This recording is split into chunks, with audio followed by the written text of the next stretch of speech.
Meeting will please come to order. This is a regular meeting of the Board of Trustees of the Village of Wilmette. Please stand for the Pledge of Allegiance.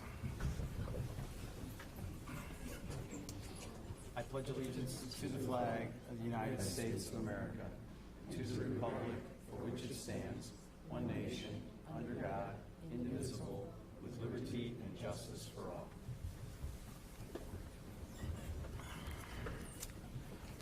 Good evening, and thank you for joining us tonight. As I said, this is a regular meeting of the Board of Trustees of the Village of Wilmette. We're starting a little early tonight because we have a lot on the agenda. We'll call the matters in the order in which they appear in the printed agenda. That's what I normally say, but that's not true tonight because we are going to jump around a little bit. But there are copies of the agenda on the table, and you may want to have one so you can follow along as best you can. If you do plan to address us tonight, we ask that you please come up to the podium. Please speak in the microphone and tell us who you are and where you live, as that may be relevant to the matter at hand. We ask that you speak clearly into the microphone so we can hear you, and because everything you say and everything we say is recorded, and from those recordings, minutes of the meeting are prepared. These minutes are available at Village Hall and on our website at wilmette.com. Also, our Village Board meetings are televised on Local Access Channel 6 and on the Internet. If you look up, you can actually see the cameras. The red dot indicates the active camera. By televising our meetings, we make it easy for our neighbors in the community to follow the proceedings of the Village Board, to see the types of matters that come before us, the questions that we ask, and the policies we create. You can find archived videos of Village Board and other local government meetings at wilmette.com, and I'd like to personally thank all the residents of Wilmette who regularly tune into Channel 6 to follow the workings of their local government. Now, before each meeting, the Board receives a packet of agenda materials. These materials are also posted on wilmette.com on the Friday before our meeting, so that residents and other interested parties can review the very same materials that the Board members receive. This week's packet contained 1,164 pages. We've had an opportunity to review the information in the agenda packet, so if you do plan to address us tonight, we ask that you tell us the most relevant, the most important, really the points that you'd like us to focus on.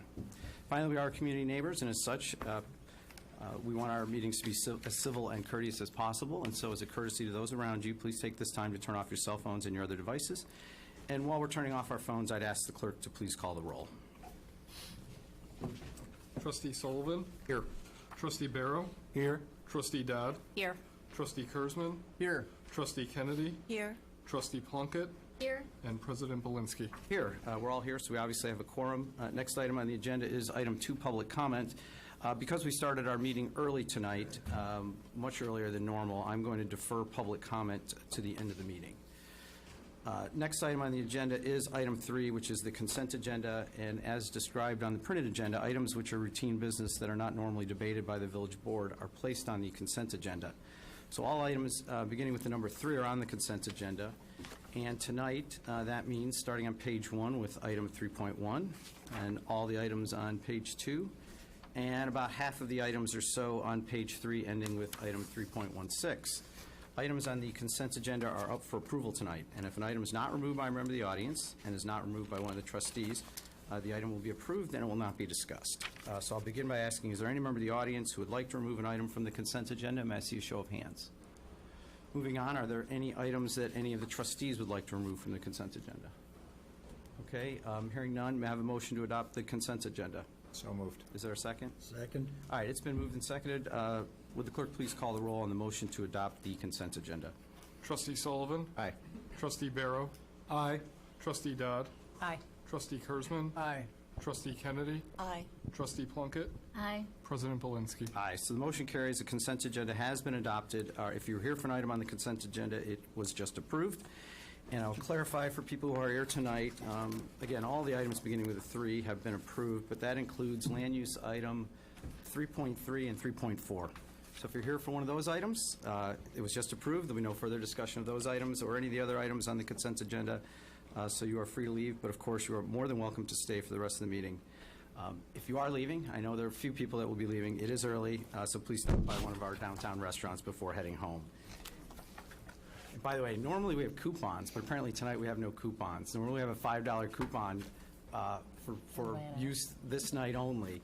So if you really, you probably press one of the restaurants and they would accept the fact that you were at the meeting, but there were no coupons tonight. So we'll move on to item 4, which is report of officers. Our first report is from our village manager, Mr. Brayman. Thank you, Mr. President. I do have several items. I will try to be brief because I know we have a long evening ahead of us tonight. The first is just to brief the board and the community on the village's actions in response to COVID-19, or commonly referred to as coronavirus. First and foremost, our key village staff have been meeting regularly to discuss and prepare and to make sure that we have the proper communications in place and as well as the proper plans and prevention tools in place to provide service should the virus ramp up.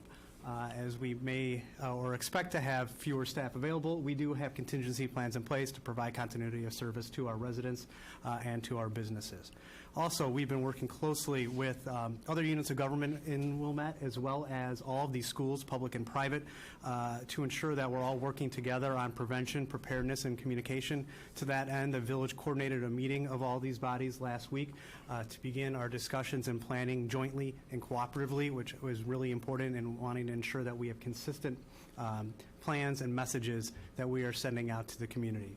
We've also reached out to all the houses of worship in the community, and we've started an email chain so that all the houses of worship can communicate amongst each other and be aware of each other's plans and answer questions as they move forward with what may be difficult decisions. So we're working really hard to help all of our community partners facilitate communications and work together, and our police and fire teams have really been at the forefront of leading this and working closely with all of our partners to ensure that they have the resources they need. So we'll continue to update the board and the community as we move forward. We'll be using our social media as the best way to get out our information as quickly as we can. Three other items: plastic ice rink liner disposal. So we know a lot of residents in town have their own ice rinks set up in their backyards during the winter. The plastic that is used for those rinks is not recyclable. If residents do put them in their recycling toters, it is problematic for the recycling machines and could render an entire load void. So what we've done is set up a dumpster at Centennial Ice Rink in partnership with the Park District, so residents can go there, dispose of them properly, and that dumpster will be available for the remainder of the month of March. Vehicle stickers are now available. Any vehicle registered to Wilmette is required to purchase a Wilmette vehicle sticker. The most convenient way to do that is to purchase them through our website. So we strongly encourage residents to go online and purchase their vehicle stickers that way. And one final item here is the 2020 census. We would just like to remind all of our residents that the census will start soon. Invitations to respond to the census will be mailed starting around March 12th. And this year, residents are being encouraged to respond online. We've talked about how important it is that all of our residents participate. The census data is used to draw House of Representative districts for the next decade, and also is used to allocate over $675 billion in federal funding that winds its way back to Wilmette. Completing the census is easy, and responses are 100% confidential. Anyone wishing to learn more can visit our census webpage at wilmette.com. And that's all I have. Thanks. Your comments about the coronavirus sort of reminds me that for residents who have not signed up for e-news, this would be a really good reason to do that. So how does a resident sign up for e-news? They go to our website, right? Sure. The homepage of our website has a sign-up link. You can go right there, and we have various different email lists to sign up for. General e-news would be the one to get most of the relevant village information. Residents can also contact any village staff member via email asking to be put on the list, and we'll be happy to add you to the contact list. Thank you, Mr. Brayman. Next report is from our Corporation Counsel, Mr. Stein. No report, Mr. Mayor. Next item is item 5, which is the report of Liquor Control Commissioner. There's no report tonight. So we will move on to item 6, which are standing committee reports. We started the meeting early, as I said, and we've not reached our normal time. So we're going to not begin with Land Use Committee, but rather defer that until later. We're going to start with Municipal Services, which is Trustee Sullivan's committee. Wasn't expecting that. Take a breath. We did it last week, too. I know, I guess we did. But I have a few items this evening, so I'm going to present an omnibus motion and make a motion to approve the following. Item 6.41, which is a contract in the amount not to exceed $12,750,177 with Berger Excavating Contractors for Neighborhood Storage Project Phase 1. Item 6.42, a contract in the amount not to exceed $1,212,045.13 with Christopher Burke Engineering for construction oversight services associated with Neighborhood Storage Project Phase 1. Item 6.43, a resolution 2020 R14 approving an agreement for the grant of a permanent and temporary easement for construction, operation, and maintenance of an underground stormwater reservoir and certain ancillary improvements. Item 6.44, a resolution 2020 R12 approving an intergovernmental agreement between the Board of Education of Wilmette Public Schools District 39 and the Village of Wilmette for the grant of a temporary easement for construction, operation, and maintenance of an underground stormwater reservoir and certain ancillary improvements. Item 6.45, a resolution 2020 R11 approving an intergovernmental agreement between the Board of Education of Wilmette Public Schools District 39 and the Village of Wilmette for the grant of a non-exclusive permanent easement for construction, operation, and maintenance of an underground stormwater reservoir and certain ancillary improvements. And then finally, item 6.46, which is a resolution 2020 R13 approving an intergovernmental agreement between Wilmette Park District and Village of Wilmette for the construction, operation, and maintenance of a series of underground stormwater reservoirs and other ancillary improvements.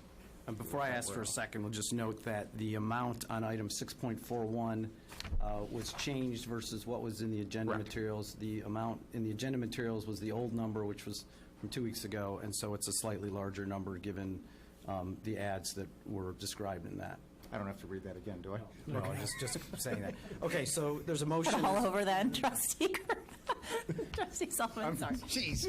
There's a motion on the floor. Is there a second? Second. Okay, it's been moved and seconded. Now, Trustee Sullivan made an omnibus motion covering all 6 items in his report, and all of these items relate to the stormwater improvement project. But prior to asking trustees to vote, I'm going to provide an opportunity for a trustee to remove an item from the group in case that they want to vote differently on one item. So instead of, if you're not all yeses or all nos on all of them and want to vary your vote, I'll give you that opportunity to do that. So now I believe I'm turning the floor over to Ms. Berger and to Mr. Bremen. Bridget, what page is this? Do we know what page this is on in the PDF? Or can we figure that out? It's like 1,000. It's like the very end, like, Oh, which one? it's 1,056.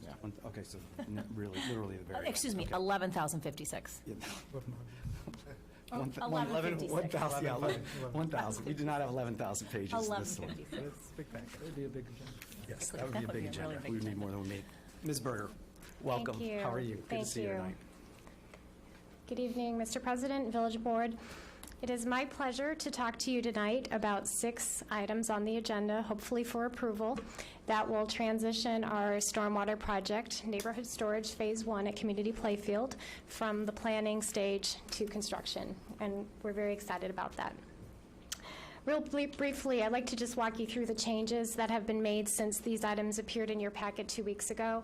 As President Belinsky mentioned, there was an increase in the contract for Berger Excavating, and those are primarily 3 items. The first is we've been working with the Park District's staff and Gaywalt Hamilton, who's their engineer, on drainage improvements at the park, and some of that has resulted in adding structures, adding storm sewer, adding under drains, just to make the park function better from a drainability standpoint. Because of those changes, we're putting in a contingency of $250,000. If we don't need it, obviously we will not spend it. We also have a $75,000 early completion bonus that is a part of the contract. This is not a new item. It was actually in the construction bid itself, but we wanted to include it in the award just in the event, and we hope that we can spend this money. The contractor, if they complete by July 18th, they get the full $75,000 early completion bonus. If they finish the project by July 25th, they'll get a $50,000 completion bonus. And the third item is a 2.5% contingency, and that's for any unknown items. We've already been talking about doing some additional vibration testing for the residents who request it. So that's a contingency fund. Again, if we don't need it, we won't use it, but if we do, it'll be available to us. The second item is the $1.2 million contract for engineering oversight. We've established an excellent team led by Christopher Burke Engineering, Baxter and Woodman, who's the design engineer of the vault, and RHMG, who's a new consulting firm that will be working with these other 2 firms. And there's a modest increase to this contract as a result of all of the public engagement that we've been doing the last couple weeks, attending meetings and preparing for meetings, and we expect that level of effort to continue. The Miller easement is the private property easement that brings a storm sewer from Wilmette Avenue up through Meadow Drive through a private property into the south end of the tank. There are no changes to that agenda item from the first 2 times you saw it in your packet. First, I'd like to thank the school board for approving the intergovernmental agreement with the village yesterday morning. We're very grateful for our partner to help us build this project.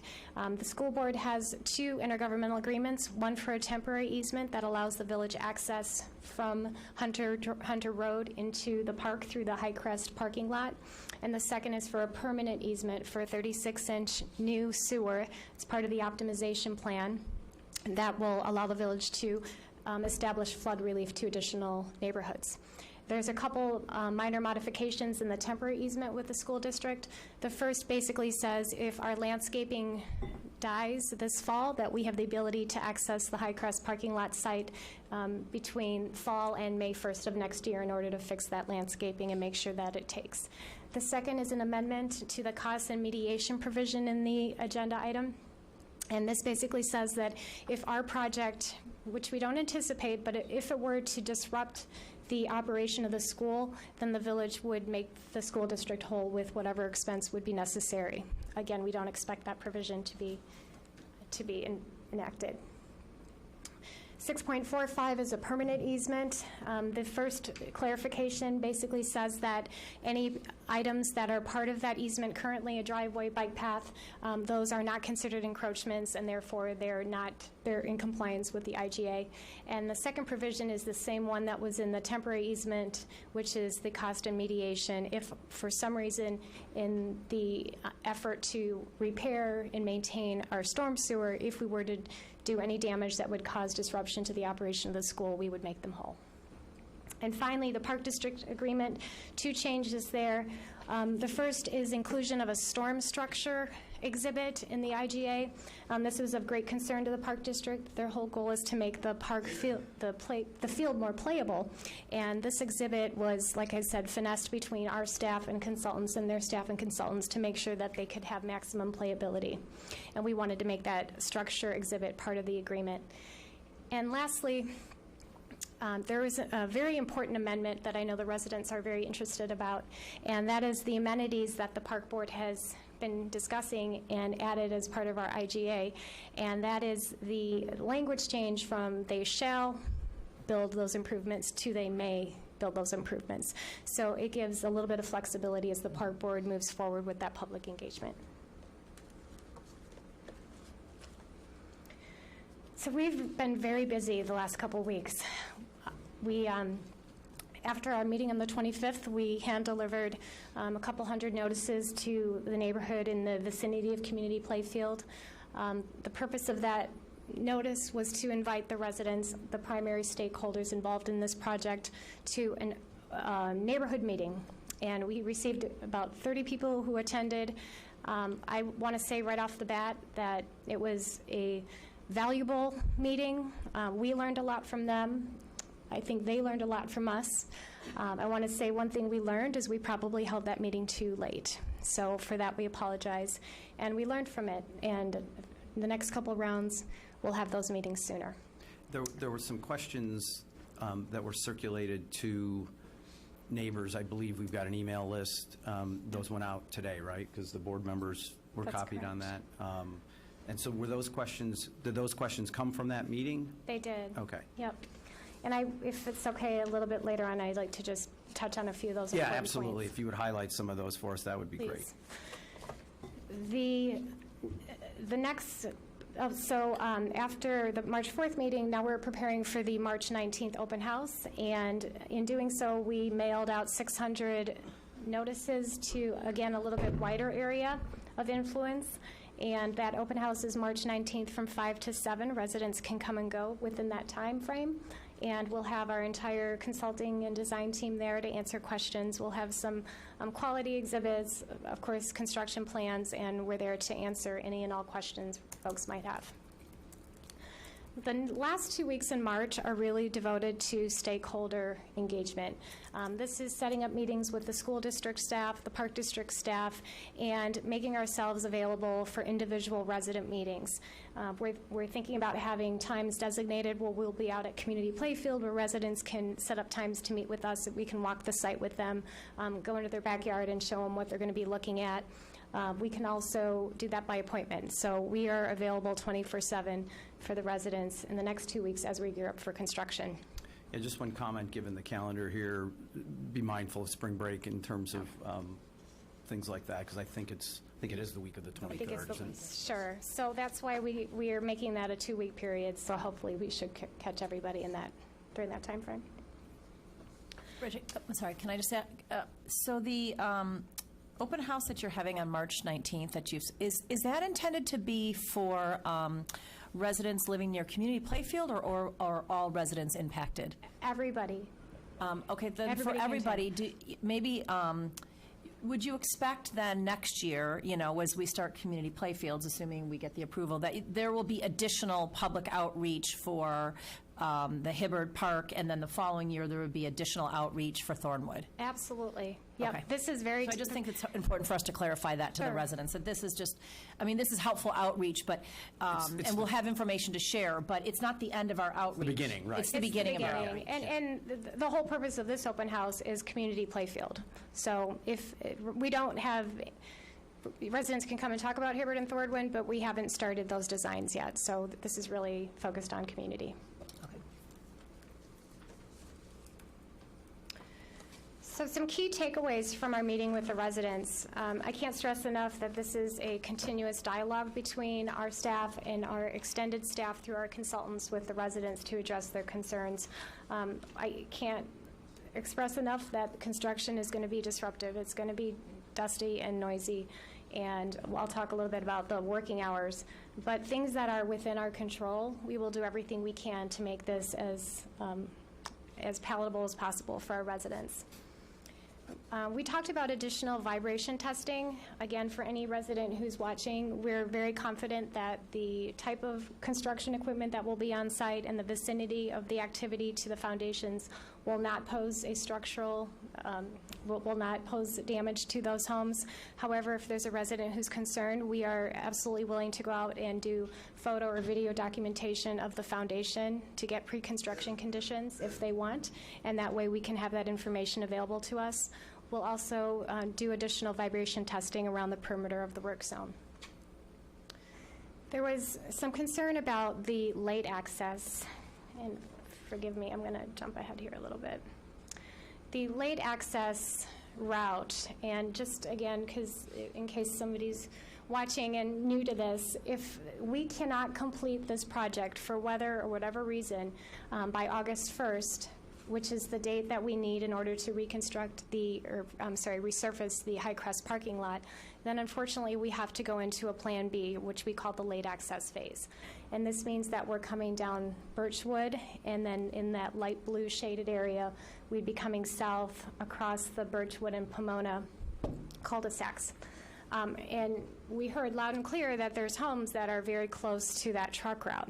So we are working with our community partners at the park and school districts to see if we can realign that easement a little bit to the west. We're dealing with some bleachers and a backstop to that baseball field that would need to be relocated. And we also have some field hockey and other programming in that baseball field that would have to also be adjusted. So we don't have definitive information on that. We're continuing to work with the school and park districts. So that's one area that remains unresolved. I will say that if we cannot work out a realignment of that easement, there are mitigation things that we can do. We can put up a tall wooden fence with some additional screening to help absorb the noise.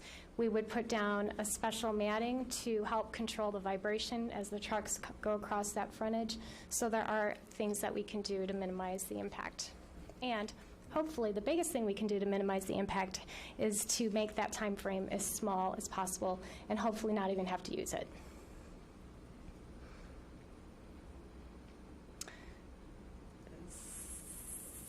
So another area that we're open to looking at is this area, community playfield in general, is very soggy and has some low wet areas.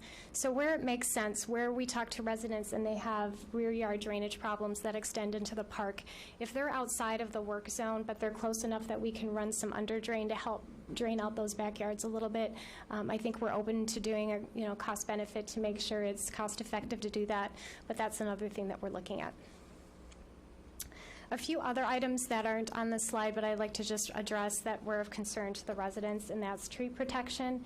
Obviously, there's a cottonwood grove within the work zone, right smack dab in the center of the work zone, so we will make sure that that area is protected. Lisa Brock, you're going to make sure that area is protected? There's the lady from RHMG who's our stakeholder liaison, so she's going to be on site every day making sure that happens. We also have park amenities. This is a big area of concern for our residents. I want to make it very clear that the village board does not vote on park amenities. The village board voted on the IGA that will reimburse the park district for those amenities should they choose to move forward with them. But the park board is 100% responsible for making that decision. And they have, at the park board last night and prior to that, they have expressed desire to have additional public engagement with the community to make sure that they're on the right path. No pun intended, because they're looking at a path. So those items are the bathrooms, the walking path with lighting, and some additional landscaping and drainage improvements. So there will be additional meetings on that. And last but not least is working hours. This was a difficult conversation to have with the residents because nobody wants construction 7 days a week. I wouldn't want construction 7 days a week. Unfortunately, in this case, it's a necessity. This is driven by the tight time frame that is in the IGA with the school board to keep the children safe. We obviously can't use the High Crest parking lot when school is in session.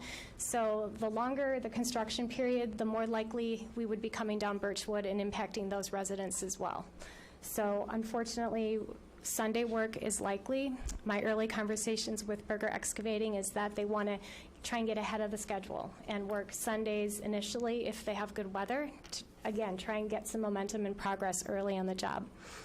We're going to limit those hours 9 to 6 on Sundays. And hopefully, if we have good weather, we won't, as we get further along, we won't need to work as many Sundays. That's really the thing that's out of our control is the weather here. So you want Excellent. dry weather, I assume? We do want dry weather, and I just want to know what we should be hoping for, right? dry weather is ideal. A little rain would be nice for dust control. But the key here, if we get rain, it doesn't mean that the job is stopped and the contractor has to pull off. They can still work with moderate rain. It's when ground conditions, and we've built in provisions like a stone haul road that they have to maintain at all times that will help stabilize the surface that those trucks are riding on. But if we get long duration, intense events, it may slow production and set us back. Uh-oh. I'm not sure how to get back to that. There we go. Communication. This is a slide we've shown several times. Again, we have our 100% commitment to be accessible and available to our residents and stakeholders. We have our cell phone that we'll be giving out. Feel free to call us anytime. We will update the project website regularly. We will have weekly emailed updates. So anybody who comes to the open house will make sure you're subscribed to e-news so that you'll get those updates weekly. On a monthly basis, we'll mail out a more detailed newsletter. If you want to be part of that mailing list, please let me know. We're not going to send it village-wide likely, but we'll have an area that we'll be sending it to in the close vicinity of the project. We'll also be working on public service announcements and doing some streaming videos so people can see the progress real time as it's happening. Any impact to driveways and sidewalks and detours and traffic control, those will likely receive a hand-delivered notice to your doorstep from us. And if we are not doing a good job or there's a better way for us to communicate, please let me know. We will do what we can. Is that actually, is that a mock-up of an actual piece that we've used or we're going to use? Yes, it's the one that went out in December. Okay. And lastly, how to stay informed. Again, I'm Bridget Berger-Raish, and my contact information is up there. You can find me on the website as well. I'll help navigate you to e-news. We'll sign people up and help you stay informed. So beyond the questions that you sort of highlighted, were there other big ones that came up multiple times, or did you sort of cover the questions that were the most frequently asked? I covered the ones that I believe were most important and frequently asked. Okay. Any questions for Trustee Dodd? So, Bridget, I just have a question in terms of the contracts we're signing, and, I'd hope that we would not have to do this, but obviously there's lots of talk in the community around coronavirus and the impact that could have. If the schools end up closing for a significant period of time, such that they are headed further into the summer, what is our liability in terms of being, I'm not sure we'd want to delay the project, but I'm just, we're going to sign these contracts with the expectation to start in the summer, and God willing, I sure hope we can. But I just want to understand what is our liability if for whatever reason we're not able to do that. Sure. Well, we had already anticipated snow days that would bring the start date from June 12th to June 18th. That's one of the conversations we'll have with the school. Would they extend school past June 18th? I'm not sure if that's the case.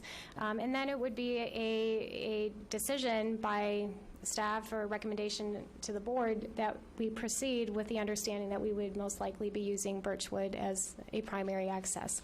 So that would be a calculated decision that we'd have to make down the road. Depending on the length of a school closure, we can also go back to the school district and see about accessing their parking lot while school is out of session during what is now the early access phase. So we have a couple of different options to look at depending on the situation. I did raise this question with the school district attorney. We had a conversation about it. There's a minimum requirement of school days that each student must be able to attend throughout the year. But I don't believe that they can go past July 1st as far as school. So there will be still a period of ability of the village, not as long as we'd like, but there will be still some time to use that. Of course, that could change in the nature of the pandemic, but at this point, we're trucking forward, with no pun intended there.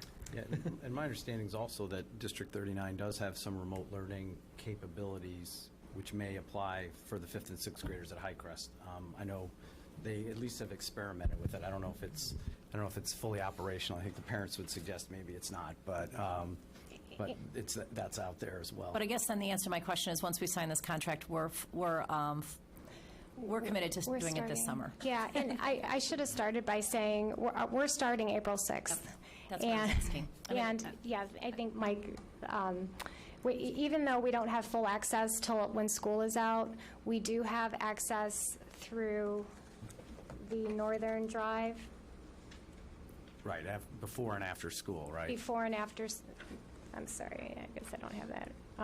Yeah, so we'll be using the Northern Drive, that shaded blue area, and we'll be getting equipment and deliveries in after 4:30 and on weekends, so that should get enough activity within the work zone that we can start right in April. And the slide that had the communication plan, I mean, somewhat, I don't want to say misleading, but it sort of doesn't do justice to all the communication we've done. I mean, we've been working on this. I know Trustee Kurzman would suggest longer, perhaps, but I could say as long as I've been sitting in this middle seat from the April storm of 2013, we've been talking about this, working on this, and certainly this is not the beginning of a communication plan. This is like the next phase of it. We've had meetings and communication throughout the last, literally 7 years almost now. Absolutely. So, Yeah. Trustee Sullivan, didn't you asked about how many meetings? It was something like, What'd you say, We've had- 44? Yes, just since fall of 2018. we've had 44 public meetings since Yeah. the fall of 2018 on this topic. Okay. Questions for Ms. Berger? Okay. So I am going to open the floor for public comment. May I see a show of hands from everyone who would like to address the board on this matter? Just one? I'll give you 4 minutes even.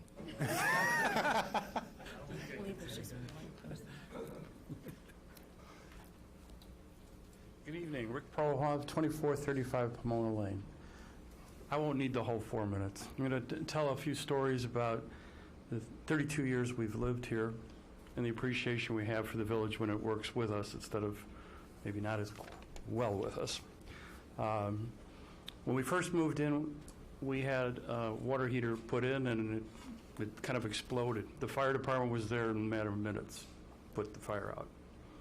About 2 weeks ago, for some reason I was working till 1 in the morning, got home late, forgot to close the garage door. Went to sleep, about an hour later, got a doorbell ring. It was the police.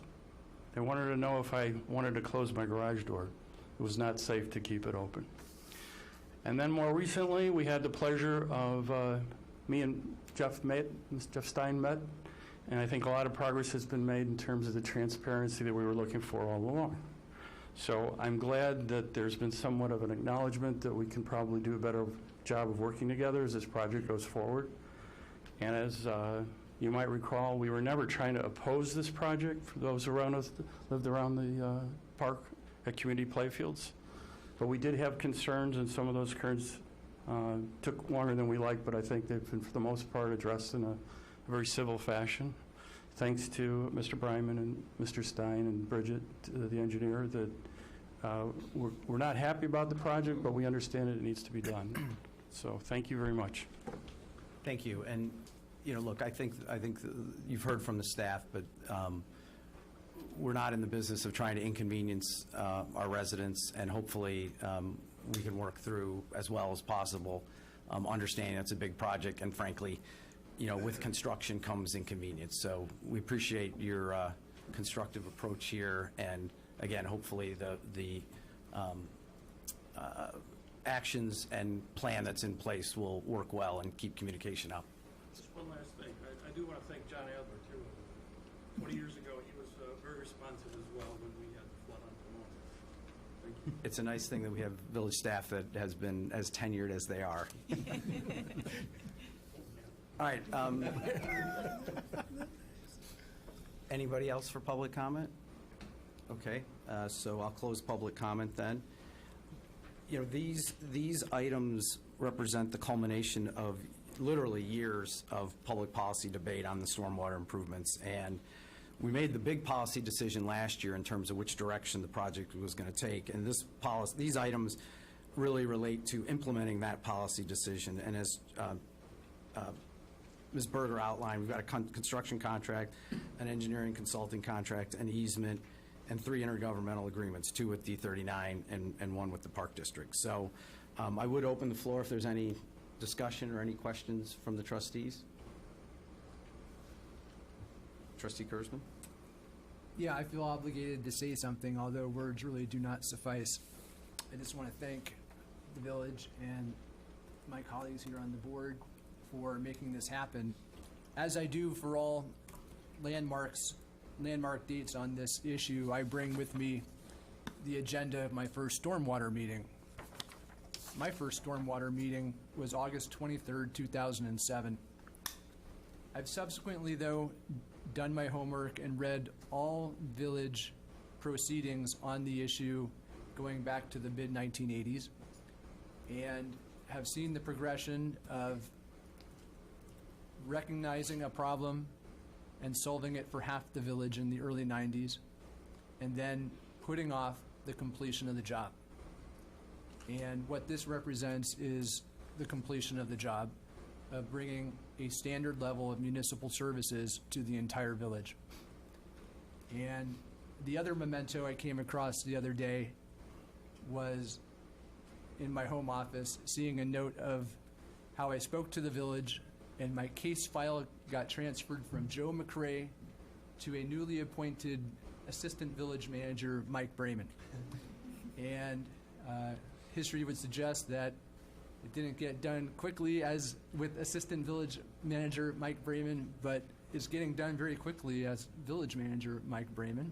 And certainly Tim Frenzer's work has been invaluable. Ms. Berger has been part of it from the very start, as have so many other people, and I am grateful for it.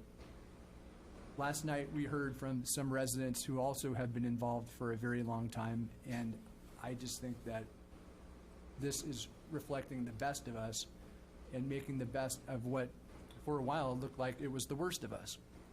And so, again, I just feel obligated to say something, and it has to be only praise and support for the village and what it's undertaking. Thank you, Trustee Kurzman. Anyone else would like to add to?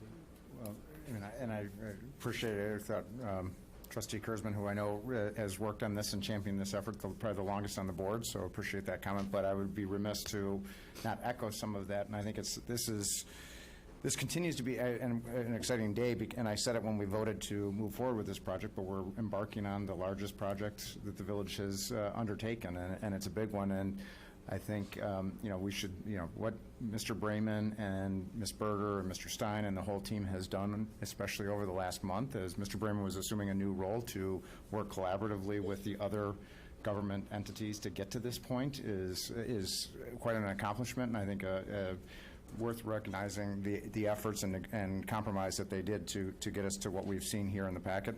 I also think, Ms. Berger, who's assembled a terrific team and always does on every project, and this was going to be a big one. And I think how she said it earlier tonight is we're learning on this. And I thought about that because, and we've said it, as many meetings as we've had, I've said the 44, we've talked about it forever. We've all said there are still people learning about this and don't know it as well as we think we do. And so I appreciate actually that approach, how you said, we're still learning because, we do want to be more than transparent. And in the short term, this is going to be a painful impact to us as residents, but hopefully it'll be the long-term benefit to the viability of this important, very mature neighborhood. And it'll be exciting to see the team really put this in place. So compliments to everybody that worked to get us to this point. Thank you, Trustee Sullivan. All right, I'm going to say one final thing, just thanking the staff, obviously, for all their hard work and for our engineers, but sort of my role to thank the District 39 School Board and the Wilmette Park District. Without their cooperation, this project wouldn't be possible. We all serve the same residents. But obviously, those governmental entities have their own focus and their own caretaking that they have to do on behalf of the community, of the parks and the schools. And they really work collaboratively with us on a project that, a year ago we embarked on this and hoped we could get it all figured out and break ground a year later. And that looks like it will be a reality. So I thank Lisa Snyder-Fabes, the president of the District 39 School Board, as well as the other members, and Amy Wolf, president of the Wilmette Park District, as well as the other members, and their executive director of the Park District and the school superintendent for really working with us and being municipal partners in the true form. And when people talk about intergovernmental cooperation and how important that is, this is really at the top of the list of what intergovernmental cooperation is all about. So I thank all of them. I just want to briefly add, I know we've already talked about thanking the staff, but for someone who's had a front row seat to the staff work on this over the past 6 years, it's been a Herculean effort. And the hard work, the countless hours, the ability to turn work product around in a seemingly impossible period of time to get questions addressed, whether it's for village residents, village board, park board, school board, has been absolutely incredible to watch. And the creativity to make this happen, because it wasn't easy, and there were a lot of rough spots along the way. So just wanted to acknowledge Bridget, Dan Manis, Jeff Stein, Eric, who's been here for 2 months, but has been an incredibly important part of this last 2 months in moving this forward, as well as our consultants, Darren Olson at Christopher Burke Engineering and Matt Boffett at Baxter and Woodman. We would not be here today without them. They have been absolutely incredible, and I have all the confidence in the world that this project is going to get done right with them being a part of our team as we move forward. So thank you to all of our staff. Anything else? All right, so now let me ask, would any trustee like to separate any of the items? Or can we vote on them all together? Okay. Would the clerk please call the roll on the motion to adopt items 6.41 through item 6.46? Trustee Sullivan? Aye. Trustee Barrow? Aye. Trustee Dodd? Aye. Trustee Kurzman? Aye. Trustee Kennedy, Aye. Trustee Plunkett, Aye. President Belinsky. Aye. The motion carries. The contracts and the resolutions have been approved. Thank you, Bridget. She got her yes, she's leaving. She's out. Give her a coupon. Yeah, she can get a coupon. Get a coupon, get a coupon. Thank you. Thank you again to everyone here. Okay, so I said we were going to jump around a little bit. It's 7:15. I think we can move on to the Land Use Committee. I think with the time that the applicant will have in front of us, my introductory comments on process will be after 7:30 before I open for public comment, and that's important. I just want to make sure, just in case people were unaware of our early start, that they had their fair shot at public comment on this item. So with those comments, Trustee Barrow, Land Use Committee. Do you want me to close out municipal services just Oh, yeah, for the yeah, official I'm record? sorry. All other And- items were handled on consent. Okay, thank you, Trustee Sullivan. Sorry, I got ahead of myself there. But Trustee Barrow, Land So Use excited Committee. to get this one.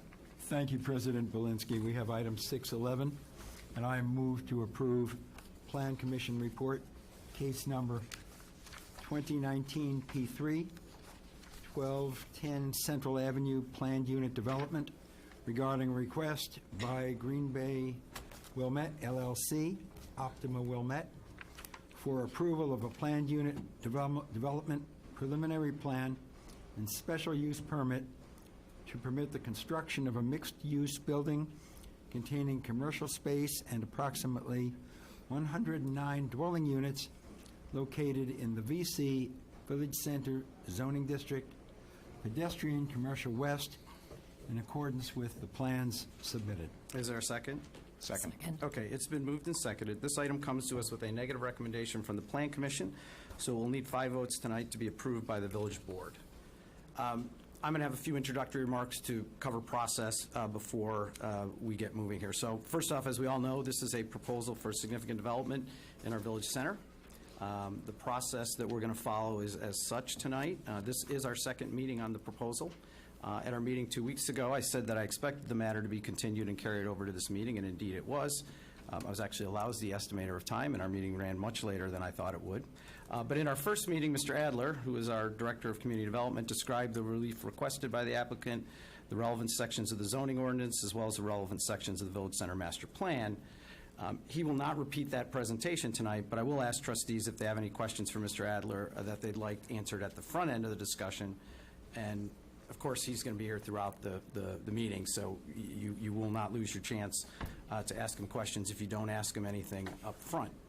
I've asked the applicant tonight, or the staff has asked the applicant tonight, to focus the presentation on the changes made to the proposal, and those changes were made basically as a result of feedback that the trustees provided at the end of our last meeting. I've requested that the presentation be limited to 30 minutes, and I've requested that the trustees limit their early questions at this point to the changes so that we can get to public comment as early as possible. I know there were residents that were concerned at the last meeting about how late we went and how late we started public comment, but it's my goal tonight to start public comment as early as possible, so we're going to have the upfront section hopefully be very efficient. After public comment, it's likely we'll take a break. We did start early tonight, and that will likely be at a point when we would want to take a break. And then after our break, the applicant will again have the floor. Trustees can ask additional questions of the applicant at that point in time, and the applicant can also respond as he wishes to any issues that were raised during public comment. Following that, the board will discuss, and following our discussion, the board will vote on the project. So I've described the process. Let me start by asking the trustees, are there any questions that we need Mr. Adler to address now before we call the applicant up? Okay. Welcome back. Again, I'll reiterate, please limit your presentation at the beginning to the changes, and that you would ask again that you take no more than 30 minutes, although we will make some allowances because I suspect that the trustees will ask a question or two through your presentation.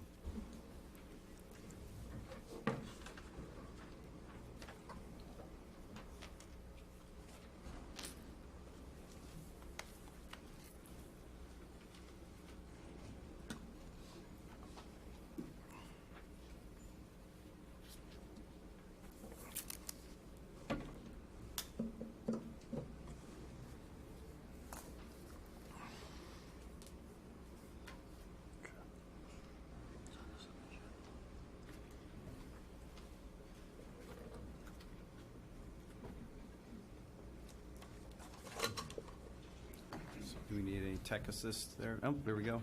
There it is. Welcome back. I hope you're feeling better than you were last week. I know we'd probably be freaking out a little bit if you were feeling ill tonight. We tell you Thank we're you. a No mess. fever, so we're all good. Thank you all. Pleasure to be back. Mark Siegel for the applicant. We tried to listen very carefully to the feedback and comments that all of you provided to us towards the end of the last meeting.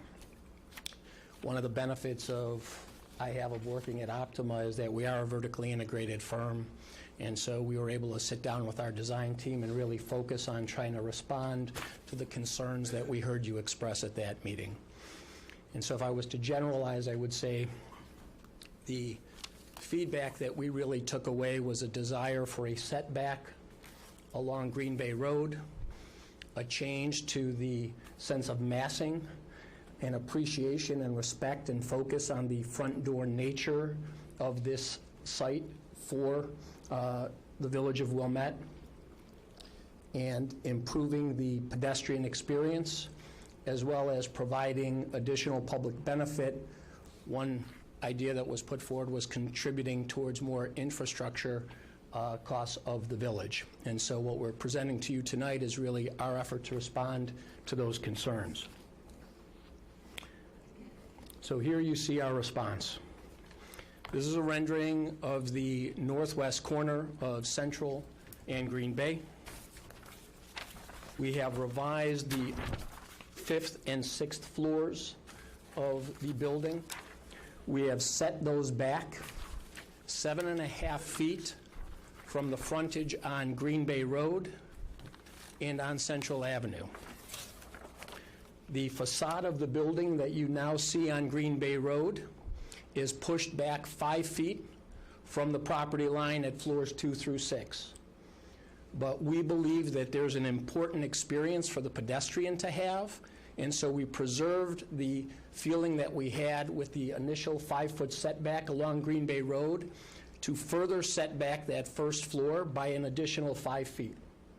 So, at the first floor of the property along Green Bay Road, there is now a 10-foot setback from the property line. And above that, that creates the covered area for indoor-outdoor use along Green Bay Road. And then above that, we have a 5-foot setback along all of Green Bay Road. The setbacks at the 5th and 6th floor, as I mentioned, go back 7.5 feet. So from the property line, if you think that that's a 12.5-foot setback at the 5th and 6th floor of the building along Green Bay Road. It is a 7.5-foot setback along Central Avenue because the Central Avenue is a 0 lot line setback on the upper floors consistent with the code.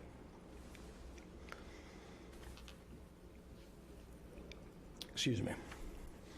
So that was what we were trying to achieve with the upper setback. So the reason we have the design that way, it's an asymmetric focus on that corner, because that corner we feel represents, as it was discussed here at the last meeting, the front door of the building. And so we're focusing on that corner experience that people see and experience in the village of Wilmette. And that continues down with, we've preserved the terraces on the lower floors to further highlight and accentuate that experience at that corner. Here you can see a prior view along from the Metra, where we have the setback again at the 5th and 6th floors of the building. I should note that the setback on the 5th and 6th floors runs 80 feet, just shy of 50% of the Green Bay Road frontage, and 55 feet on Central Avenue. One of the other things I'd like to note is a change in the design of the building. As you can see here, there's exposure of the northern facade of the building. One of the things that we've changed as we revisited the design of the building is we've carried the spandrel glass down to the first floor. This is something you don't have in your package because we just revised this. Okay, so these are some additions that we've made. So this first one was in the original submission.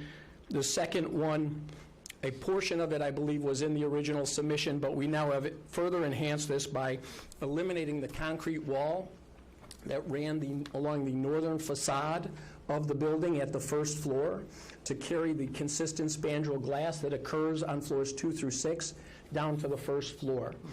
So we thought that would be an appropriate response to some of the concerns that we heard. This, I think, is a great depiction of what we're creating here. Excuse me. So you can see here at the corner, and I'm going to zoom in here. So this is the pedestrian experience now along Green Bay Road. So from the back of the curb along Green Bay Road to our property line is about 9 feet 4 inches running along the frontage on Green Bay Road. We've now further set back the front of the building by 10 feet from our property line. So the pedestrian experience along Green Bay Road now basically has a 19-foot 4-inch open space running along the entire frontage of our building on Green Bay Road. We've tried to highlight that space that is within the property by creating a differentiated experience and material, by using, as an example, pavers. You can see rather than the typical concrete pavement of the sidewalk there at the building, we have a paver system that highlights that recessed area as well as the public plaza, the covered plaza at the corner.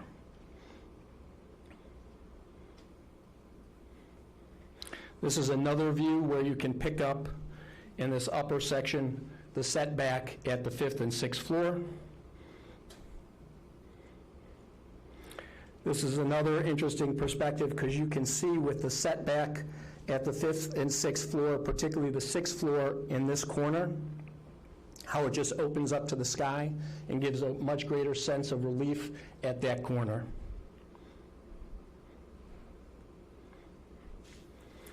This is an image we had presented at the last board meeting, but here again you can see how we've carried down the spandrel glass, so you have a consistent aesthetic running down the entire north facade of the building. And here you can see how, with the setback, the building opens up at the corner, breaking up the massing along that frontage on Green Bay Road.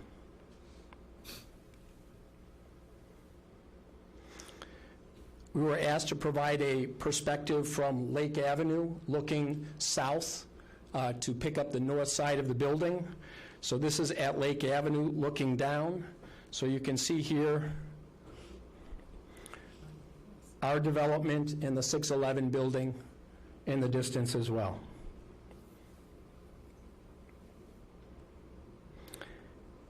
We were also asked to provide a night rendering.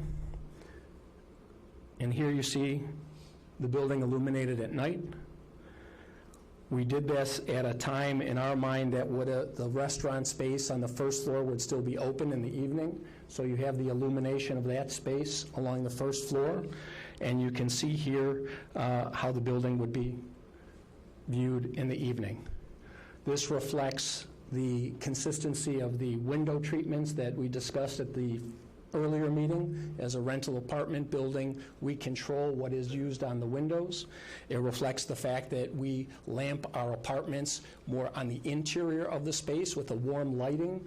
There's nothing really at the perimeter of the apartments because it's focused on the interior of the living spaces. And here you just see the image that in the evening. This is the first floor plan, which highlights the setbacks. The real change is occurring here at the frontage and at the corner plaza there. So we've set back 10 feet. The dashed line right before the red reflects the building above, which is set back the 5 feet that was discussed at the last board meeting. So you're set back 10 feet at the first floor, 5 feet floors 2 through 6.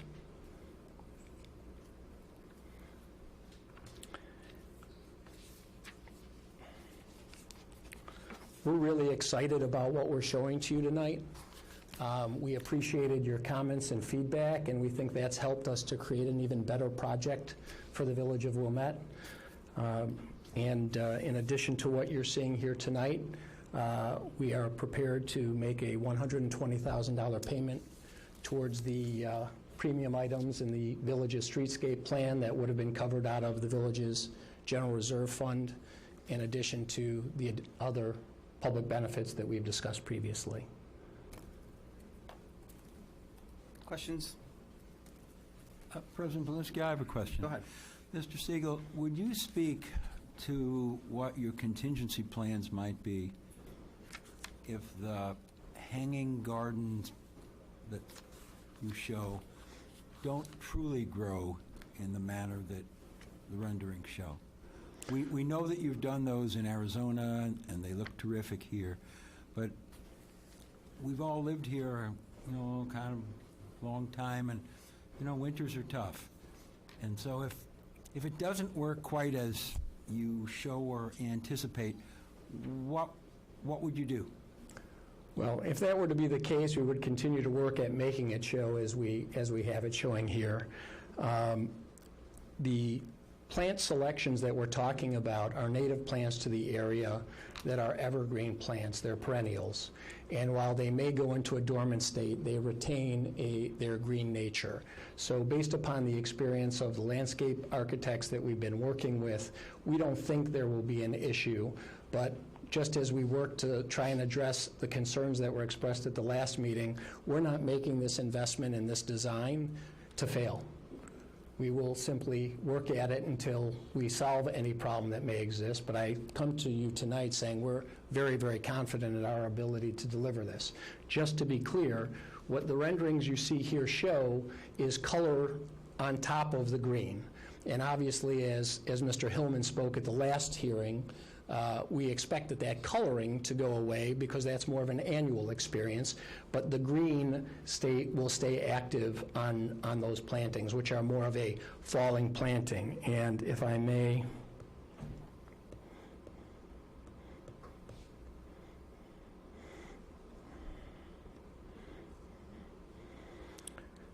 so these were a couple of the varieties that we discussed using. This shows how they preserve their green character. They maintain their aesthetic. Here, they're buried in snow, which wouldn't be the case on our terraces. But the idea is that they would be planted in the terrace planters and would flow out of that, as Mr. Hillman discussed at the last meeting.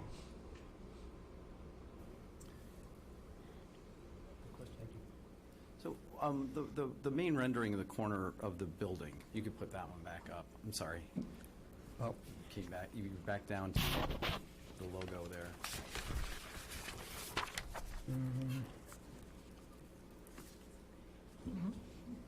Tech assistance on its way. Yeah. I can just hold it up, if we need it.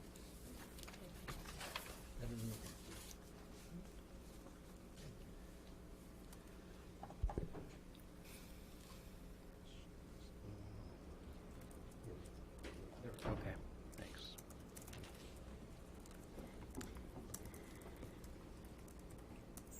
So I'm not an architect. None of us on the board are architects. We have them on the zoning board and on the plan commission. But when I look at this, and I'm just wondering if this is part of the idea. When I look at this, I'm immediately drawn to, my eyes are immediately drawn to the setback area, as opposed to when it was just a square box. You sort of just saw a square box. And I don't know if that is the intention, if that's on purpose, or if I'm experiencing it in a different way than others.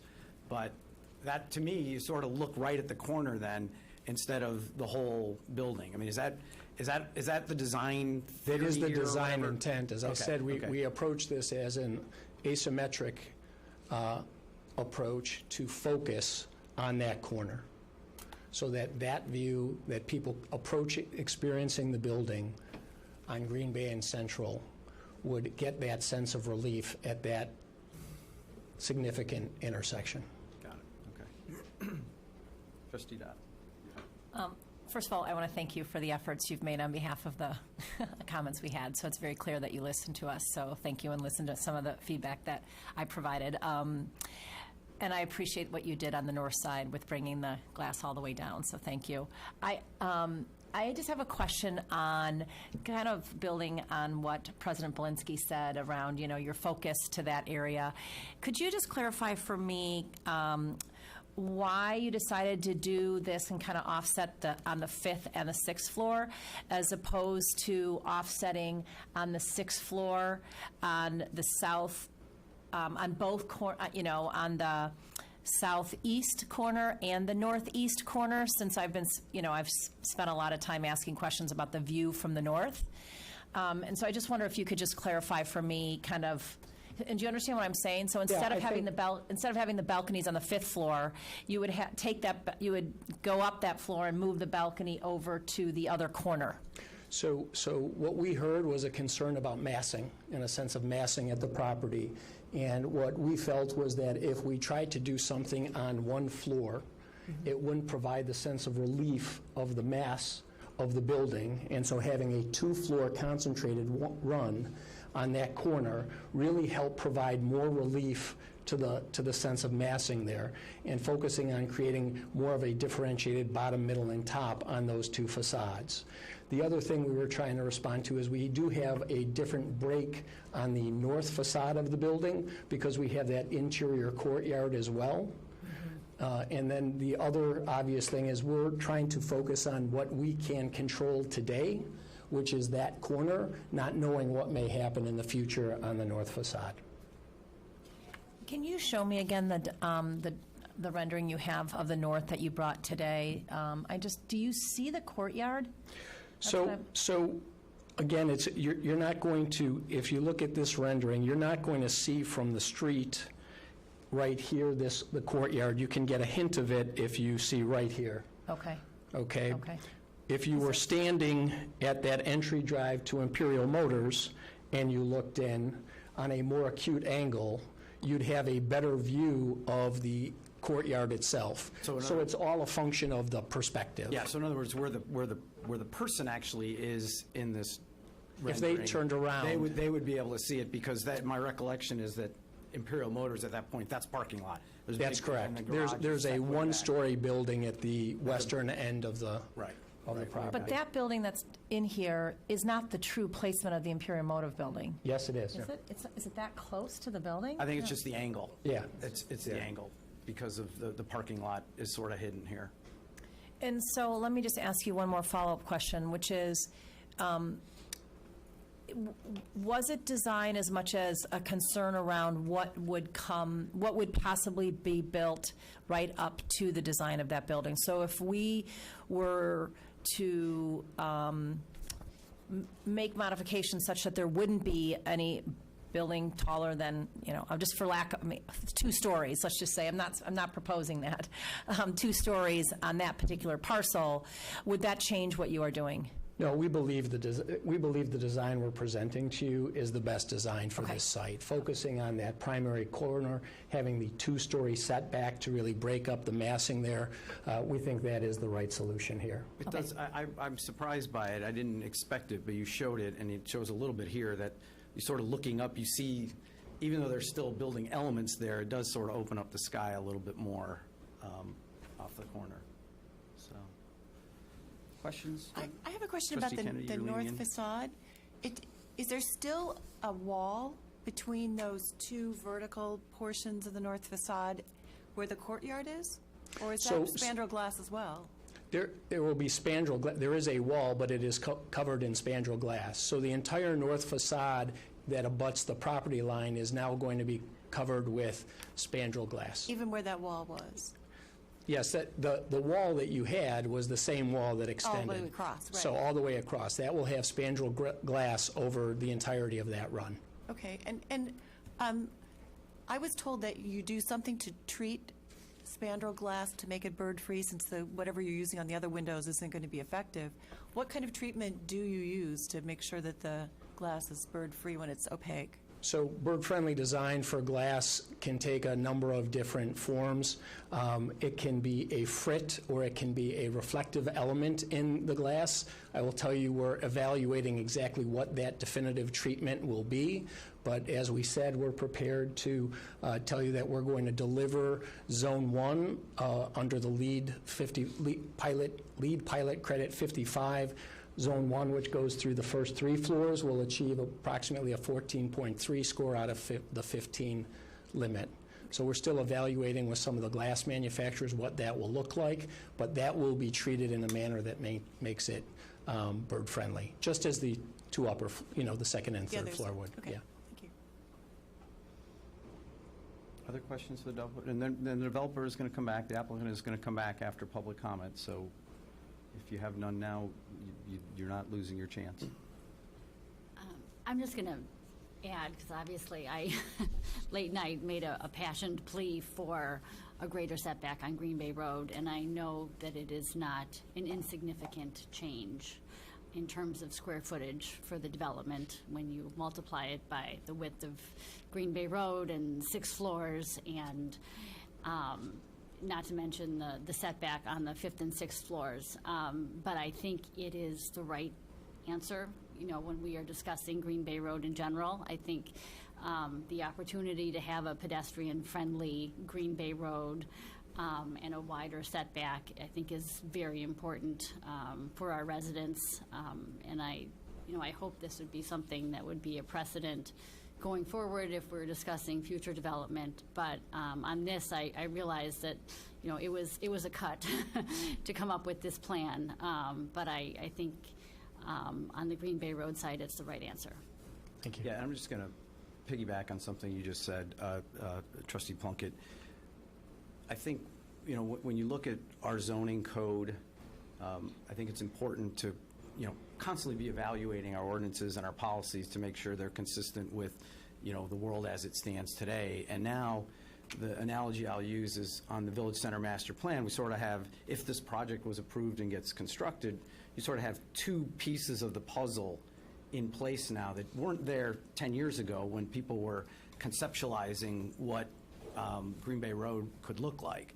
So I think, sitting down and going, okay, so now that we have, for example, this 10-foot setback at the corner, should we change the zoning and the setback for the rest of the block? Does that make sense? Should we do something like that on the other blocks and the like?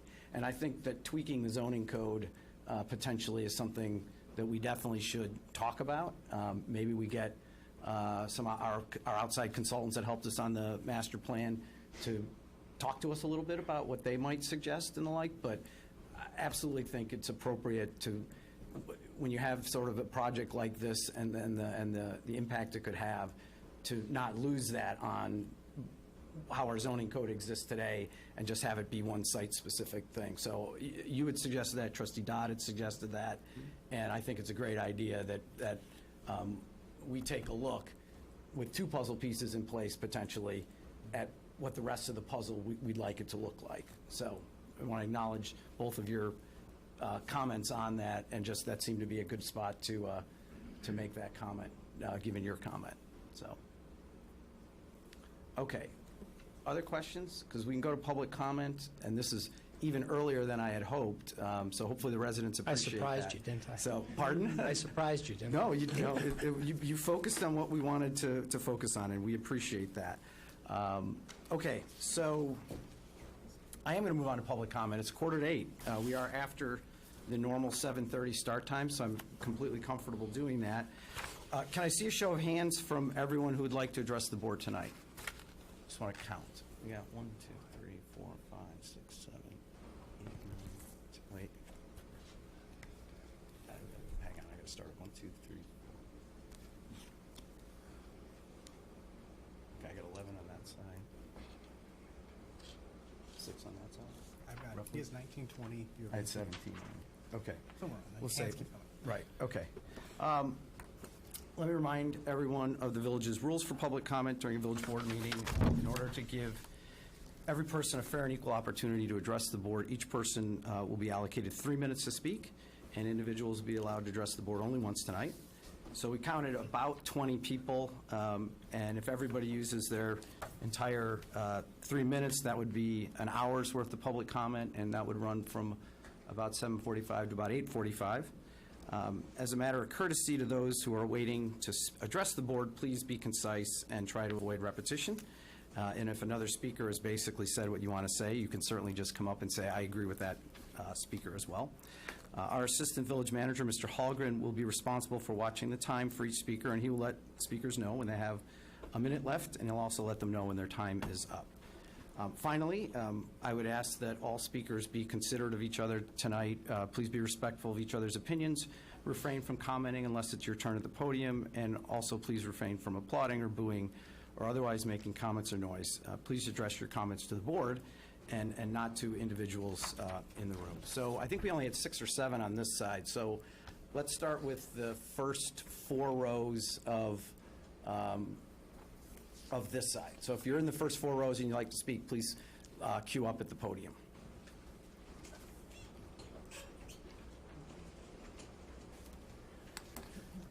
Hello, my name's Welcome. Alyssa Morganti.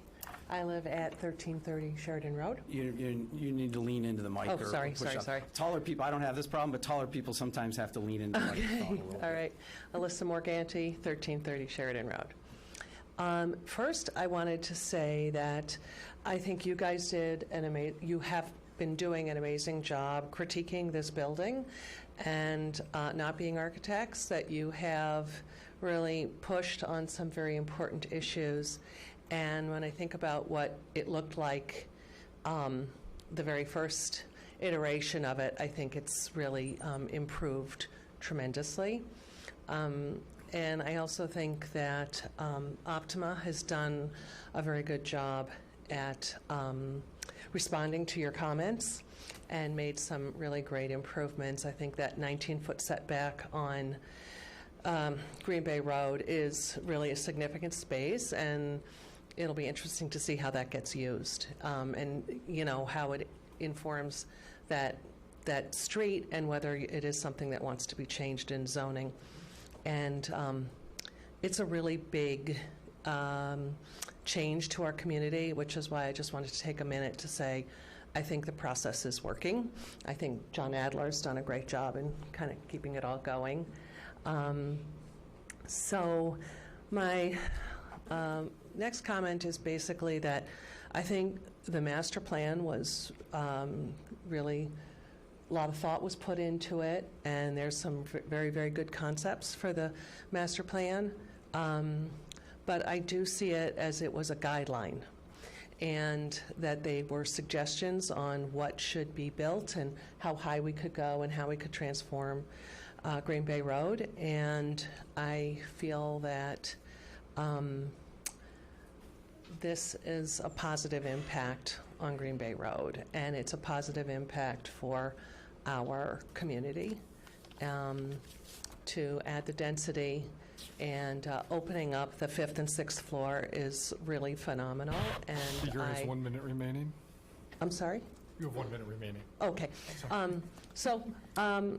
I just really want, I think that it's an attractive building, and also by opening up the 5th and 6th floor like that, it's modulated the massing, which is one of the things that the master plan had as a requirement. And, I don't know whether the same thing could be done on the west corner, because it's super attractive here on the east corner. And I trust that if we can hold them to this wonderful planting that they have on the building, that it would be a significant contribution to our community. Thanks. Thank you so much. Hello. Welcome. My name is Olga Domchenko, and I live at 2034 Elmwood. Excuse me, sore throat, not the virus. I appreciate being able to comment publicly, and I know that people put a lot of effort, time, work in all of this. I am completely opposed to this building. I think you're putting too much faith in all the greenery, the gardens, everything. I appreciate adding the setbacks. It's a big glassy block of a building, and it reminds me of buildings I see in industrial parks. I'm imagining it without the greenery, the balcony, the plants. I'm also a gardener. I know that plants don't withstand a lot of heat, drought. I go to the Botanic Garden a lot. There are signs all over the place saying the boxwood died because of the, blah, blah, blah. We had to cut it back. There was too much rain, not enough. Anyway, without these plantings, I'm looking at this, and it's a big, boxy, unwieldy building. I think it's really going to destroy the character of our lovely village. I understand you want to get people here, get more people, more residents. I understand about taxes. We want people to go to our restaurants, but I think we're destroying Wilmette. The Wilmette I moved to 22 years ago because I saw a charming, beautiful village that had the potential to grow and be charming and beautiful and have a great tax base. And in terms of the public benefit, there's this plaza there, but to me that's like a slab of concrete where you're going to sit and breathe the fumes on Green Bay Road. And transit-friendly development in the 21st century, I think should be really transit-friendly development. There's 177 parking spaces allocated to this building. I've lived in Wilmette without a car for 22 years. I'm not saying everybody should do it, but it's doable. I moved here because we have a great public transportation system. In front of this building, you've got the 213 Green Bay bus, across the street, the 421, the 422, 2-minute ride to the CTA train station. We have great public transportation here. So I don't think it's transit-friendly. Why do we need so many parking spaces? Transit-friendly building in the 21st century, put pedestrians, cyclists, people first, and it's climate change is happening.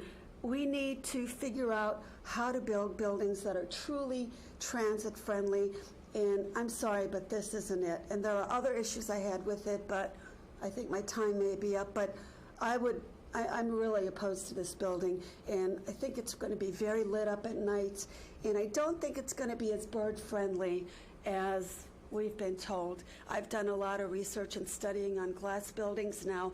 A lot of cities are banning glass buildings. They're not environmentally friendly. But anyway, that's the major piece I wanted to say. Thank you for the process. Thank you for the opportunity. But I truly hope you do not vote for this. I don't think it's going to be enhancing our village, and it's not a sustainable building. Thank you. Thank you very much.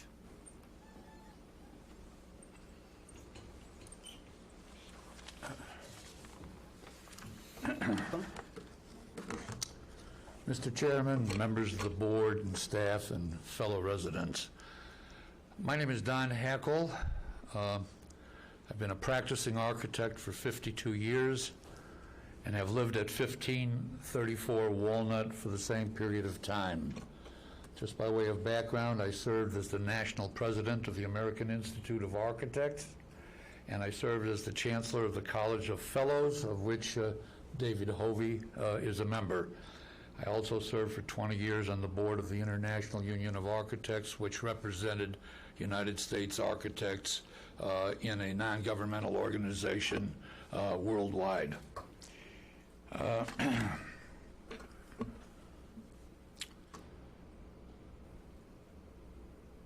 I spoke in favor of, I think, the first building that Optima did in downtown Wilmette, on the east side of on the north side of Wilmette Avenue, at the east end of the retail, when there were a lot of residents who were concerned about that glass exposing people on the inside of the building walking around nude to people walking on the street and adulterating our children's minds.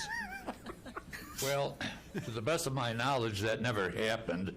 My son's mother-in-law lives in the building, and she's given me license to do that if I want, but I have no intention now or ever.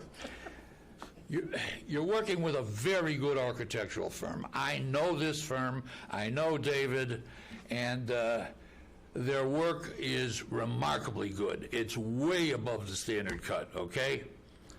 With that said, and what I see now is a great improvement over what I saw earlier. But I have come to support the recommendation of the committee member that you have, Bill Bradley, who recommended that, well, the project may be a good project, its delineation was still not right. You've come a long way, and I would tell you there are ways to make this building better, in my opinion. I won't bore you all with those comments now, but there is a confusing composition which now exists. Chair has 1 minute remaining. Pardon? You have 1 minute remaining. All right. There's a confusing massing that now exists. If that were extended along Green Bay and along Wilmette Avenue, it would go a very long way to making this a good project. It is basically, in concept, a good project. The houses, the retail on the south side of Wilmette, the townhouses to the west of this project, I predict will decline significantly in value. The argument that this contributes to the tax base may be a valuable, and there are other valuable contribution it makes, but in the final analysis, the community is about community, and the massing and scale of this building is still too overstated for what this community deserves. We've got one mistake made already where the old Ford property used to be. Let's not exacerbate the situation. People come here because of the texture of this community and its scale. I'm saying please work with this firm further. They can do the job for you. Thank you, sir.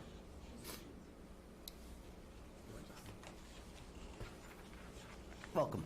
Hello, my name is Carol Kemp. I live at 1025 Linden, and I basically agree with the previous two presenters.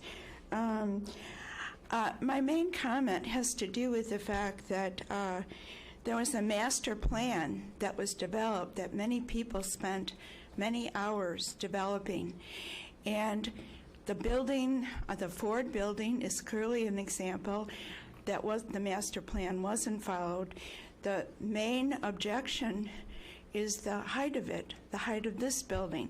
We have in the master plan a building should not be more than 5 stories. That was a well-fought fight. Both these buildings are going over 5 stories. This one is, I don't know how many, 7 stories. And then there's a chimney that goes another story. The other thing is there's the Chase bank building that supposedly part of the master plan will be developed into another building. There's the village hall. This will be developed into another residential building. And across the way from this building, there's a whole corner that's supposed to be developed. So what do we want here? Do we want a single-family village, or do we want Evanston? This is an Evanston building. So please don't vote for this building. Thank you. So first 4 rows, anybody else? I was in the first 4 rows, but I'll wait my turn up here. But I was on that side. Go ahead. No, go ahead. After you.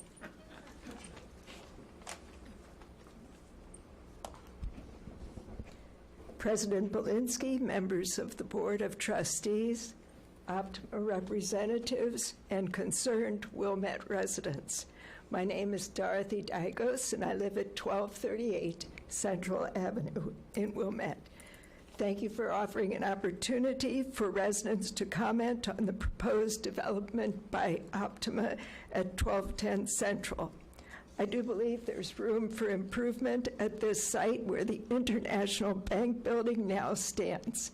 I am also appreciative of the offer by Optima to make a substantial donation to community partners for affordable housing. At the last meeting on February 25th, there was a good deal of concern over whether the plantings around the building would look nice in winter and summer. As an amateur gardener at the adjacent property, I can assure you that the plantings will look better in summer than in winter. If the Optima management finds that some plantings do not do well during the first winter, they will be able to replace them just like any other Chicago gardener would do. This part of the design can be changed, after the building is completed. What concerns me are the exceptions requested by the developer.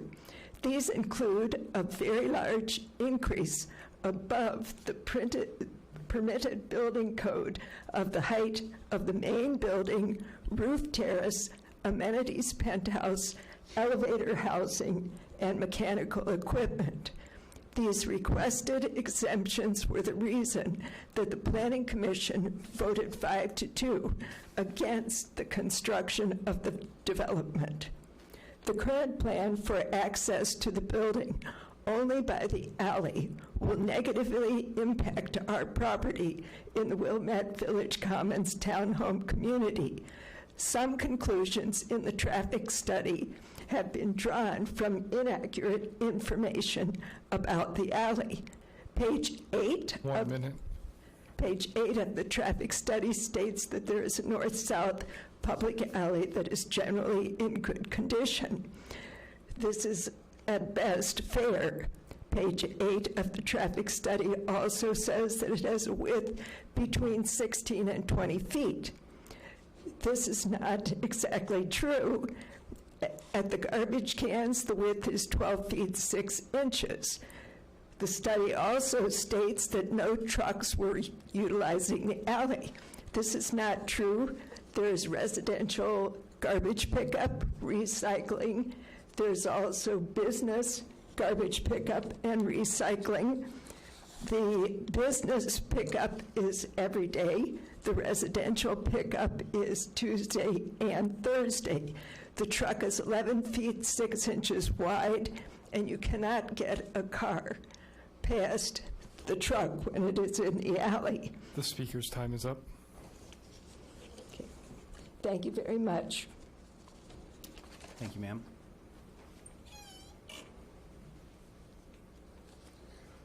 Hi, I am Julie Usum. I'm the Executive Director of the Wilmette Kenilworth Chamber of Commerce. And I want to quote a 60-year Wilmette resident who lives very near the proposed development and is also a business owner in Wilmette. And he said to me, you know what, Julie, I've lived in this village for 60 years, and I don't want it to be the same as it was 60 years ago or even 20 years ago. So I think there are a lot of people that feel very positively about change that could be coming to the village. I was greatly impressed by Optima's response, the great lengths that they have gone to answer your concerns, and their attempts to reduce the massing, increase the setbacks, and add to community development, and the benefits. The proposed $120,000 contribution to the downtown streetscape is something that would be life-changing not only for the businesses in downtown Wilmette, but for the residents who come down to enjoy those. And that's something everybody wants, and it would be huge benefit to all of us. Our village needs a development like Optima Wilmette. Our businesses need new residents to patronize the fantastic restaurants, shops, and personal services, not only in Village Center, but throughout the village.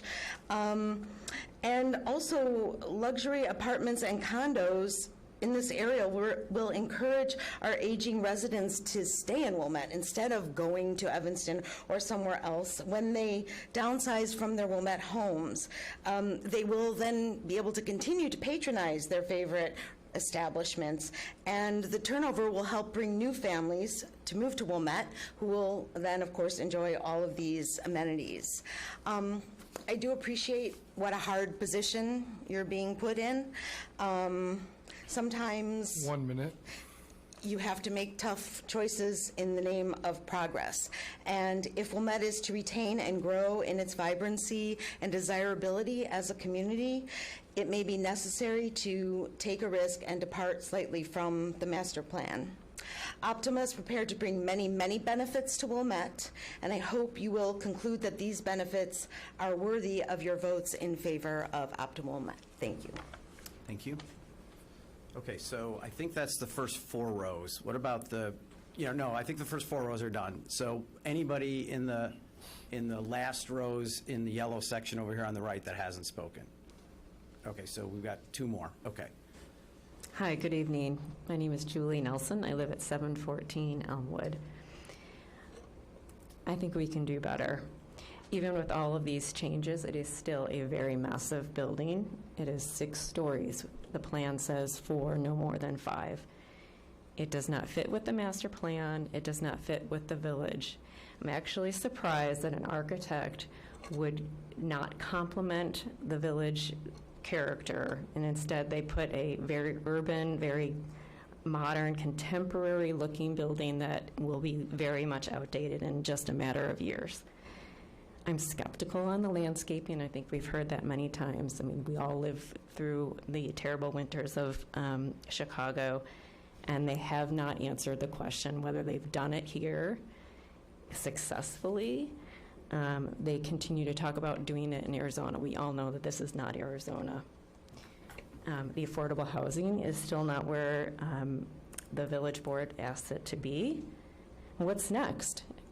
Every building on this Green Bay Road is going to be 6 stories before you know it, and we are absolutely giving away the character of our village. Is this the legacy that each of you want to leave with this village? I ask you. We can do better. Thank you. Thank you. Okay, so we have one more person from this section over here. Welcome. So I was not here. My name is Veronica Leitner. I live in the townhouses on Central Avenue, right behind. So in the Prairie townhouses, 1327. And I couldn't agree with the lady before me. I think just because the project started big and they scaled back doesn't make it the right size. It's just a strategy that they use to make it look like a compromise, which it is not. It is just too big. And I also don't know why there are no other ideas out there, why this is presented as the only idea. Almost like cornering us. It's either this or nothing. And I think time is on your side. If you take time, I don't know what the rush is, why you cannot look at other projects, other developers, and then take it from there. You cannot take the building down again, but you can take in other options. Take a look at other options right now. I have been in 3 other Optima buildings. The design looks very modern. The living experience inside is limited. When I walk down the street in Evanston, when I go to my health club, I walk by there probably once or twice a week. The building is extremely noisy. There's a big mechanical area that's always blowing, day and night, winter and summer. I'm wondering where that unit is, how much noise will be produced day and night for all the residents in the area. If Evanston is a green building, then I wonder why their mechanical room is so noisy and seems inefficient. I want to know if there was any study at the noise level that will be generated and what direction it's going to go and how it's going to impact the community. We can do much better from the look 1 minute. and from the design. It is not in character with the village. This is a very charming village. People move here because it has a certain character that people want. They want to be able to walk to areas. They want to be able to spend time outside. But they also want a certain aesthetics, a charm that this village has, that you should not give away so cheaply. I think you should take a look at other options. As I said, take your time. And I don't know what the number is, the 14.3 out of 15, what that means for the noise level, but I would like to know what is the rating for the lead rating for the building in Evanston compared to the one here, and if the noise level will be the same, or how it will be different, and in what way it will be improved. if at all. The speaker's time is up. Thank you. Thank you very much. Okay, so that's everybody here. Let's, in the back, if you're sitting on a blue chair, who would like to address the board if you're sitting on a blue chair? Okay, so it's like we've got 5 back there. Okay. Welcome. Good evening. My name is Charles Smith. I am a 29-year resident of 1408 Isabella Street in Wilmette. I'm an architect. I am a resident who has loved the village of Wilmette for that amount of time, stayed in the house, built additions, and loved the community scale. But I also know there's a future ahead of us. I'm the chair of the Appearance Review Commission for the village of Wilmette. I stood before you a couple years ago when you welcomed me to that position. The developer in this case has done an incredible job, in my opinion, of coming to our community, asking for input. Every step along the way, they've listened, they've adjusted, they've gotten better, and compliments to the Board of Trustees, because from our committee, everything that we asked for, the developer addressed. There were more suggestions at the Plan Commission, and you've done a great job, I think, of moving this to address scale, to address the pedestrian experience, and I want to support the project. I want to say that there are challenges that the detailing needs to match the quality of the renderings that we're seeing. The color of the glass needs to be very well curated. The plantings, as we've talked about many times, need to be consistently held up to the standard that they've promised. When those types of follow-through of those action items are completed, I believe that this is going to be an incredible addition to the community. And as the model that Optima has presented, the continuous ownership, the vertically integrated accountability to the community is a positive for us. Thank you. Thank you.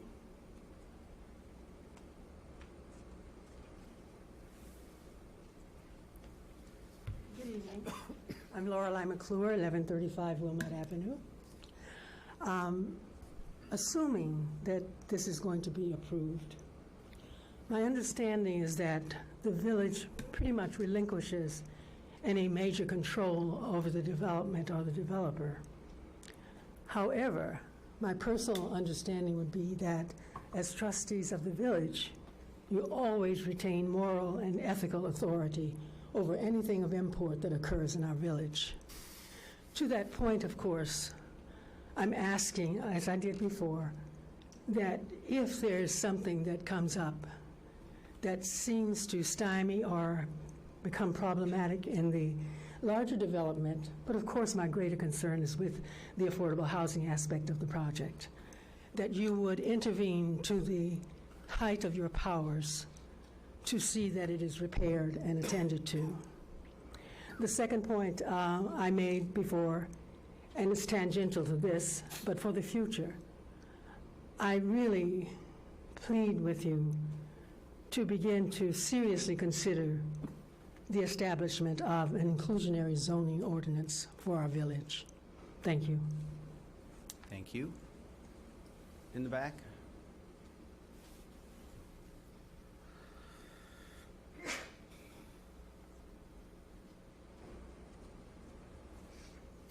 Gentlemen and ladies, my name is Eric Chains, and first of all, full disclosure, I am a founder and board member of International Bank of Chicago. But I'm also a 34-year resident of Wilmette. I live in 2510 Laurel Land in Wilmette since '86. And I try to be here to speak as a resident and not as an affiliate of the bank. First of all, I moved here with my wife when we first got our PhD degrees in Northwesterns, and we chose Wilmette for a few reasons. First of all, I don't know if the trustees knows that there's a long associate in Wilmette, 30 plus 40 years of, it's called the Chinese Woman Associate of Wilmette. We have something like, at height, we have 60 plus members, all Wilmette residents. that residency, that membership has dwindled through the years to right now only about 30 plus. And that age group of that Chinese American, Wilmette Chinese Associate, Chinese Women's Associate, has the age group has moved from our 30 years old, my wife's age, in the 30s and 40s, now are in the average of 70s. And the association has been trying very hard to attract the younger generation, like when both my kids grow up in Wilmette, trying to attract them back into Wilmette. But they are all these 30-some families members or 60-some families members the second generation are not coming back to Wilmette, even though we are all very well educated. Last count, my family of 5 members have over 120 years of total education years. When I moved in here in Wilmette, me and my wife knows, right or wrong, that Wilmette is the #1 highest average age year of education per capita in the United States. I don't know if it's still true or not. All right. That's what attracts Wilmette. But Wilmette, I know, is not attracting the younger, educated generation as we had before. Why? Because we have no good residents to feed them. The younger generation cannot, this age of younger professionals, they all like newer, modern, if not all glass, but newer buildings. But to move back into Wilmette, my kids, they need to find a house that's newer, that generally costs, single families, generally costs over $1 million. They cannot afford to do that. They don't have no choice. So I feel this building, which is designed as a modern and attractive apartment, will help greatly in that Wilmette can use a building like that to attract the residencies. All right. I have to admit, 2 weeks ago is the first time I attend, after 34 years, first time I attended the board meetings. I was so impressed by you gentlemen's lady here who last until well after midnight for this. I know you put this in serious consideration. Sir, your time is up, right, though. Thank you. Right. Thank you. Who else in the back on the blue chairs?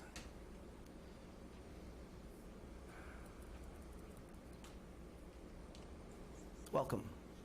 Good evening. My name is Joe Lunkus. I'm a 35-year resident. I live at 811 Park Avenue. I've appeared before the Plan Commission, and I've sent all of you some emails. I'm totally opposed to the project, and my opposition is based upon the fact that it is grossly exceeding the zoning ordinance and the guidelines in the plan unit, the development plan for the master plan. Great, throw out a large project and nibble at the edges to get concessions to get it resolved. I mean, that's a great negotiating trick. Go out there, put out something 7 stories high when the ordinance says 4, and, work around the edges, literally cutting off a couple of corners, and bingo, we got a project here. My concern is this sets a precedent, and Trustee Belinsky, you kind of said it a few minutes ago. Oh, this is the second piece of the puzzle to put in place. Yes, this is the second piece of a grossly non-conforming structure on Green Bay Road. With the Imperial Motors property in play, surely the board should know and I know Mr. Adler's probably had communications with that property owner in terms of what's going on. There's been no discussion of what that property owner has in mind or what they're testing out on the board and the development. I have to think that, another 6-story residence there probably, because it's a bigger piece of property, would contain 150 to 175 apartment units. So now we're at 250, 275 on this block, running all these cars down the alley. You've heard a lot from people here about the character of the village and why they've come to live here. A lot of thought went through that master plan to bring it together. If you're going to go and approve this building tonight, without telling the residents why you don't think that master plan is relevant, you've destroyed your trust with the community. You know, so if you're going to approve it, then put it on hold and come back to the community and say, hey, we need to have a discussion here because we approved this master plan less than 10 years ago. The world hasn't changed that much to guide us in the development of the village. And now we're looking at going with the second exception of gross proportions.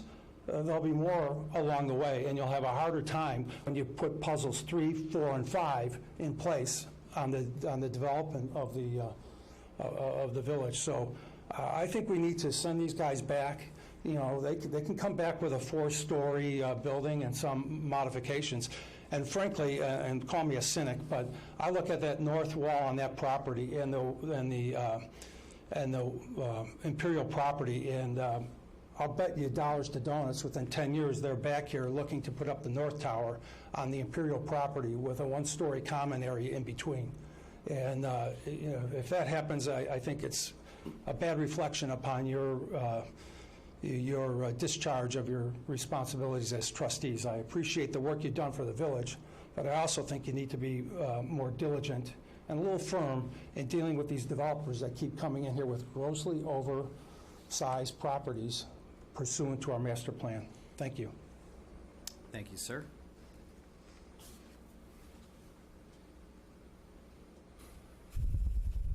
Welcome. Thank you. Excuse me. My name is Andrew Gustafson. We live at 720 Park Avenue, which is just west to the west of the proposed development. We object to the size and the scale of the building. We object to the impact it will have on us, immediate neighbors, in terms of our privacy, our congestion, and our property values. We object to the likely domino effect this will have on other future developments, as no one wants to invest in a building that is shorter than its neighbor. And we object to the negative impact that this will have on the small town look and feel of Wilmette. We organized a petition amongst the immediate neighbors of the building to object to the size and scale of the development, and had 12 of the most immediate neighbors sign that petition. We circulated that petition for support and received over 150 signatures in support of that petition.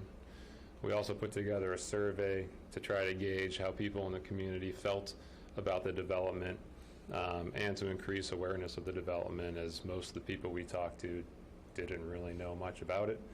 That was really successful in increasing awareness and just gaining support and insight into how people felt. We received responses from over 200 households to that survey. The vast, overwhelming majority disapprove of the project. Less than 10% approved of the project and what we felt. We provided all that information as well as the comments that people provided to you all, so you could benefit from that. And really, most of the people we talked to, when you said, hey, what do you know, we're trying to increase awareness of this development and gain support for our petition objecting to it, would say, well, why would you object to development? That sounds good. And then you'd show them the survey, and they'd look at the building and say, whoa, that's not good. That's what we had, that's not what we had in mind when we thought about development for Wilmette. And that happened time and time again, and you'll see that in the comments we provided. And so, you know, that's really what we're here to express. For us, there's two parts. One is immediate neighbors that has a direct impact on us in terms of, once again, privacy, congestion, and our property values, which no one has given us any evidence that our property values won't decline like we all expect them to. And the other is just in terms of village residents and the look and feel of Wilmette. We don't echo the concerns of others who say, let's not settle here. This is the first option. Who takes the first option, the first offer ever? Let's be greedy. This is your decision, your ability to dictate what the village looks like for years to come. Let's not settle for a short-term revenue impact to support affordable housing. Let's raise that money through normal means. So we'd encourage you to be greedy, dictate what you want for the village, because it's going to have a lasting impact for years to come. Thank you. Thank you, sir. Okay, so I think that's everybody on the blue chairs, right? Okay, so how many people that are left here? So why don't we start with the there's two of you in the back 2 rows. Start with you two. Yes, you, sir, and the woman right there. Right, perfect.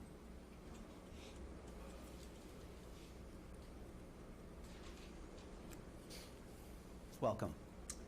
Thank you. Good evening. My name is Richard Egan. I live at 1236 Central Avenue in the townhouses behind this proposed development. I've been a resident here.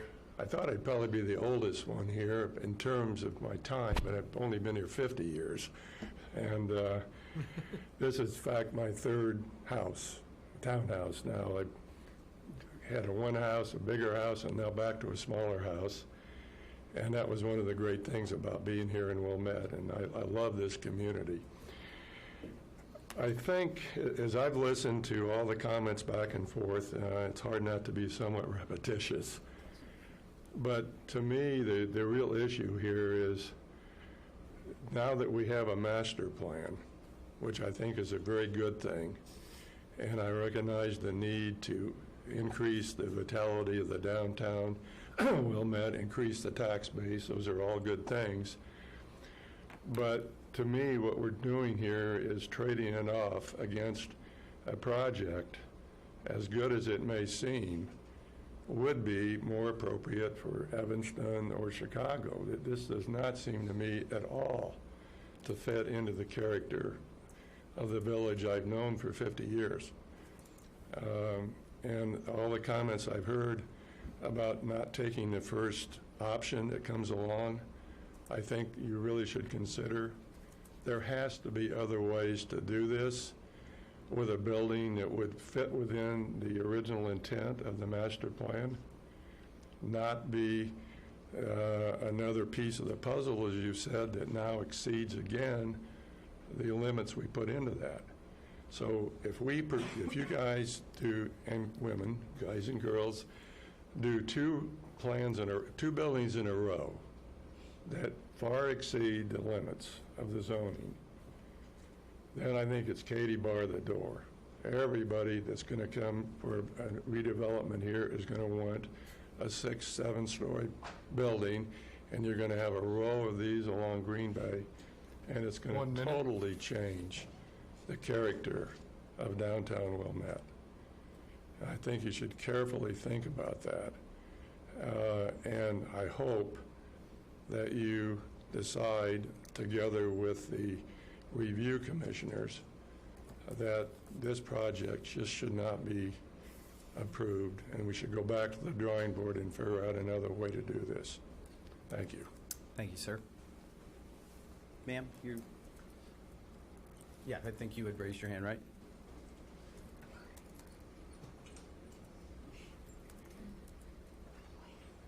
Welcome. Hi. I'm Sharon Block. I live at 1240 Central Avenue in the townhomes right behind the property. As an almost lifelong resident I'm going to ask you to speak up just a little bit more. Sure. Thanks. As an almost lifelong resident of Wilmette, I'm strongly opposed to the potential approval of this development. Of course, I agree with many of the other residents, and I would like you to consider the concerns and recommendations of the Planning Commission. There was a reason they voted against it as submitted. I won't talk about the zoning or concerns about the master plan. However, if there are plans to update the master plan already in play, maybe we should wait to approve this until you get updated feedback, especially given the changing state of retail and that most of the businesses, or like half of the businesses in the master plan, are gone. Just to add some perspective to concerns about the size, most of the large multifamily buildings in Wilmette have somewhere between 25 and 50 units. The 611 Green Bay, which many residents think is too large, has 75 units, and Optima's proposing 109 in this development, which is, it's essentially a behemoth. The other thing that I wanted to remind everybody about is that this development has residential neighbors. The 611 development had a parking lot and the library behind it. It wasn't on the same block with single-family housing and the townhomes like this one is. I acknowledge the need for multifamily housing. I think it's important. I want it. I want affordable housing in the community, but the multifamily housing problem can't be addressed with this single development, and it sort of feels like that's what's happening in some of these discussions. I don't think the public benefit is commensurate with the zoning relief requested. And as one of the trustees pointed out in the February meeting, outside of the affordable housing donation, most of the public benefits were solutions to problems created by the development itself. Sorry, I'm only looking that way. 1 minute. Another major concern about traffic, the traffic study focused on backups for cars, but there are a lot of concerns about danger to pedestrians and bike traffic in the area. One of the other concerns as a neighbor is that as traffic increases through the alley, if there are trucks, if there are car deliveries, people coming in and out of this development on the alley, that people who don't want to wait will turn off into our private brick drive, which we already have a problem with, people parking in our driveway with the post office, or people being lost, or people being confused coming off the alley. It's an issue now, and it'll certainly be made worse by this development. Let's see. Your time is up. Oh, I just want to say the light pollution, noise, and privacy concerns are, mere footnotes compared to some of the other concerns about size. Thank you. Thank you. Okay, so who's left over here? 3 people right in a row and the gentleman there. So you guys can decide, but there's 4 of you left, I believe. Welcome. Iwona Bocienska, 1234 Central Avenue. Ladies and gentlemen, Mr. President, Board of Trustees, it is a pleasure to be here. Thanks to Optima and Mr. Siegel, I became a very active member of Wilmette community, attending every single meeting of Village Board and Planning Commission. So, for me, this project has some merits, but for a different location. Absolutely not for this site at 1210 Central Avenue. The proposed structure is far too large and overpowering for downtown Wilmette. Ladies and gentlemen, this is like a marriage. You have 2 great people, but there is no synergy. And the marriage ends in divorce. Same here. We have interesting project. We have a good developer. A lot of work was done to make this project good for Wilmette, but unfortunately, this wonderful project belongs somewhere else, not downtown Wilmette. Oh my God, I spoke with numerous architects, people who designed our lovely train station in Wilmette. Every day I take a train to go to work downtown. So I take a look around and I see City Hall, train station building, which is beautiful and fits the architecture. I see post office, other buildings, and suddenly my imagination brings this huge, humongous glass structure. No, this is a bad dream, really. This is a bad dream. I don't want to exaggerate about it, but it can't happen.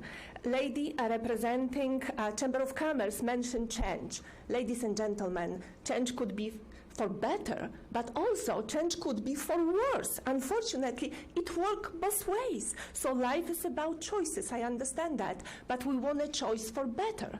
Younger community. Another issue, yes, there are many choices. When people like modern lifestyle and modern buildings, they can move into Optima buildings in Evanston, very close to aging parents. Just one train station stop, yes, Central or Davis or whatever it is. So my daughter, she's a young generation, she's a doctor, she's a surgeon. She moved back to Wilmette. They bought a house with her husband, who's a doctor as well. They enjoy our lifestyle and they enjoy Wilmette the way it is. So why should we change the character of our village? I don't understand that. But just to conclude, I would like to praise Mr. Siegel for his work. I think he's doing a great job, and he's trying to sell us something that doesn't belong here, but he's very skillful at doing that.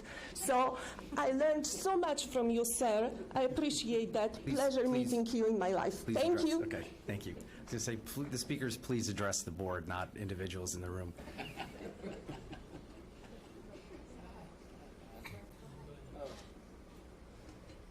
you guys can draw straws or Rochambeau or whatever. Hi, my name is Rick Persifield. I live at 1531 Central. I've been here for 25 years, which means I have walked by this site an awful lot of times on the way to the train station twice a day for the last 25 years. I'll just cut right to the chase. I think the building's gorgeous. I think you guys are doing a really good job of refining. I think modern architecture is the chili pepper in the soup around here. And if you look at the building downtown was a little jarring. The one by Treasure Island was a little jarring when it was first built, and then it settles into the community. And so I think this is a gorgeous building. I think you do have to be careful. You have to be aware of the two parcels north and south of here are going to have the same building built there. So you're going to have 4 buildings, hopefully done by 4 different people in 4 different styles, so it doesn't all look the same. So you don't have that neo-brutalist architecture that you have at the Bank One building, which looked really good in the 70s, but I don't know about now. But hey, it's part of the fabric of the building of the village. I would trade height for setback because I'm conscious of having a wall of building all the way along Green Bay, but I think it's on the right track here. You guys are doing a good job of trying to get a better outcome, but I think the path they're on is a really good one, and I'm fully supportive of it. Thank you, sir.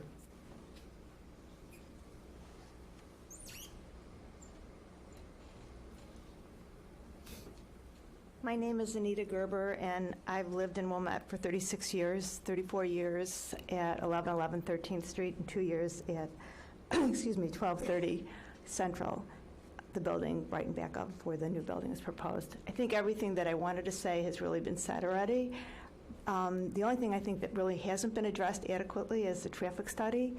The first or second meeting where the traffic study was presented stunned me because it woefully underrepresented the amount of traffic that goes down Central Street late in the day by the post office, needless to say the holidays, and the number of kids on bicycles who go down that street. I don't know where or what time of day the study was done, but it didn't represent what I see as a resident there. I also had a question about the affordable housing. I still don't understand why it couldn't be in that building if that building was to be.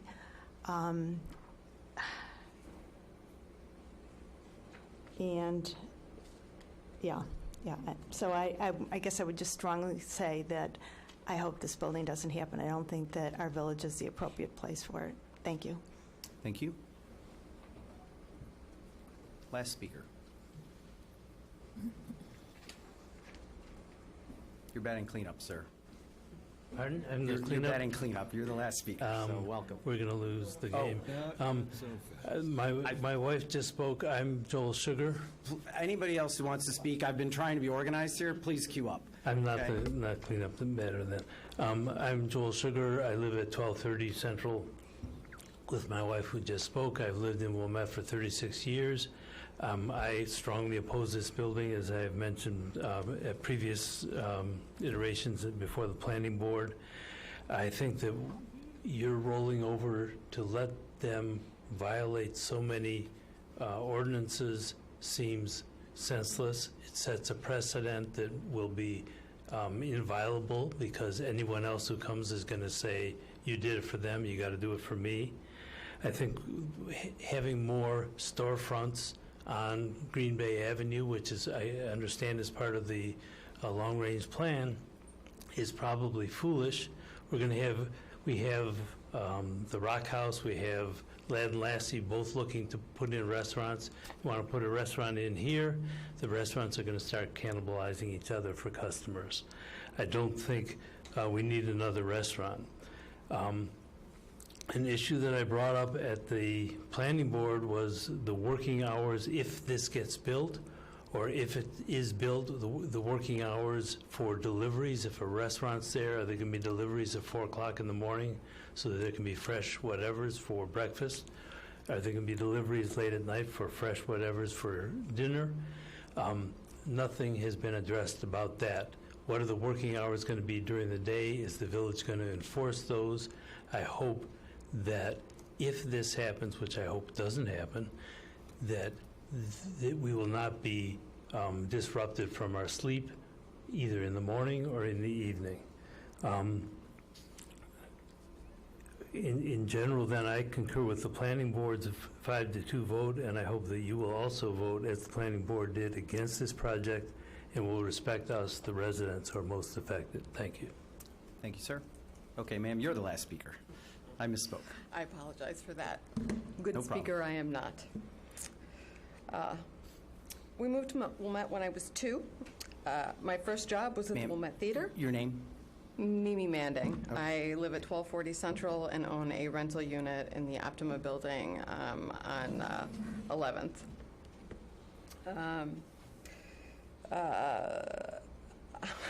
Well, I'm sorry I there's- distracted you. Take your time. It's okay. My thoughts are all over the place in this to begin with, so I apologize for that. And it's really more personal. Everybody spoke to some numbers. Everybody spoke to the honest truth is I have worked my whole life to come to stay and either stay or come back to Wilmette when I wasn't here for a very short period of time. Nothing I wanted more than to get back here. I worked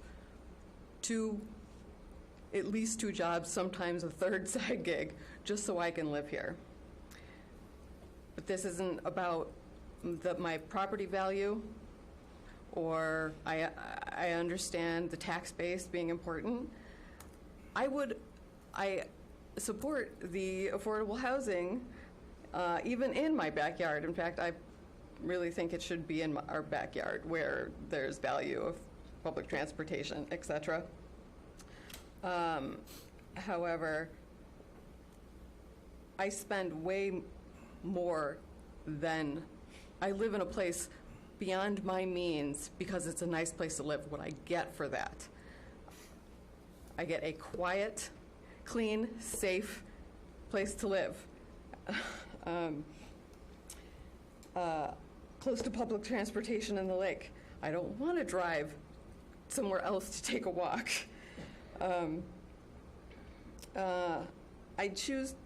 I make those choices about how much I can afford to pay in property taxes without saying word one about what you do with them. My basement doesn't flood. I do remember my parents trying to keep me out of a newly in-ground pool when I was younger. We lived on the west side of Wilmette. I don't say word one about how much that project costs. I don't have children in our schools. I don't say word one when somebody wants to put money into the schools. I understand what value that has to our community. I don't want to live in the city. I don't want to live in Evanston. Both places which are more suited to this building. I want to live in the village of Wilmette. My full-time job the last 20 years kept me in downtown Highland Park and downtown Lake Forest. My office was right on the Port Clinton Square. I don't own a car. I'm one of like 3 people in Wilmette who actually live here without a car. It is important to me that we do have business. I want to see that corner developed. The master plan, I didn't know it existed before. However, I think it needs revisiting. But even then, this building is just not in the spirit of that at all. I think what we have in Lake Forest and in Highland Park is more what we're looking for, which is a nice place to sit, a nice place to shop, to be, not just high density. High density are not words or a phrase I would want to describe my neighborhood. We're not, our streets aren't as wide as those. We need more planning if you're going to put in that kind of size of development. Just our sidewalks and streets and alleys. It's just too big. Yes, let's develop it. Too big. Thank you. Okay, thank you, ma'am. All right, with that, public comment is concluded. I know it is only 8:45, but we all sat down an hour earlier than normal, so this is the equivalent of 9:45. So we will take a break for 10 minutes, and if we could all reconvene at 8:55 p.m.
Okay, I'm going to call the meeting back to order at 8:57 PM, which is a couple minutes later than my target, but it's okay. So I would ask the public comments have been concluded. I'd ask the developer to return to the podium. You have the opportunity why don't we start with, if there's any comments you'd like to make based on questions or concerns that were raised during public comment, you have that time as well. I think some of the trustees may have some further questions for you, but I'll give you the floor and you can say what you want, and then we'll proceed from there. Thank you, Mr. President. I guess one of the things I just want to touch on, because it came up in the earlier questions as well as some of the comments from the public, is what the landscaping looks like. And some people made the comment that in the past we talked about, oh, we do this in Arizona and this is Illinois and it's very different. Absolutely, that is the case. Very different climates.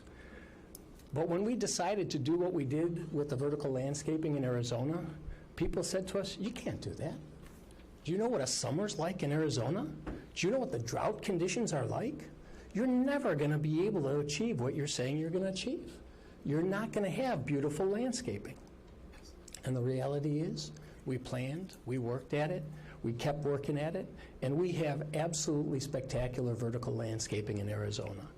So while the climatic conditions are different, there are breeds of plants that thrive in different conditions. And what we do is we adjust. As someone noted, we are a vertically integrated firm. We're a family-owned firm. We plan to be a long-term owner of this property, and we are committed to making it a successful property for ourselves and for the village of Wilmette. And so we are committed to make sure that we deliver to you beautiful landscaping, because that's what we aspire to and what we're delivering. As I said, we're a design-led firm. There's nothing about what we're trying to achieve that is to deliver a product that is not attractive. And if we fail with our landscaping, that would be very unattractive. And that's not how we define ourselves, and that's not what we're going to be delivering. I don't know whether it's worth speaking to the master plan or not. There was a lot of discussion about the master plan and its role. Mr. Adler, in his preliminary remarks at the prior meeting, talked about the role of the master plan as a planning tool, not an absolute standard. One of the things that was highlighted both at the Appearance Review Commission and in the master plan is there is no single design aesthetic in the village of Wilmette. Unlike a lot of other suburbs, there is no uniquely Wilmette design aesthetic. And it's the diversity of the architecture that Wilmette has that enriches the overall community. And we think that that's why this project fits into a revitalization of this location for the benefit of the broader community in Wilmette. Those are the pieces that I wanted to touch on, and I'm happy to answer any questions that you may have. There was one question about affordable housing, and I just want to make sure I understand. This is how I understand it. I want to make sure that it's right. Okay. So you're going to make a contribution to an account that is controlled by the Village of Wilmette, and we're going to partner with SEPA to implement this program. The program that you're funding and that actually other generous donors are funding isn't your program that you're going to manage and administer. It's our program that we're going to work with SEPA to manage and administer. Am I characterizing that accurately? You're characterizing it absolutely accurately, Mr. President. So we're providing a financial base that enables an exemplary organization like SEPA to work with you to deliver an affordable, a sustainable, permanent, affordable housing solution for the village of Wilmette. Got it. Okay. I think that addresses one of the concerns, was that holding the developer to following through on the affordable housing. That's on us, as a village and with SEPA, which obviously SEPA made a presentation last meeting, and they were quite impressive, actually. And our objective was to be able to bring to the table someone like SEPA to work with the village to deliver this affordable housing program.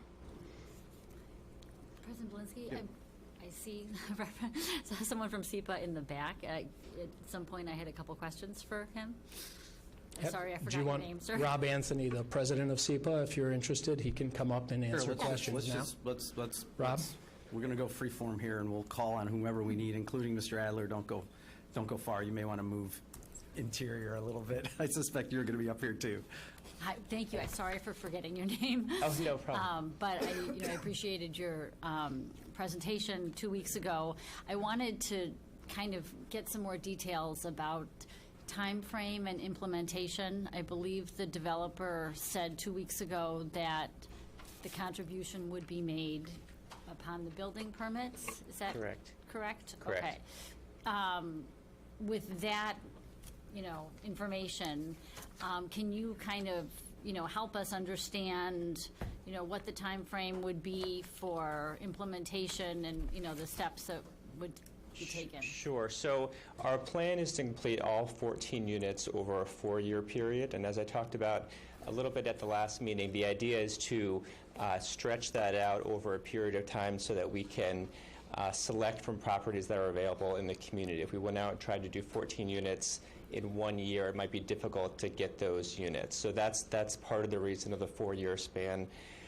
The second part is that we're partnering with the Morgan T. Wilson Foundation. They plan to generate about $75,000 per year. So by spanning this over 4 years, that would generate $300,000 that we can put into the project. That being said, we do understand there's a desire to get as many units online as possible. And so what our goal would be is to do 5 units in the first 12 months after receiving the donation, and then 5 units in that second 12-month span, and then 2 units each in the third and fourth years. And let's say, that all these units just happen to pop up in one location. Mm-hmm. And I think our goal would be scattered site housing.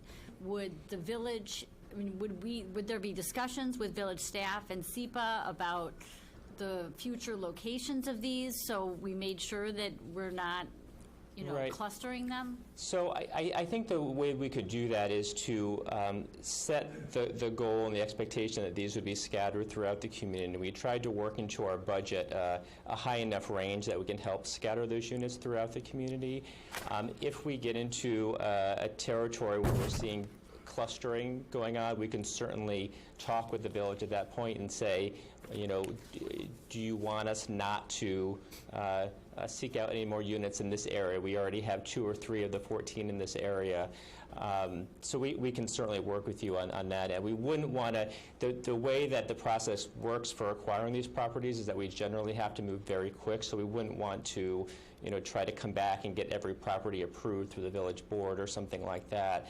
But if we do see some clustering, we can certainly, be in communication with the staff as we're buying properties, and you'll certainly know when we buy properties and where we're at with the rehab and where we're at with leasing and selling these things. And so you're not going to see, 10 units all of a sudden done. You're going to see this happen over time, and we'll be in close communication with the village. I believe I also read something that, is there, I don't know if it's a preference for current Wilmette residents, or how does that work into this plan? So in communities like Wilmette, there will be a high demand for these affordable units, and so we create a wait list, and then there's a preference for people who live or work in Wilmette on that wait list. So if someone, in most of the other communities that we work, 9 times out of 10, we're finding someone who lives or works in the community. So we're primarily serving people who do live and work here now. With fair housing laws, we can't make it an absolute requirement that you have to live or work in the community, but we can provide a preference on the wait list, and that's a way to try to make sure we're serving the community. And talk a little bit maybe about how you work. Highland Park is one of your big partners, right? Correct. Talk about how that works and how you interact with them, and would that be how you would see you interacting with the village staff? Yeah, absolutely. I mean, we really see this as the start of a partnership where we can not only create these 14 units, but we really think this is a launching point to create a more sustainable, affordable housing program here in Wilmette. So particularly with the Morgan T. Wilson Foundation, they plan to continue to raise additional dollars. So the relationship that we have with Highland Park and Evanston and Lake Forest and other communities that we work with, it's very collegial. We go back and forth. We talk about ideas. We talk about potential properties. We talk about what the village's needs are.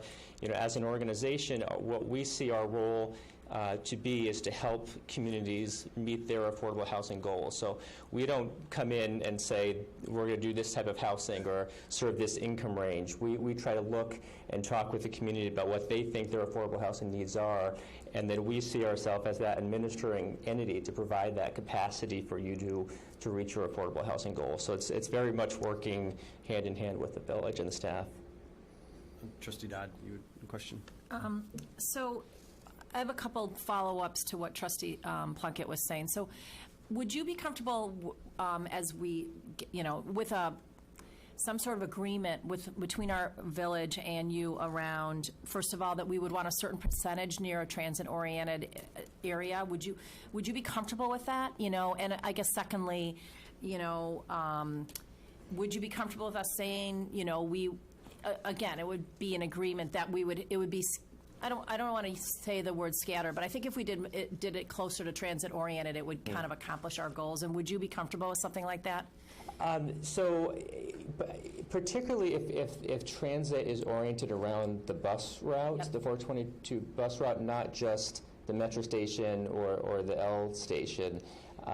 In the suburban areas, the bus station is the primary means that low to moderate incomes people typically get around. If they're close to a train station, that's great, but a lot of times they're not. And so, you saw in your packet there was a map that showed half-mile radius along that route, and there are a lot of units that are currently for sale that have sold over the past year within a half mile of the bus route. So yes, I think we could commit to being, having at least a certain percentage within a half mile of the bus route or a train station. Okay, and then, can I ask another? Oh, yeah. And so then, would you be comfortable with, so you've got your layout of the plan around, for, I think you said 5 units the first year and 5 units the second year and then 2 and 2 or whatever.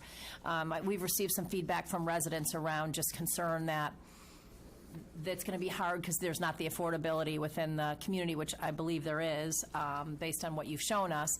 So would you be comfortable with some sort of,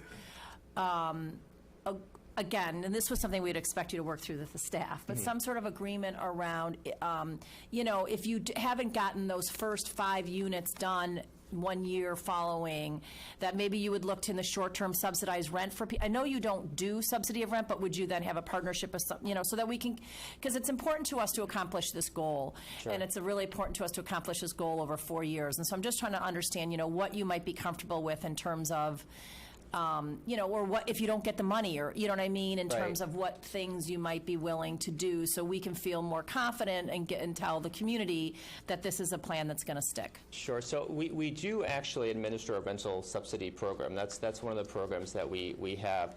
I think if something occurred like we didn't get the state donation tax credit or we couldn't get money from the Cook County Planning Department, I think we would have to have a conversation with staff and with the village board about how we want to tackle this and how we want to move forward, whether it's doing fewer homes or delaying to get additional dollars elsewhere, or potentially looking at doing some rental assistance or some other strategy for affordable housing. So, we would certainly be open to that conversation if you felt that it was warranted and we were having trouble meeting the original goal. Okay, let me ask Optima, sorry. But on just one, but given that your history working with municipalities is a very collaborative process, this isn't going to be like, we see you once a year, or the staff talks to you once a year and like, oh, hey guys, by the way, we only got 2. We didn't get 4. I mean, this is going to be an ongoing dialogue where the staff is going to be aware and thus can make the board aware of sort of progress and any issues that arise in communication in that way. Absolutely, right? Yeah. Okay. I agree. The questions came up last time around people feeling comfortable with making sure that we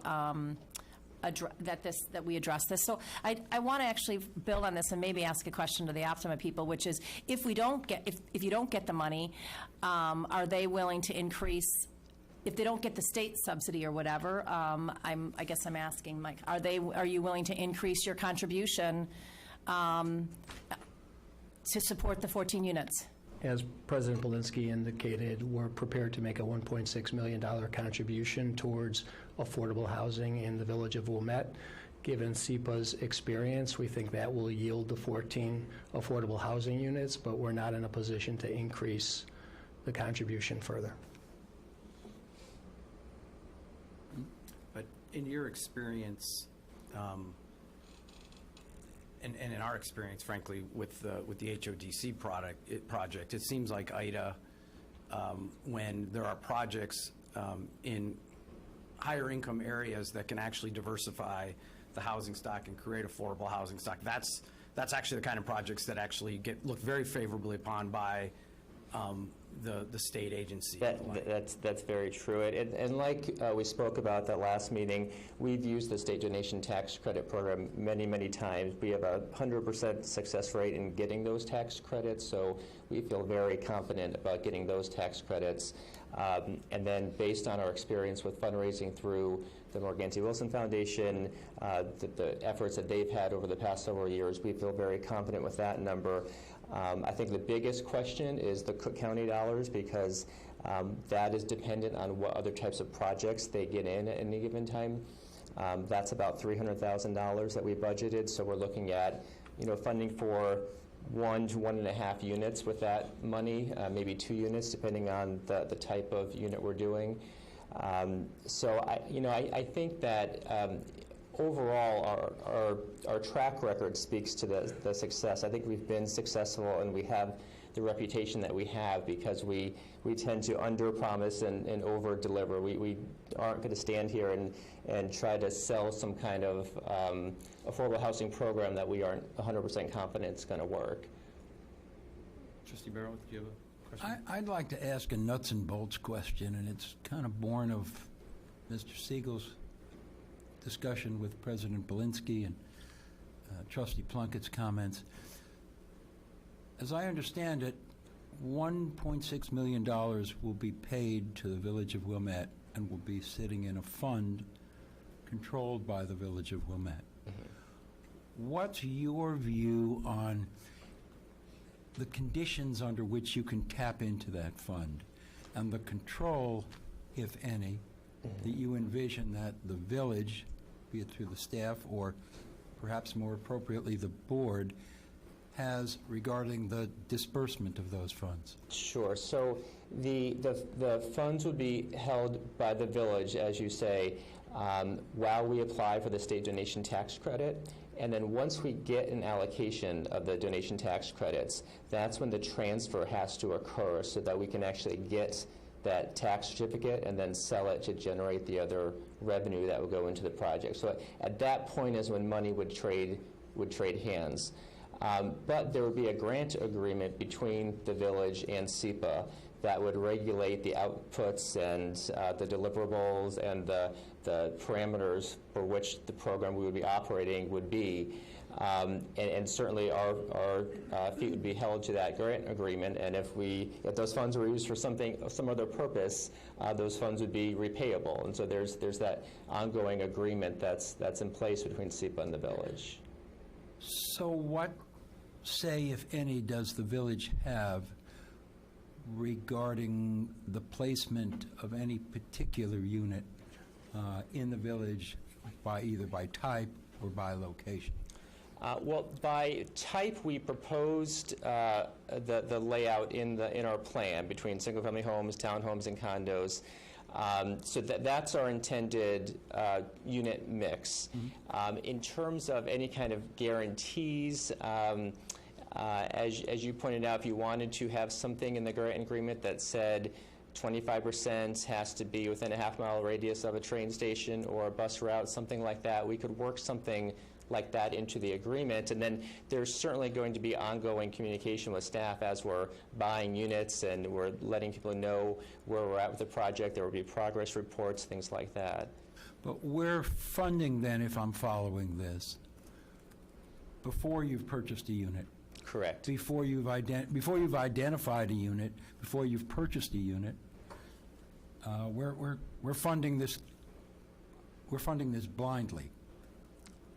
Well, you have the grant agreement, so I wouldn't say blindly. Well, but- tell me more, But is well, there tell a me more what the grant agreement limits. And is there a segregated account for us? Well, I expect there is a segregated Yes, account, yeah. but as it's described, it would appear that we've lost control of that the moment we fund it. Well, describe the tax credit program and why that has to work that way. So the state donation tax credit program, or called the Illinois Affordable Housing Tax Credit Program, is a state-funded tax credit. And when there's a donation made to an eligible nonprofit that's performing affordable housing work, the donor can receive a tax credit worth 50 cents on the dollar. So in this case, it's a $1.6 million donation that can generate an $800,000 tax credit. That can generally be sold for around 87 cents on the dollar or so. So the village in this case would be the donor. If the money is going to the village and then to SEPA, the village would be the donor. The village doesn't have a need for the tax credit. We would sell that tax credit to generate more revenue to put into the program. The tax credit is typically sold to, there are syndicators that you can go to sell the tax credits, but there are also a lot of local banks and other businesses who will give you a higher rate. Usually it's around 87 cents on the dollar, something like that. So we would arrange for that sale of the tax credit. The funds would go into that same account and continue to be used for acquisition and rehab work. Then what is it that you have collaborative conversations about with the village? Well, with the staff? If there's a desired change in the unit mix from what we've laid out, and that's the kind of communication we can have either now or with staff later on.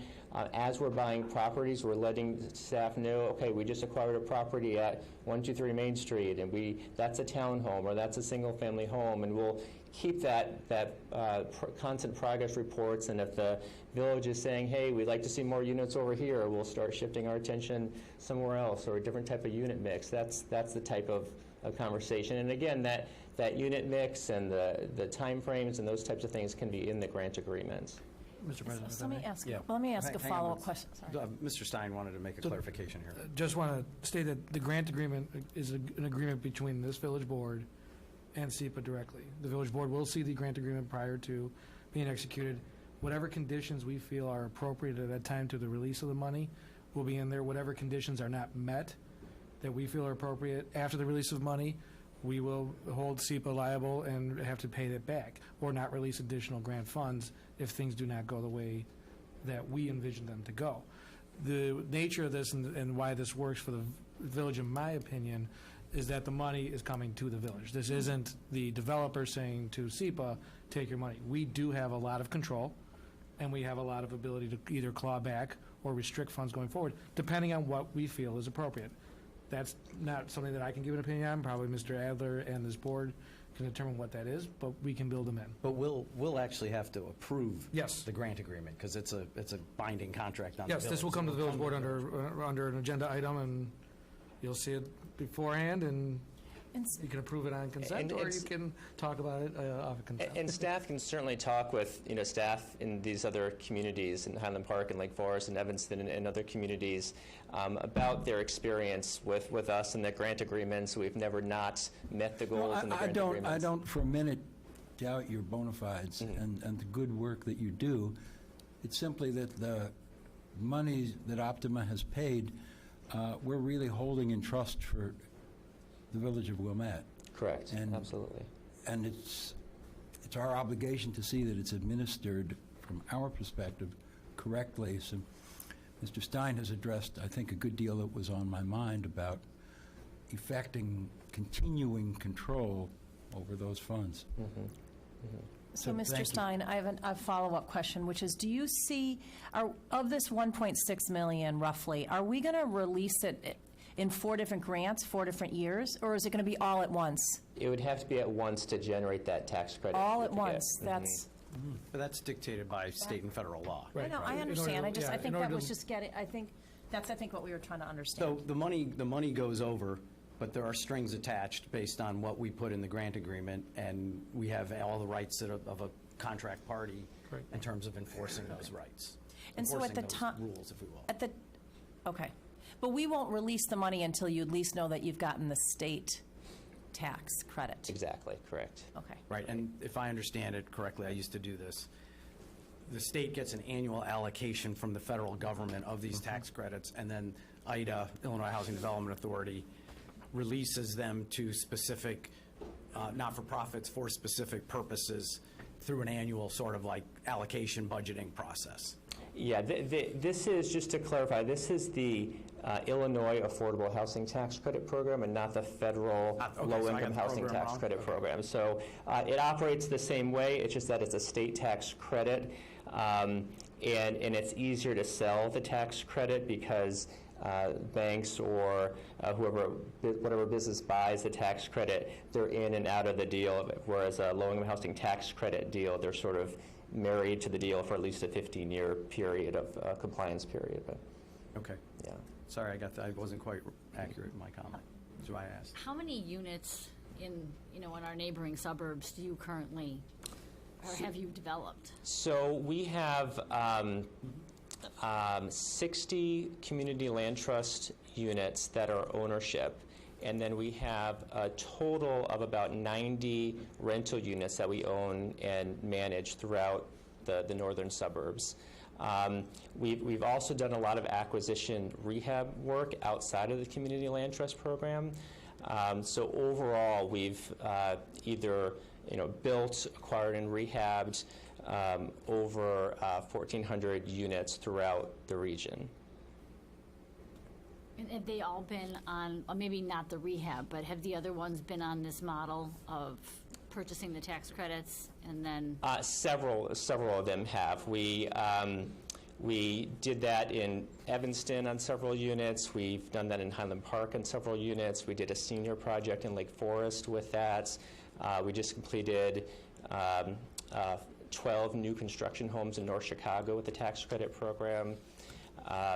We have a program with the high school in Evanston called Geometry and Construction, and in that program the class actually builds an affordable house every year, and that gets donated to SEPA, and we use that as affordable housing. And then the proceeds from that goes back to the high school to fund the house for the next year. So this is the 7th house that the high school has built that we're currently working on. We've used the tax credit program with that program, so in lots of different ways. Other questions for Mr. Anthony? Okay, thank you, sir. Okay, Don't thank go you. away. You never know. I'm not going far. Back. So, Mr. Siegel, I guess I'll ask you to come back up now to see if there are more questions for the applicant, and then we'll call Mr. Adler up in a moment too, because I'm sure we always have a question or two for Mr. Adler. So, are there other further questions for the applicant? Mr. Siegel, a speaker or two have questioned why in your design you didn't carry the 5th and 6th floor setbacks all the way along the Central Street line as well as the Green Bay Road extension. Besides the economics, can you speak to that? Well, yes.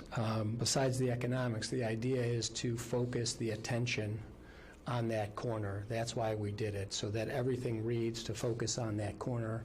As I mentioned, when David Hovey did this design, it was asymmetric with intent so that we were highlighting that corner as we carried it down into the narrowing of the individual terraces, the smaller terraces, and then the open space on the covered plaza.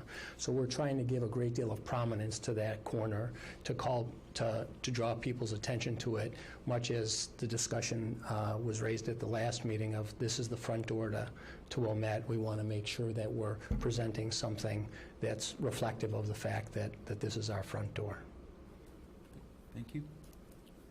Other questions? Okay, I'm going to call Mr. Adler then.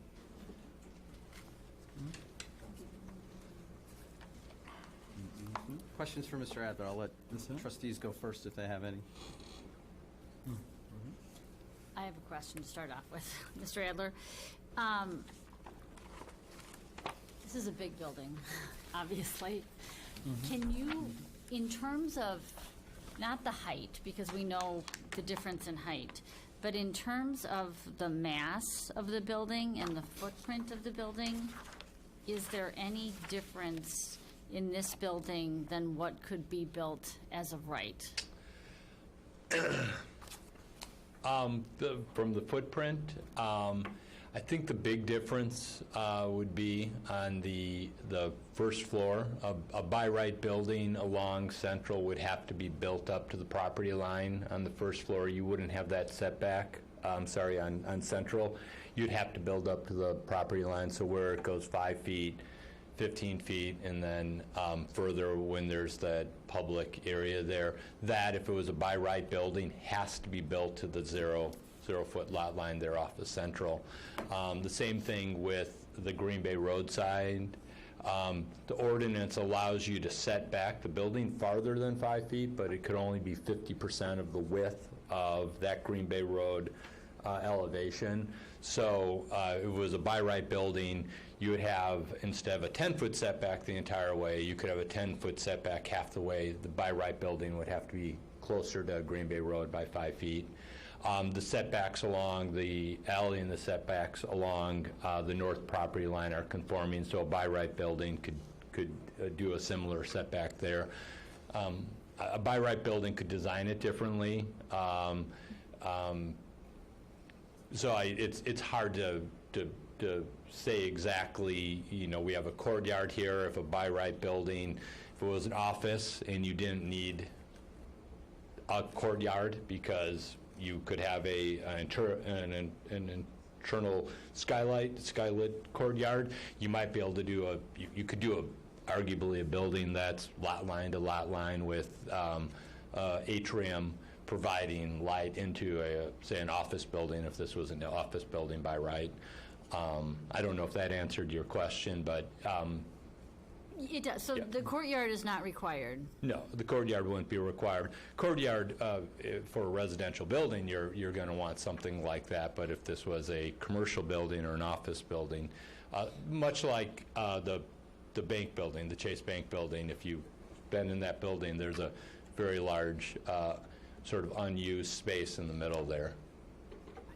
What is the public policy to build, especially along the street frontages, to the lot line? I think I was probably surprised when I learned about, what the by right would do. And, I mean, maybe you don't want to have a parking lot there, but what's the public policy to have to build to the lot line? Right. I think it's to hold the street edge and to not allow a building to be so far back that it's not engaging the pedestrian. I think what this probably showed us, especially along Central on the ground floor, and we possibly have a similar thing happening to the north, or if there's other properties on Wilmette, Green Bay near Wilmette Avenue, we might want to look at that and not require the 0-foot, the 0-foot setback there, to at least either require a setback of 5 feet or allow somebody to do a setback without needing to come in and ask for relief. So in essence, making it smaller, making the building smaller and making it arguably more attractive actually requires a variance under our code today. Right. And, one of the things we did do, and we've talked about this, in January of 2019, we changed this from arterial frontage, and arterial frontage would not have required that. It would not have required a 5-foot setback along Green Bay Road. You could have built the building up to Green Bay Road, but if you wanted to, you could have set the building back off of Central. You could have also, if you wanted to, set the building back off of Green Bay Road. But when we went to that, in part because of the concern about just by right medical office on this block and the impact that might have, then those setbacks changed. I have some questions about what happened at the Plan Commission. In the last couple of days, I've been going back and reading their report, and from my recollection of what I saw on television, and comparing it with what the PUD ordinance requires. And it seemed to me that almost all of the discussion that was had at the Plan Commission had to do with the balancing of the exemptions that were being requested or variances that were being requested versus the benefits that were being offered in exchange for those variances. Am I right in characterizing that? Yeah, I think, yes, you're right in characterizing that. I do think that the Plan Commission understands there's a lot of other standards, and there's a response from the applicant in the report on those standards, and they don't, like the zoning board, don't go through every appearance review standard, every special use standard, every plan unit development standard. I think and just like I suspect this board has done in the past, you're going to concentrate on those portions of the relief or those standards that one might be struggling with to feel comfortable with. And I think that's what the Plan Commission ended up doing is maybe in a general sense feeling comfortable with the standards, and then really delving into what this relief is, what the impact of the relief is, and what the benefits that the applicants says they're willing to give to try to get this relief. Of course, somebody on the Plan Commission, you could say, I don't care what the amount of relief is. I don't think it's justified because of, what benefits there are. I don't think it's justified because the relief is too great. That could have been something that somebody on the Plan Commission could have said. Well, I'm not concerned about what they could have said, but I noticed in looking at the PUD ordinance that there are 7 standards that have to be met. Only the last standard is the one that was really discussed, and that was a standard of weighing the benefits against the detriments. I don't mean to put it that way, but Trustee the Kennedy, I guess relief requested. I would ask you, is there a standard that you think we should be focusing on that you don't think is met? Yes. Okay. So the very first standard is that the plan unit development, including all proposed exemptions, is in conformance with the comprehensive plan, and that the character and nature of existing and future development in the vicinity of the proposed planned unit development. I didn't hear a lot of, that's come up a lot in the residents' letters. They've offered a lot of commentary on that, but I don't remember much real conversation about that at the Plan Commission. And in fact, when you look at their report,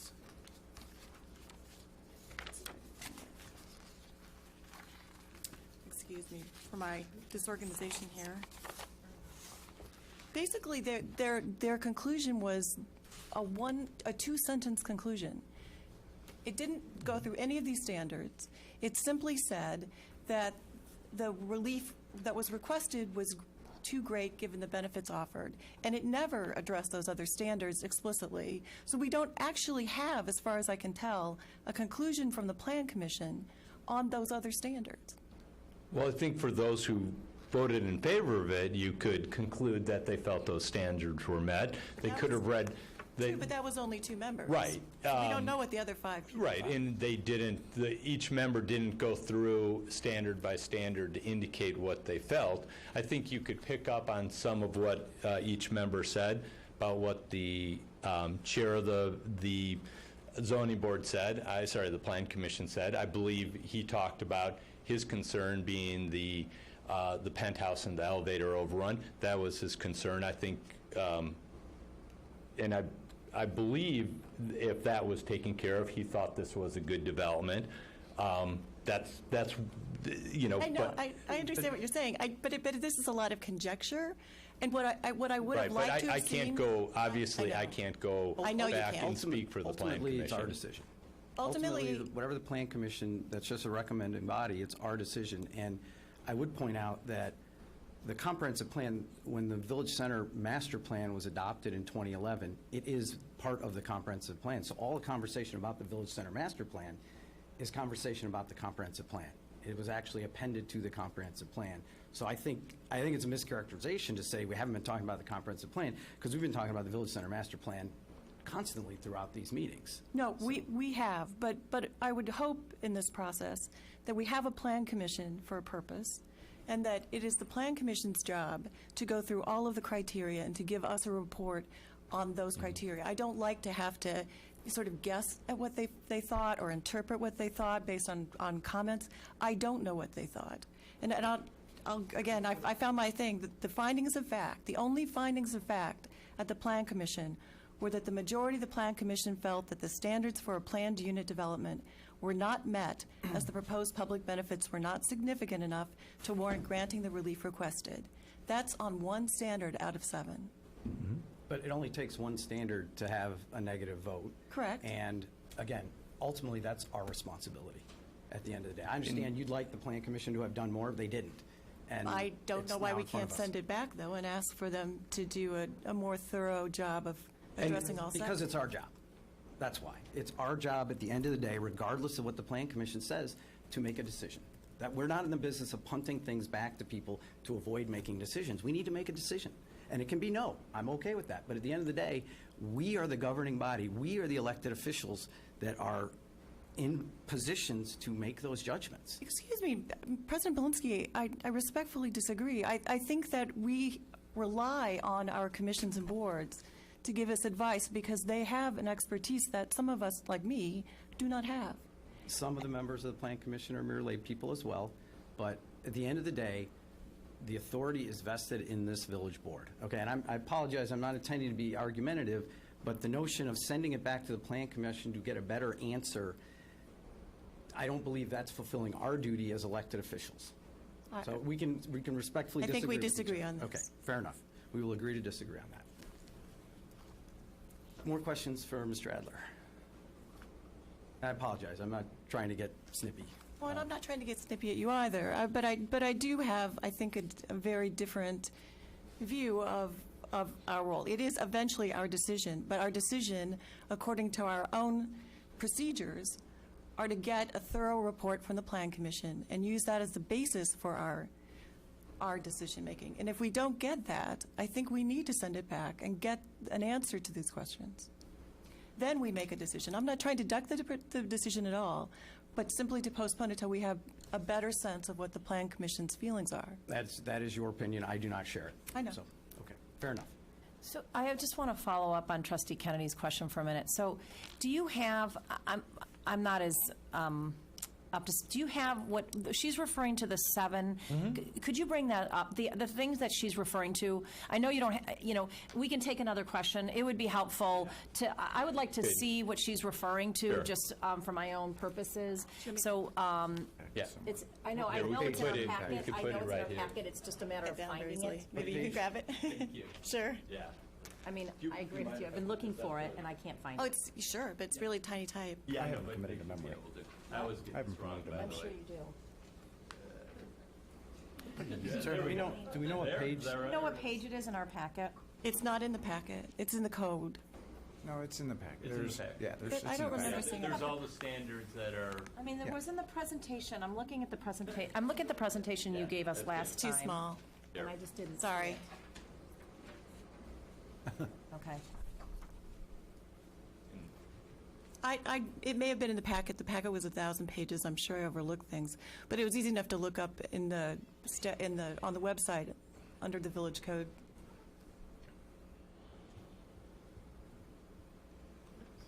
All right, well, let's continue on while we. Keep going.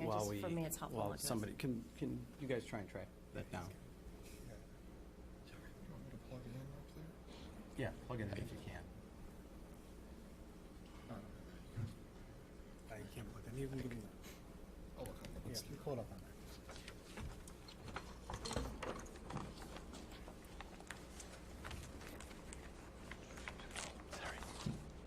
Do we have a page number for that?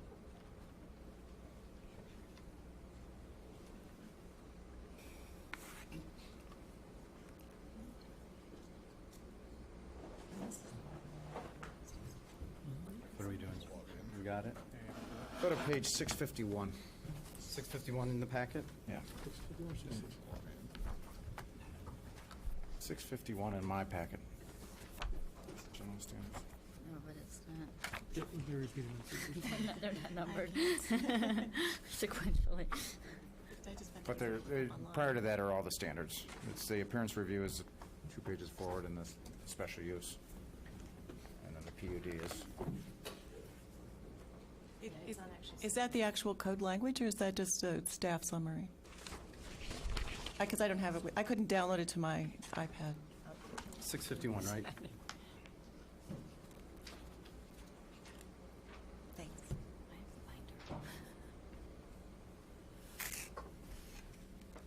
And most of the standards here appear, John, to sort of be the usual ones that are associated with either a zoning variance or a special use permit. So there's nothing unusual per se about the special use provisions. Okay. All right, further questions for Mr. Adler? We want to take a break while we read this, or? Well, maybe just the general question is what kind of guidance are the plan commissioners given when they're reviewing?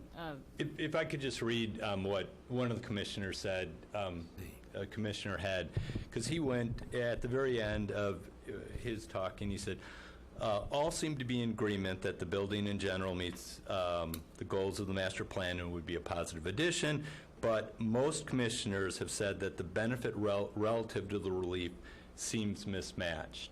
And so there was a definitive statement by a commissioner who suggested that it might be continued and that the applicant might come back and provide more public benefit to get the relief that was being requested. And so I completely understand what you're saying about going through each standard, but my guess is they didn't do that because at least most of the Plan Commission members might have felt that those standards were being met and they were concentrating on the standard that they were concerned about, that there wasn't enough benefit given the type of relief that was being requested here. And I understand your concern that we don't know that for apps because they didn't go down and they didn't say, I'm satisfied with standards 1, 2, 3, have a concern with standard 4. I completely understand. Yeah. In going forward, I think we could request the Plan Commission to go into more detail, standard by standard, but that hasn't typically what has been done in the past. I understand, but the reason I think it's a particularly heightened importance here is that it is standard 1 that is giving the most grief to a lot of residents. So that most of the letters that I've looked at, and I think I've looked at most or if not all of them, it was exactly standard 1 that gave them the most concern about the project. Not that the project itself didn't meet the standards of the comprehensive plan, but that this particular site, which is the vicinity of the proposed site, is not suitable for this bulk of a project with this height. Well, and I think that is the question in front of us. You know, is this consistent with the Village Center Master Plan? So can we talk about the Village Center Master Plan? Those are two standards, though, I think. No, So one is it in conformance with the comprehensive plan? And the second is, and the character and nature of the existing and future development in the vicinity of the proposed planned unit development. Right, which Those are is the somewhat Master separate. Center Plan. I mean, the future No. development is sort of relates to the master plan as well. I mean, that's what the plan was designed for. But Well, I read it a little differently. I would say that saying that it's in conformance with the comprehensive plan means that it would fit somewhere, but not necessarily on this site. Oh, no, I disagree completely. The comprehensive plan is like based on neighborhoods and locations. It's specific. The comprehensive plan is not, we want to do this. I mean, we have What? maps and stuff in the comprehensive plan, right? Well, yes, but the map, as I read it, says that south of the Imperial Motors Building would be a new 2-story commercial office building anchoring the northwest corner of Central. That was one of the alternatives. I understand. So, One of the things that happens with the comprehensive plan, we developed the zoning ordinance. And yes, on this particular property, there was a 52-foot height limitation placed, 54 to the top of parapet. That's the base zoning that is allowed, that came out of the comprehensive plan. We didn't, what came out of the comprehensive plan is zoning for the entire village center by street frontages and what we call height areas. We didn't go and say on this corner you're only allowed, on this particular property, International Bank, you're only allowed 2 floors. On Imperial Motors, you're allowed 5 stories because that's what was shown in the comprehensive plan. What we did is develop the zoning from that master plan. And again, I believe with an understanding that we would get development proposed that would be asking for relief and going through the plan unit development process to develop in our village center. And I think Sorry, go ahead, Trustee Kurzman. Joel, you raise your hand. Trustee Kurzman. Just a question for you, Trustee Kennedy. How does it factor into your thinking, if it does, that there have been significant changes to the proposal since it has been looked at by the Plan Commission? Does that play a role or no in how you're evaluating this? Well, personally, I love the changes. I think that they have improved the project considerably, particularly the setback at street level and the change in the depth of the top 2 residential floors. I think it could be better. I think if you did the same thing on the other corner of Central Street in the alley, that would also help to diminish the sense of bulk and provide some relief to the townhomes that are adjacent to the building. But I'm not looking for the perfect project, but I am concerned with the process, and I do think that we need to have a process in which we go through all of the various standards and we determine that they're met. And I do think that should happen at the Plan Commission first, that we look at what they say, and then we make the final decision. But because we are spending a lot of time doing this, and I don't know what they think about the revised plan, but I just think this is not the best use of our time. But what you're talking about is a change from what we do today. It's a change from all the recent PUDs. And I'm not saying that's right or wrong. I'm just saying the expectation on staff and on the Plan Commission to do something differently than they've done before is sort of unrealistic in a retrospective basis, because that's just not the way it's been done historically, where people have gone through and articulated. A yes vote, presumably a yes vote from anyone on the zoning board or that says, well, I believe all the standards have been met, and a no vote says no. I would make that presumption. Why would you vote no if the standards weren't met? You should vote yes then. So. Well, I mean, 5 members did vote no, and so probably in that sense, it wasn't necessary for them to look at whether the other standards were met, because exactly right. They failed one, so that was the end of the inquiry. But I still think we would be much better served if they were asked to follow the steps and determine that all of the standards are met or not met. That would give us far more information to base our decision on.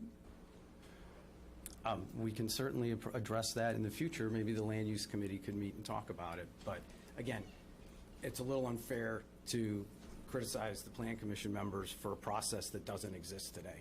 So I'm not criticizing them. I'm simply asking that I'm not sure what the unfairness is about And I doing do it. think that there's a fairly easy way going forward with the Plan Commission. We could just ask, here's the main standards. If you believe that any of these aren't met, can you identify them? I believe we could do that. That shouldn't be that difficult to do.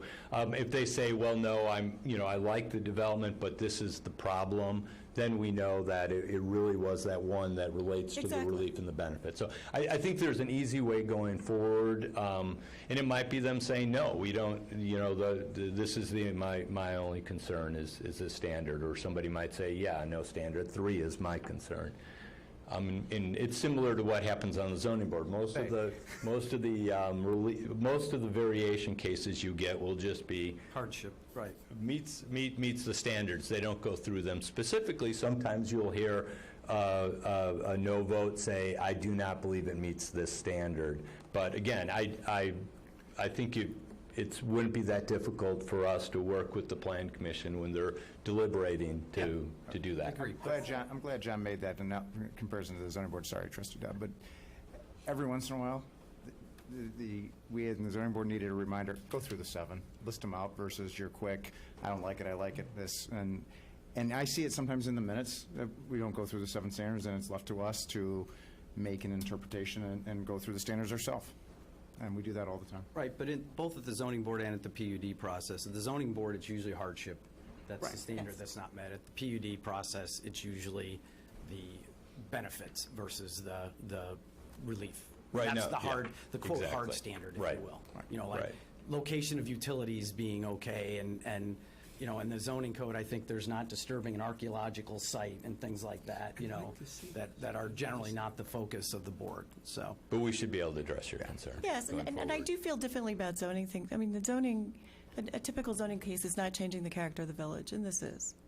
And so to the extent that we can do the best job we can, Absolutely. I think it's worth taking the time.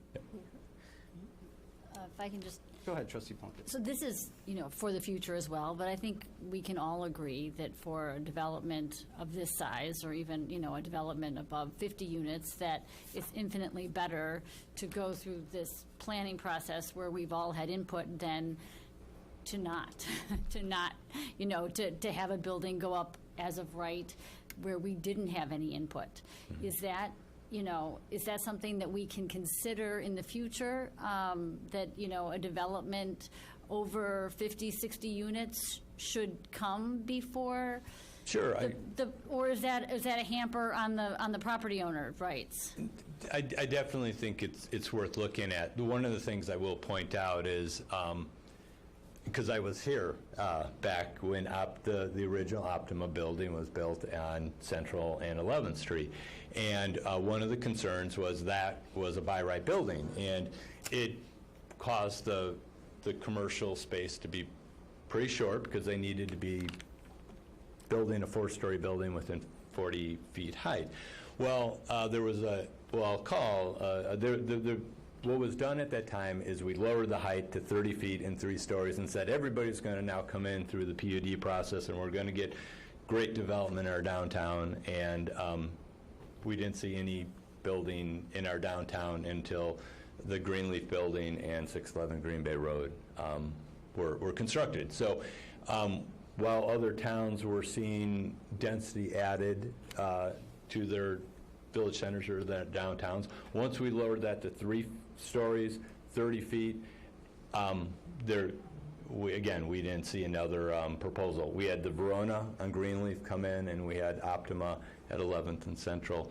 So the only thing I would say is I would caution how we do it. I think we need to look at it in terms, obviously, of the community and what we want for our community, but also, if this is something that we would like to see increased density to help support our downtown, we need to make sure it's realistic.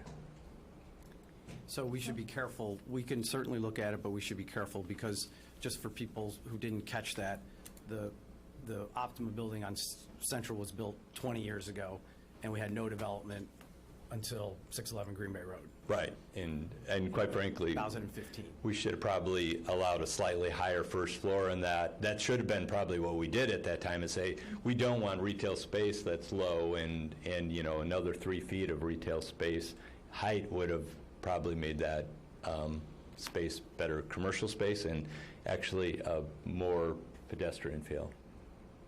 Trustee Dodd's been waiting patiently. So I just want to follow up on Trustee Kennedy's a couple points here. So first of all, I actually listened to the Plan Commission like you and read the Plan Commission meetings, and I see it differently. So which is, I do, and in addition, I spoke to Plan Commissioners. Okay, so I spoke to Plan Commissioners who voted against it and Plan Commissioners who voted in favor of it. So I feel I have somewhat of, and I met with them. And I believe that when they were looking at this, they were really weighing the ask versus the public benefit. And I believe that that's somewhat clear in their statements. And yes, moving forward, we can be more clear on, in requesting that, but ultimately when I listened to it, that's what I saw. And when I talked to this Plan Commissioners, that's what I saw, that's what I heard. I've also struggled with whether we should send this back to Plan Commission. And so, and I've spoken to staff about this, and so I figured and knowing that, and I have changed my mind on that for a number of reasons, which is ultimately we ultimately as a board are the ones who have to decide this. And so why are we sending it back to the Plan Commission? Is it that we are not comfortable making a decision tonight and we're looking for different information? That's a different reason. But ultimately, we're going to have to approve this plan regardless of what the Plan Commission says. And so I want us to caution us from sending it back to Plan Commission just because we're not comfortable making the final decision, because nothing is going to change. Ultimately, that is our role.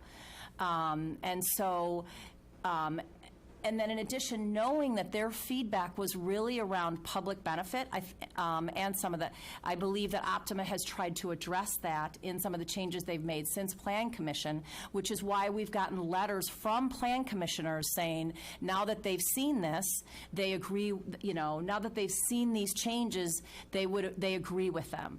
And so I think those are just all important things for us to be thinking about.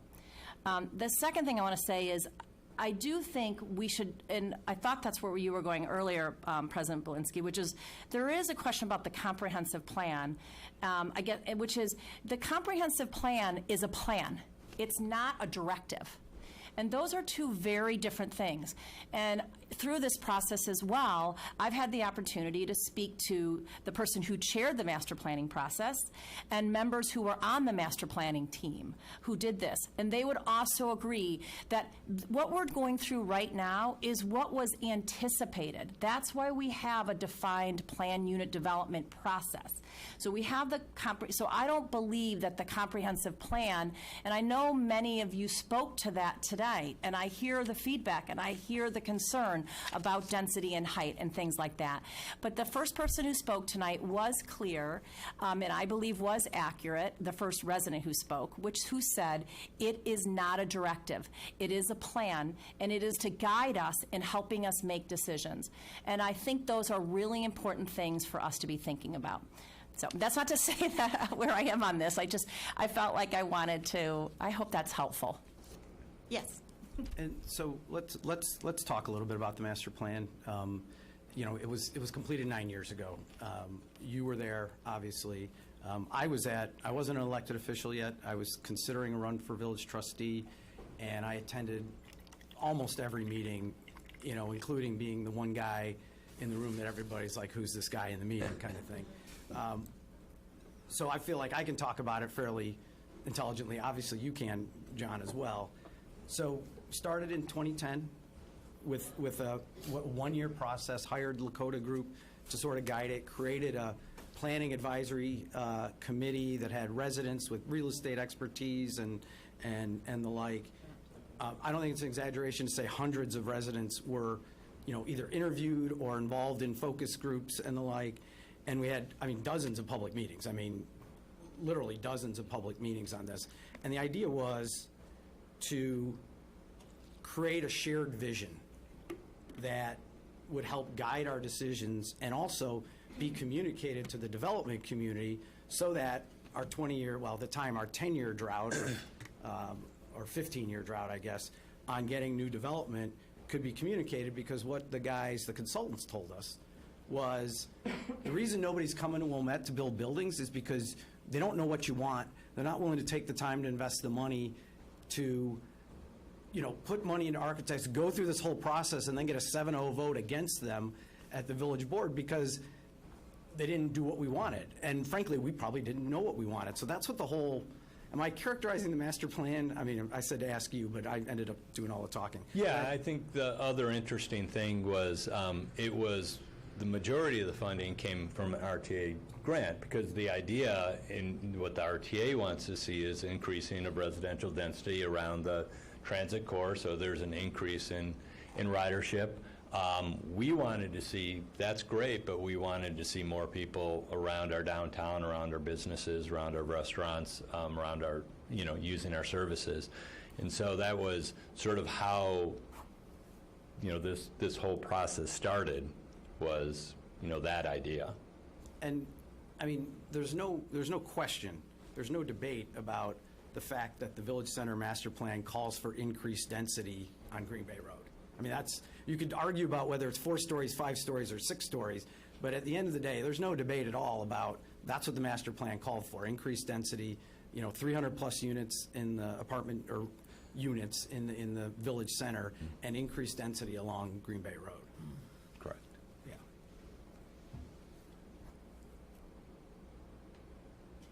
Questions for Mr. Adler? Trustee Dodd, you're leaning in. You Well, look I like guess you have one. that said, around what the discussion we had on the master plan, I think we've touched on it, but I guess building on that, we have 2 pieces of the puzzle. I guess I want to see where other trustees are. You know, I feel very strongly that before we can decide if we're going to adopt this particular project, that we are in agreement that we need to revisit what is allowed by right along this Green Bay corridor.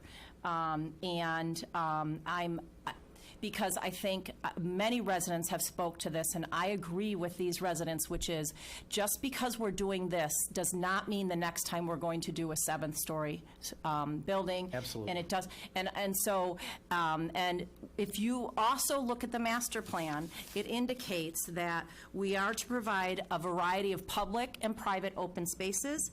And we are to provide and incorporate public spaces along Green Bay Road.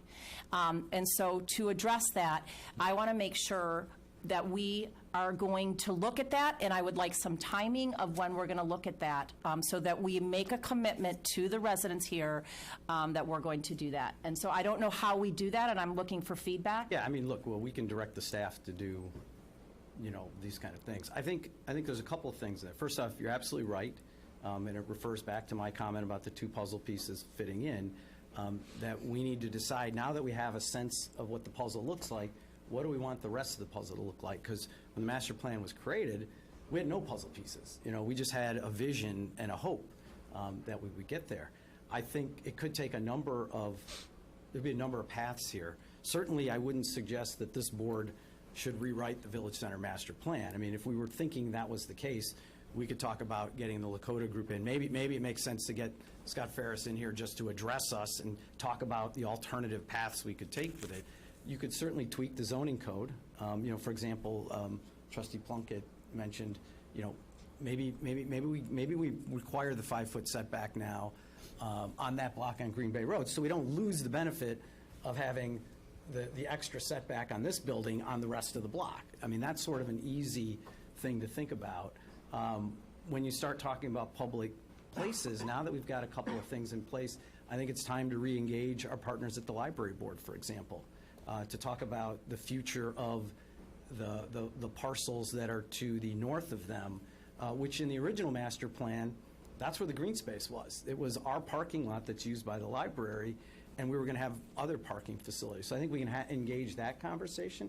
But I certainly think tweaks to the zoning code, sort of entering into okay, so now we've got these 2 puzzle pieces, brainstorming among the staff, and then as well talking about having the Lakota group who led the master plan give us some thoughts. I think all 3 of those are clearly on the table, and they're appropriate given what we're doing here tonight. Is that sort of consistent with what you're thinking, Trustee Dodd? Because I agree completely with what you're saying, I think.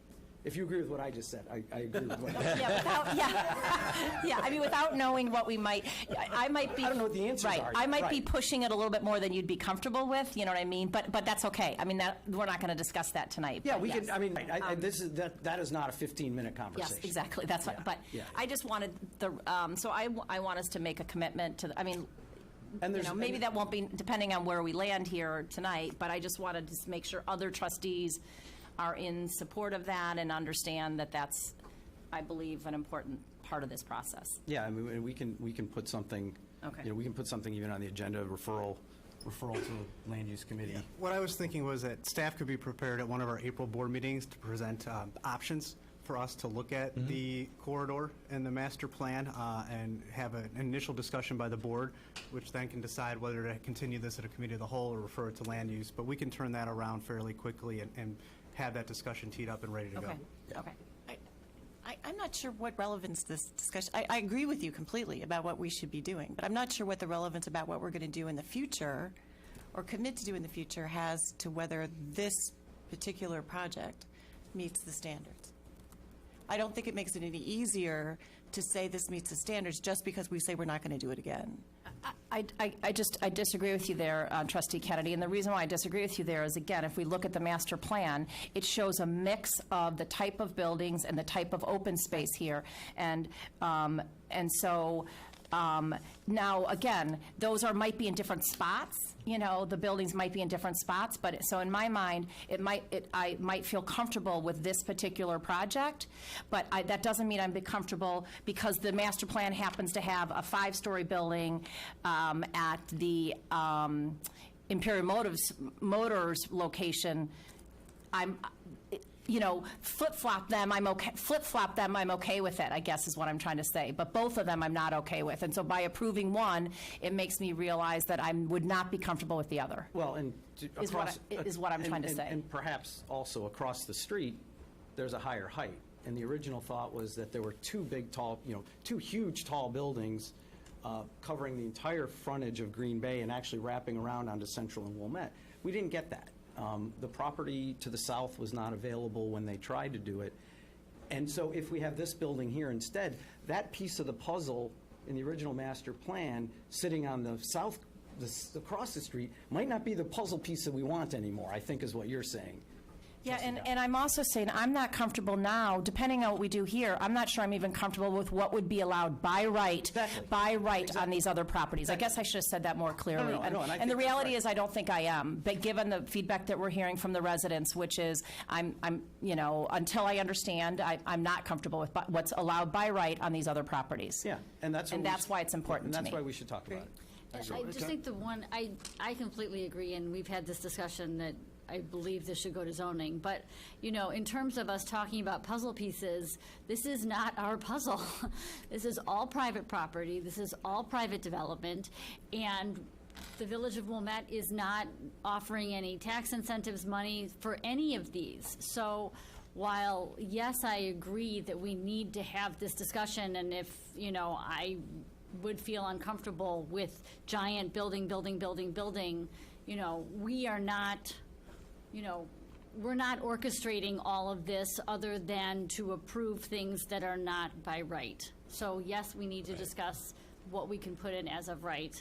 Right, but we do have control of what is by right. We have control over what is by right, and we need to review what is by right, because that's big. It's already big. What I can point out, and what has been built by right, is a condominium building on Greenleaf.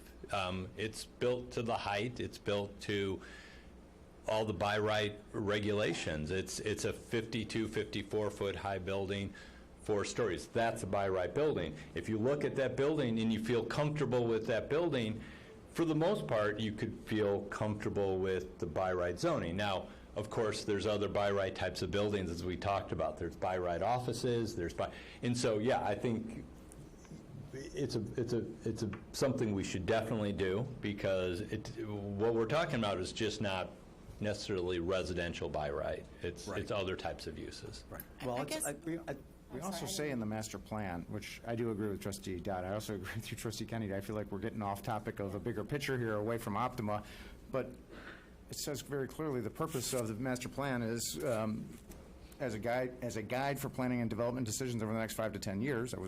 Master plan should be revisited and updated every 5 years. Yeah. I've been on the board. We haven't done that. Well, so we didn't get we're long overdue. We didn't get the first project until 5 years in. We've only done one project, so that's why I wait till the agree project comes along to do the master plan, because it takes 2 years to do a master plan. We should have it in place beforehand. When was the last time we talked about it? We That's should my be point. revisiting. We are redoing the All agree. comprehensive plan. Yeah, and it will be to looked at within the context of the comprehensive Yes. plan, but yes. We budgeted that, Yes. right? I mean, Yep. we are No, we budgeted for in the the- comprehensive no. plan. This is part of the Comprehensive plan, but not the master plan. We But approved the budget. that's part of it. Yeah, this we will definitely be asking the consultant to take a look at this, and whether how detailed it is yet to be seen.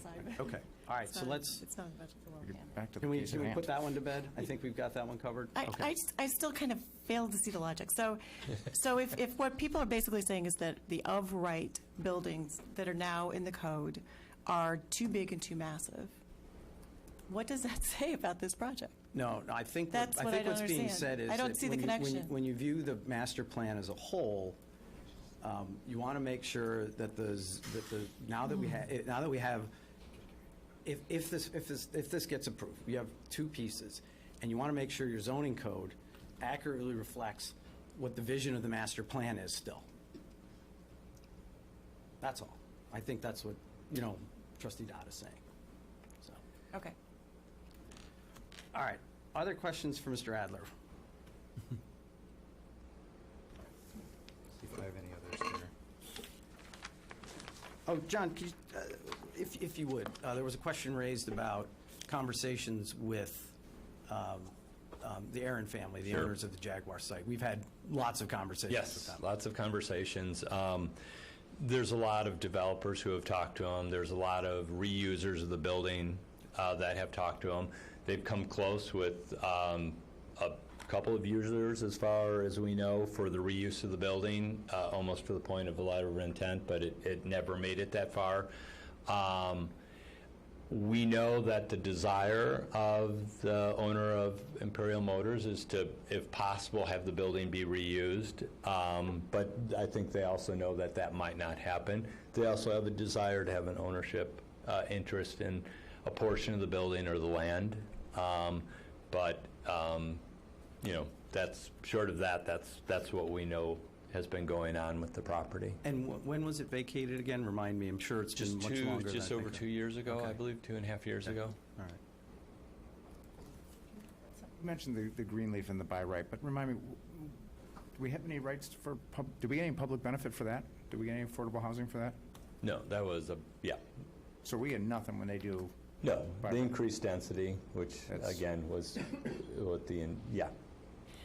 So I want to follow up on, I'm going back now to a question Trustee Plunkett asked, which was kind of talking a little bit about what would be allowed by right on here.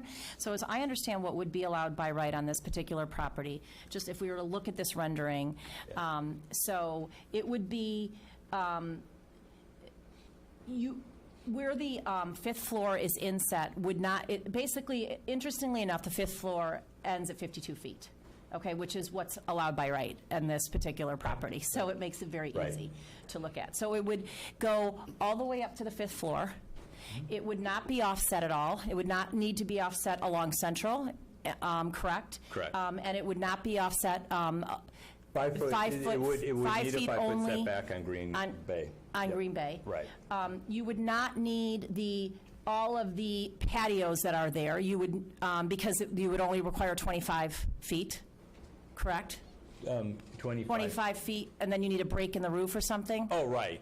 Yeah, But so you would not need all the corner Correct. patio. So Correct. I think that's a really helpful thing. I mean, this is what Trustee Plunkett was kind of bringing up, which is if you were to look at the mass of what was allowed by right, because that's really what we're, and what some of the residents have talked about, it would be up to the bottom of the fifth floor. There would be none of there would be maybe half of the patios all the way along, and then it would be closer to Central. Balconies, Balconies, right? Yeah, sorry. Yeah. No, patios, I think people are confused. Sorry, talking about balconies. Yeah. And we would be getting no public benefit, nothing related to the affordable housing, none of the public parking, none of the electrical vehicles, not the plaza. Correct. Those, because that would be allowed by right. Correct. Okay. And I think that's important that people understand. One other question on the master plan, John. There was a section sort of at the end of the master plan. There's a financial feasibility section, which basically, I'm going to paraphrase it, but it basically said, this is a wonderful plan. None of it can actually be built because financially it doesn't make sense unless you have a government subsidy, or, and this was at the time, this was after the recession, was 2010, you have a government subsidy, so we contribute the land, for example, or you increase density. So there was sort of a precursor in the Village Center master plan suggesting that to get things done, you may have to go a little bit further than just throwing a document out to the world. And in essence, the PUD process is the manifestation of that sort of doing stuff to get stuff done. Right. Yeah, and we found that out with 611 Green Bay Road. The need to go to an additional story in height or extra 10 feet in height to get what, the value of the land is. Right, and we ended up not doing that, and the village took a loss on that property. Right. Okay, further questions for Mr. Adler? further questions for the developer? Yeah, I guess I'd like to ask a question of Mr. Siegel, and then I'm... Both of our questions. Yeah, and then I'm going to actually ask the same question of my fellow trustees. I think you've made tremendous, tremendous progress in addressing the concerns that we described at our last meeting. I think this is an extraordinarily large improvement over what was originally provided.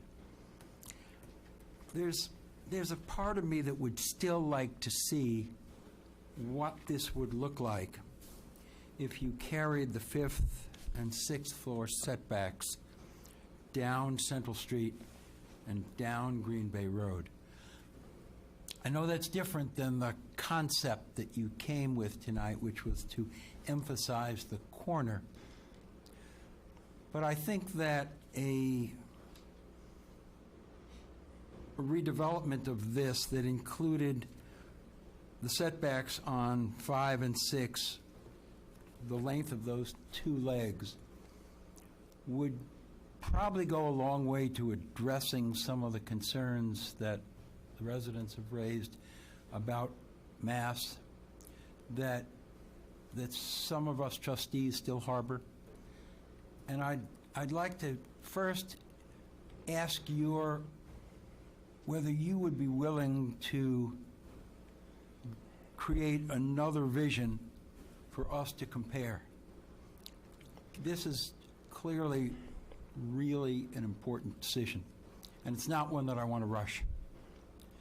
And I think it's not unfair for us as a board and as a village that we have before us perhaps another alternative that certainly was sufficient for you economically, but that provided a little bit more relief from the issues that continue to concern us.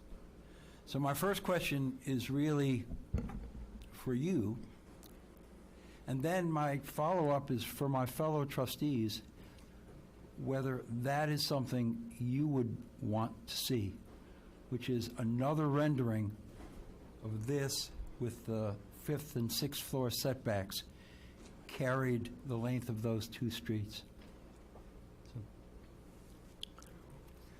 Trustees, I take that question very, very seriously. When you put the question to me before, Trustee Barrow, you said, excluding economics, what was the design intent? Why did you do what you did? And I answered to you why, from a design perspective, we did what we did. But the question you're asking now is not a design question, it's an economic question. We provided a design that we believe responded to the concerns that were raised by this board at the last meeting, and we did so in a manner that we needed to do to preserve the financial viability of the project before you. We very much want to do this development in the village of Wilmette. We're really excited about the opportunity, and we think it's a game changer for the entire village. But we've tried to respond to every request that's come before us, and we've tried to do so thoughtfully. May I say, I think you have done exactly that. Thank you. But to keep reducing the building dramatically changes the economics of what we're able to do. And to go from 80 feet on 2 floors along Green Bay and 50 feet along 2 floors on Central, and have that loss of 7.5 feet of volume of the building, run the entirety of the 175 feet along Green Bay Road and the 250 feet along Central Avenue, really leaves us without an option to move forward. I don't know how we would be able to make that project a success. And I come to you tonight because we're only coming to show you what we're committed to being able to deliver. And so it doesn't make sense for us to try and do something that we can't commit to deliver. The other thing I'll note is really going back to what President Belinsky was talking about at the end of the master plan and the discussion of the economics associated with fulfilling the goals of the comprehensive plan and the master plan. We are before you tonight asking for exceptions, no question about it. I will note that a number of those exceptions are things that we collaboratively have concluded are desired changes to what the current zoning code calls for. And so while they are exceptions, I think we together had decided that that is worthwhile. We're a contract purchaser. We're under a contract to buy this property. We haven't closed on the property. We've got obligations under our contract. We've got time obligations under our contract. And so we're really not in a position to come back to you with a complete redesign of the building.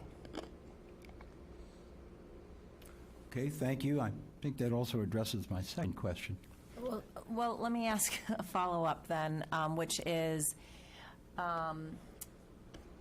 would you be willing, so, you know, what we have to weigh is obviously the resident feedback with your desire, and we're trying to do that, and I agree with my fellow trustee that you've been very, we're very happy with how much you've been collaborating with us on things like that. So would you be willing to, how would you feel about moving the fifth floor balcony to the back of the building to address the mass because that's what the residents are seeing. So you're addressing kind of the mass from the front, and I'm just, and that would be, you know, and so, and maybe that changes your design, but if. So you're suggesting moving it to where you can't see it? No, I'm suggesting, again, kind of what I'd asked earlier, which is not have the setback on the fifth floor. So just have the setback, just have the 7.5-foot setback on the sixth floor only, and then instead moving that 7.5 setback that's on the fifth floor to the back of the building and making it 7.5 on the sixth floor on the back of the building to address some feedback that the residents have shared. Because from the residents' perspective, they're not seeing the fifth and sixth floor mass. I mean, yes, that was an issue. They're seeing the mass on the other side, and that's why I was asking. With all due respect, though, I feel like you'd have a whole row of balconies then looking in on Yeah, I don't know that I like townhomes. that option anyways. I mean, so I feel like that would be more of a privacy issue. And I would not favor taking it, if you had to do that, from taking it from the front of the building. Trustee Barrow, I'll answer your question, even if you may have withdrawn it there. Thank you. But, you know, I want to be on the record as saying that not every request that trustees made has been addressed by the applicant. I asked that affordable units be put in the building, and they have not. And so when you posed the question, would it change how I feel if you change the design at this point, the answer would be no. No. Thank you. Okay, further questions for Mr. Siegel? Further questions for Mr. Adler or any other members of staff? We haven't heard from Ms. Berger in a while. So we need Still here? Oh, you want to talk about trash? Still here? Okay. What a trooper. Thank you. Just in case we come back to you, don't go far. Okay. Discussion? Would like to start? Trustee Plunkett? Okay. Caught my eye, I'm sorry. I didn't That's the mean- game. Okay. You know, this is not easy. We are all Wilmette residents, and we probably all have different views on what we want for Green Bay Road, what we want for our village, what kind of design style we like. I think I have to take this as, you know, a logical package. What is the difference between what a developer could put in there as of right versus what is the difference between what is being offered? And it's basically 10 feet with the amenities penthouse. And, you know, some people call that an extra floor. It's not as visible. So that's what I am looking at. I think it's a big building. I mean, you look at the picture and you go, wow, you could really put that there, couldn't you? And I think that kind of catches us. And I understand the concerns of the neighbors and of residents that, you know, still have that feeling like, wow, that's big. But is the difference in the 10 feet here worth it? If it were 10 feet lower, there would be no affordable housing contribution. There would be no bird glass. There would be no $120,000 contribution to the village of Wilmette. There would be no public charging stations. There would be no public plaza.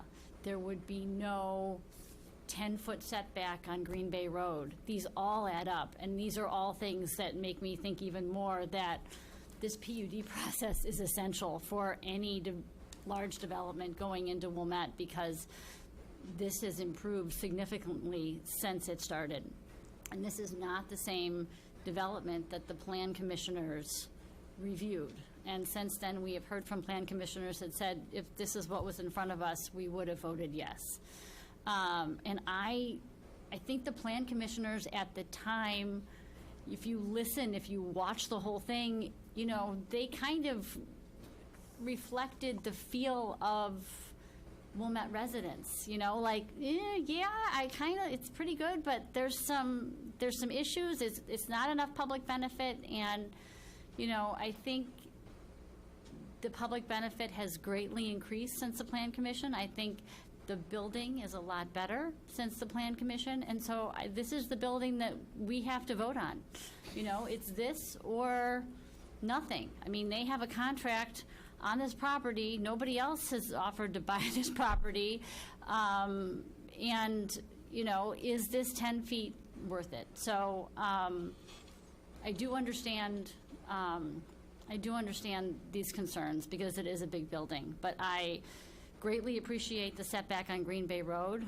I think it's going to be, I really look forward to a pedestrian-friendly Green Bay Road that is a cohesive part of our downtown, and I think that this is a step in the right direction. So I would support this. Thank you, Trustee Plunkett. Trustee, well, I got both of them. Trustee Barrow, you raised your finger. He was going, I wasn't Trustee going. Dodd looked at me, but you no, raised it your wasn't finger. going. You go. Okay, go ahead. Thank you, President Belinsky, and thank you all that have stayed at this meeting or are watching on TV. I'd like to make some just brief remarks before turning to the project itself. The 7 of us sitting here are entrusted to make some real critical decisions for the village. Some of those decisions, like budgets or projects and the like, those can be changed.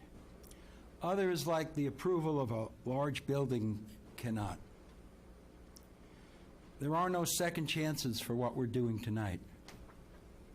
In the words of Trustee Plunkett from our last meeting, we must get this right.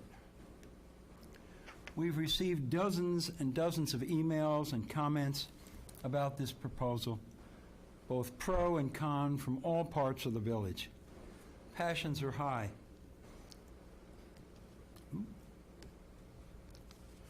Our decision tonight is the result of hours of meetings with the village staff, one-on-one meetings between trustees, and consideration of the many options and opinions expressed by you all. Whatever we decide, some will be happy, others won't. Whatever the outcome, all residents should appreciate that we've been guided always by the question, what's in the best interest for the village, both today and tomorrow? Now to the project itself. I believe the proposal is generally consistent with our goal of higher density, transit-oriented development, and the economic benefit is clear. Approximately $1 million in permit fees, $200,000 annually to the village, and $400,000 annually to the schools, library, and park district. A by right building, and certainly the current bank building, does none of that. At our last meeting, 5 of the 7 of us expressed reservations about the project, largely, but not entirely due to its mass, particularly the absence of a meaningful setback on Green Bay Road and the extent of the public benefits offered. The revised project includes material changes to the Green Bay Road setbacks, 10 feet on the ground, 5 feet on floors 2 through 6, and 12.5 feet on 80 feet of the top 2 floors. The Central Street side also includes a setback of 7.5 feet on 50 feet of the top 2 floors. These changes are significant and dramatically affect the way you perceive the mass and the bulk of the building. Regarding public benefit, the additional $125,000 contribution is also significant. That will fund the enhancements to our downtown streetscape project, and it's those enhancements that will make the downtown project special. That's a true benefit that we all can use and enjoy, and one, like the others, that would not be provided by a building built as right. Some have expressed concern that if approved, this will invariably lead to further large development at the Imperial Motors site and the block immediately south. I share those concerns, and I believe another look at the objectives for this part of town is in order. That said, I believe Optima has listened to the Plan Commission and this board and has responded with a very good product. It's not perfect, but let's not lose a very good project in pursuit of what's perfect. I'll happily support what's before us tonight. Thank you all. Thank you, Trustee Barrow. Oh, you looked at me, Trustee Dodd. You ready, or you want someone else to go? You want to go? Go ahead. No, I'm fine. I don't need to go. Go for it. Somebody else. I don't. I'm happy to go, but I'll piggyback off of Trustee Barrow's comments, because since he pointed out that 5 of the 7 had reservations, obviously I will admit that I was one of the 2 that did not and supported it then. And so, my support for this project continues tonight. I would say the big difference is I did not expect to be more excited about supporting this than I did walking out of here. And the reason I say that is, first of all, I think Trustee Plunkett gets a lot of credit for, voicing her opinion on the setback, which wasn't an issue for me, and I could live with the setback because, in my mind, borrowing from the street on Green Bay was okay because the east side of Green Bay can never be developed, and so I would not see a corridor of buildings, but I live with it. I also love the overhang. I love that public space. I think it'll really transform this corner, and hopefully, if we continue this, it'll be that. So, but it was important to Trustee Plunkett, who I think she said earlier tonight, it was a late night ask, and it was a good ask. Optima came back and surprised me with meeting that expectation and not taking anything away. I was expecting to see less tonight than what the initial offer was. In fact, I still see the overhang. I see the setback removed, and I actually see a further contribution to the public benefit. That, I really appreciate that from Optima. That was a sign to me that says these guys are really committed to the village. This is another building where they're going to make their footprint, and they are committed to maintaining the charm and character of Wilmette and being a key part of that, which they have been with the existing buildings they have, and hopefully this one will be further. The reason that was so important was because I was one of the members who supported 611, and there was a lot of criticism tonight of that decision, and it's easy to play sort of the Monday morning quarterback. I've done it to myself ever since this project and said, gosh, I wish we did this, this, and this, and held out for this. We couldn't at that time. We were looking at a vacant lot. We didn't have anybody developing. We had an opportunity with M&R, and we had to reduce the height, and when we had to reduce the height, which was the right decision at the time, it was what the village and the residents wanted and what we could do, but I think we got a lower-class building, and they didn't come back. They came back with less. We didn't see that in this developer. So, again, I think, this is a great opportunity for us. I heard a lot about Evanston and looking like Evanston. I don't think this is going to make us look like Evanston, nothing against Evanston. What was unique was I didn't hear anything about, I want us to maintain and look like communities to the north, which are doing TIF districts, stalled development projects, residents that can't sell their homes anymore. That's not Wilmette. We have maintained the character and charm of this community. Somebody said they lived here for 50 years. There's been things that have changed over the last 50 years here. There's been things that have changed here since the last 20 years, 10 years. Our charm and character continue to evolve, and it hasn't been bad. We've torn down homes that have been here. We've changed. We have maintained that charm and character that is so important to all of us, and I think this will enhance it. It's going to be different. It's going to look different than we're all used to. That's not a bad thing for my mind, and I think, again, I think the village will benefit from this. I think Optima's committed. Trustee Kennedy, I totally agree with you on the Plan Commission. I wish that some of the conversations we had this meeting and the last meeting, a lot of that should have been done at the Plan Commission and vetted, and probably have public comment then to get us to a more productive meetings the last two. It didn't. Our job is to assess, and I make the decisions, and I'm very comfortable whether it's the plan, the exceptions, the 7 standards of this, the 7 standards of zoning, special use. I think they've met every one of them, and I can support it. So I think it was and compliment to you for doing this. Trustee Kennedy, you had raised your hand sort of simultaneous with Trustee Sullivan. Fill in the gap, but that's okay. First, I'd like to state that I'm very pleased with the changes that were made, and I'm impressed with the ingenuity of them and the grace of them. I think it's a big improvement over the drawing we saw last week, but we've only had a week to look at it. As I would have liked to have seen a little bit more of a concession on the bulk in the back on the west side, so that the neighbors who are most deeply affected by the building aren't looking at something that looks, from their perspective, much more massive than what you see when you look from the front door, as you call it. I'm also extremely pleased that the developer is committing to a substantial monetary contribution to SEPA, which is an organization I've long admired, and whose work in the communities around us has been outstanding. I'm not looking for the perfect project.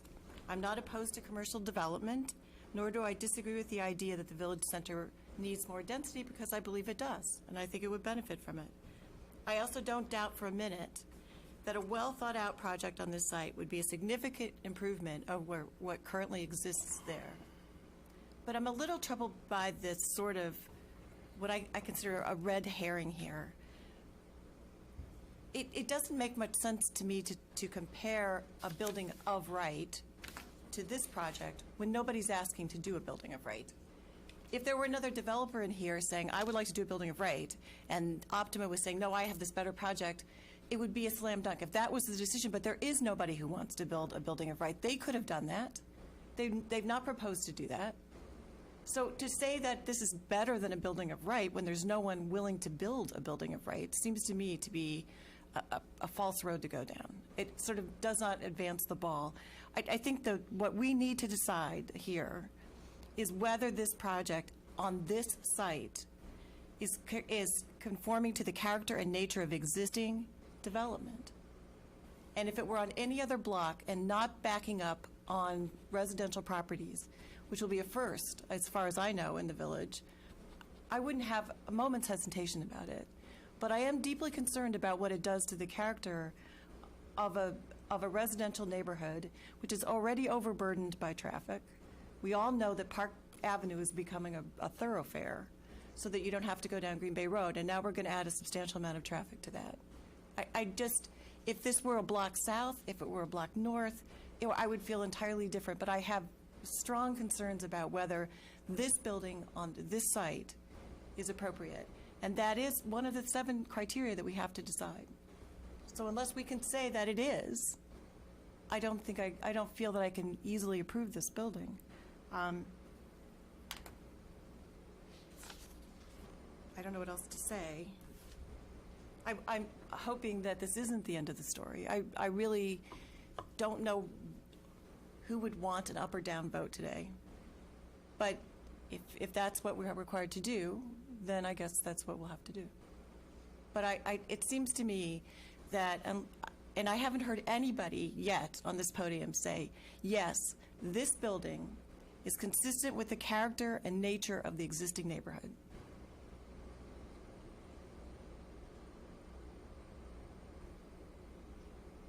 And that's what bothers me.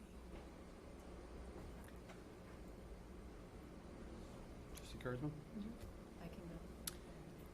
I've prepared some remarks because I learned 2 weeks ago that I turned into a pumpkin earlier than I used to, and I'm trying. I'm no, doing better than I did 2 weeks ago. This is doing pretty well. This is pretty well. But my comments are this: that in our quest for downtown vitality, we should not forget what has made Wilmette a wonderful place to live. I respect the history of working class contributions to our community, and I appreciate the diversity that comprises segments of our village. This is top of mind at the moment, as this past weekend was International Day at Ramona Elementary School, a wonderful event of which I have fond memories of attending with my children. And further west in our village, the Avoca Intercultural Dinner and Talent Show is perhaps even more impressive. I have attended on at least one occasion, blown away by the representation of more than 30 countries. Alongside and or mixed in with this ethnic and religious diversity is also socioeconomic diversity. Children of postal workers playing with children of corporate executives. And it's within this context of appreciating diversity, I firmly believe we should not exclude diversity from downtown Wilmette. I believe diversity is how we take our downtown vitality to its next level. When it comes to socioeconomic diversity, I believe working class residents should be able to live and not just work in downtown Wilmette. It is disappointing that this PUD application stubbornly refuses to include even just a few affordable units in this very, very large building. And by approving this PUD in its current form, we unfortunately may be ensuring that all future proposals will similarly exclude working people from our downtown. While some may appreciate the idea of an exclusively upscale downtown, I believe many more residents aspire to something better, vitality taken to its next level. To the building and to the proposal, like my colleagues, I try to weigh the zoning relief being sought to the public benefit being offered by the applicant. And we all evaluate this differently. I happen to think that a by right building also contributes something to our downtown, and so I personally do not ascribe as much public benefit as my colleagues do to economic development. Because I believe the village hasn't exhausted all its options for spurring economic development, I don't feel as compelled to address the need with this PUD application. Like some of my colleagues, I believe the primary public benefit being offered is the affordable housing. While there are a number of other items being offered as public benefit, I believe they lack a certain depth and as such are ancillary to the public benefit offered by affordable housing, something we all agree is necessary. And to be sure, I do think this affordable housing program has good promise. But I would have preferred that the program was vetted through our Housing Commission before it was tied to a PUD process. Unfortunately, we do not have a functioning Housing Commission. It has been left to wither on the vine. This program might also have been shared with the Village Board during the pre-application process, but it was not. And since we are now engaging this program on the fly, I offer some thoughts. But I wish I didn't have to do that at this juncture in this way. Without additional consideration, this program will not scatter affordable housing across our community. It will cluster them in our already most affordable neighborhoods, taking parcels off the market that would have been most in reach for working class and middle class home buyers. Without additional consideration, this program will not be transit friendly because our most affordable neighborhoods are not well served by public transportation or commercial centers. Without additional consideration, these affordable housing locations will face the same challenges as the HODC building at Ridge and Wilmette Avenue. As you will recall, this was the affordable housing location that was to be served by the 421 bus line and Treasure Island. As fate would have it, this location will be served by neither. Another observation is that we are losing the full potential of these properties' property taxes, and we have not taken that into our account in the analysis of the overall project. But having expressed these concerns, and to President Belinsky's comments earlier, these can be addressed. These problems can be solved. But I guess my point is, again, about process. My preference would have been to tackle these issues as a matter of public policy with goals, not just aspirations and jumping at deal-making opportunities. I guess that sort of sums it up. I will be voting no on this. Thank you, Trustee Kurzman. Trustee Dodd? Okay, let's see. I did have written comments, but I feel I want to respond to some of the other comments from the trustees, so. Look out. Huh? Look out. I apologize. So I got involved in the village business about 12 years ago. And it was because I was a resident who was frustrated with what was going on in our downtown business area and what was going on with our development. Interestingly enough, it was right around the time that the first Optima building was built. And I didn't love it. That was the one at 11th and Central that we've talked about. But at that time, what we had was very little going on, and one restaurant, C.J. Arthur's. And so I got involved because I did want change. And as a result of that, we developed the master plan. I was not involved in the master plan. I'm saying I got involved in a group that was put together to talk about what we could do, and the outcome of that was that we needed to develop a more comprehensive master plan.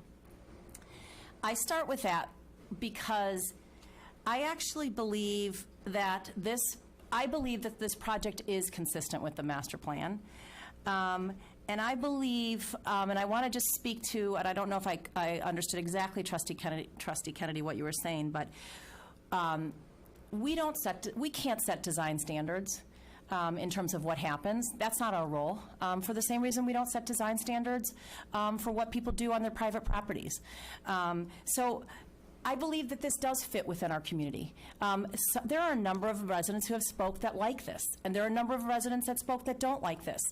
Not everybody's going to agree with that. For the same reason we all buy different homes. We all go to different restaurants. We all like to do different sports. We're not going to agree. But I do believe that this is consistent with what we're trying to accomplish in our community.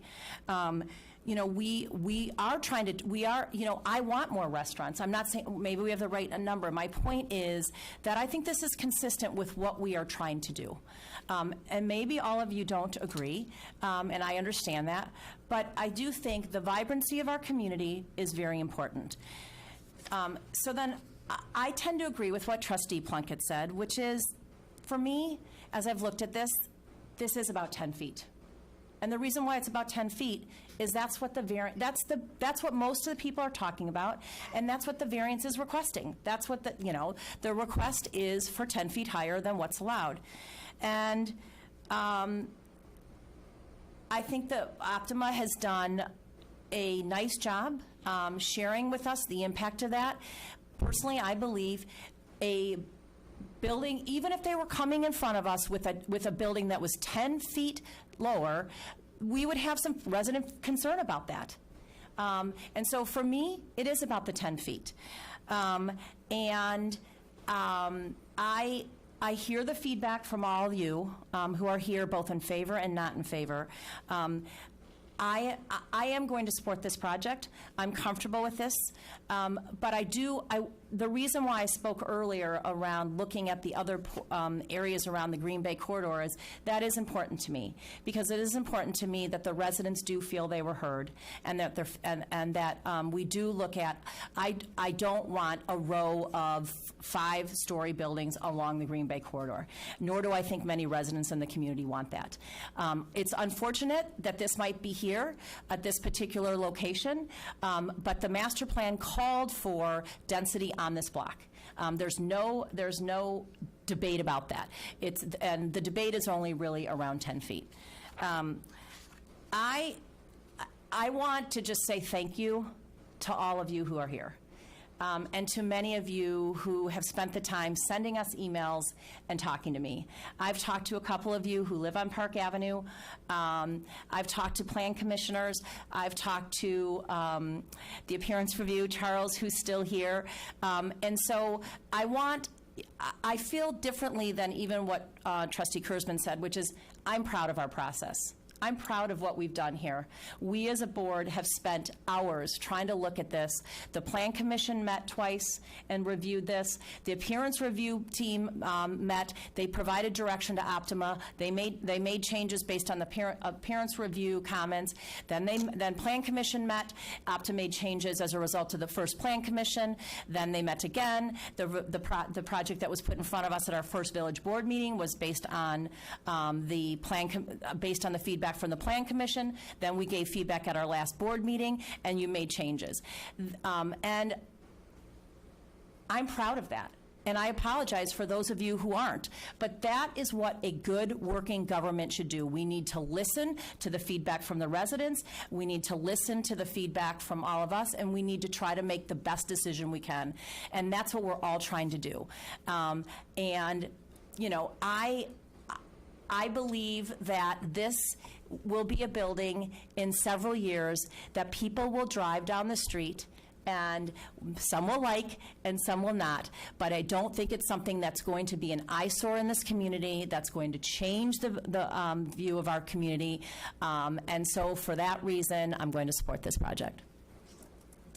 Thank you, Trustee Dodd. I'll start by, and I'll try not to be repetitive, I will jump over some of my sections where folks have already covered it. But I want to start also by thanking the residents who have been engaged in the process. Not for your specific emails, not for your specific thoughts, but for your passion for the village.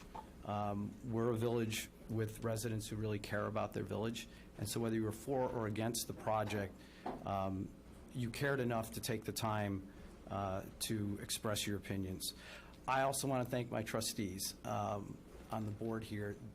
The amount of work that went into this, and in particular, you know, I've been doing this for 9 years now, and I've seen a number of PUDs. Your first few PUDs, your first few big zoning cases are a lot of work. It's hard.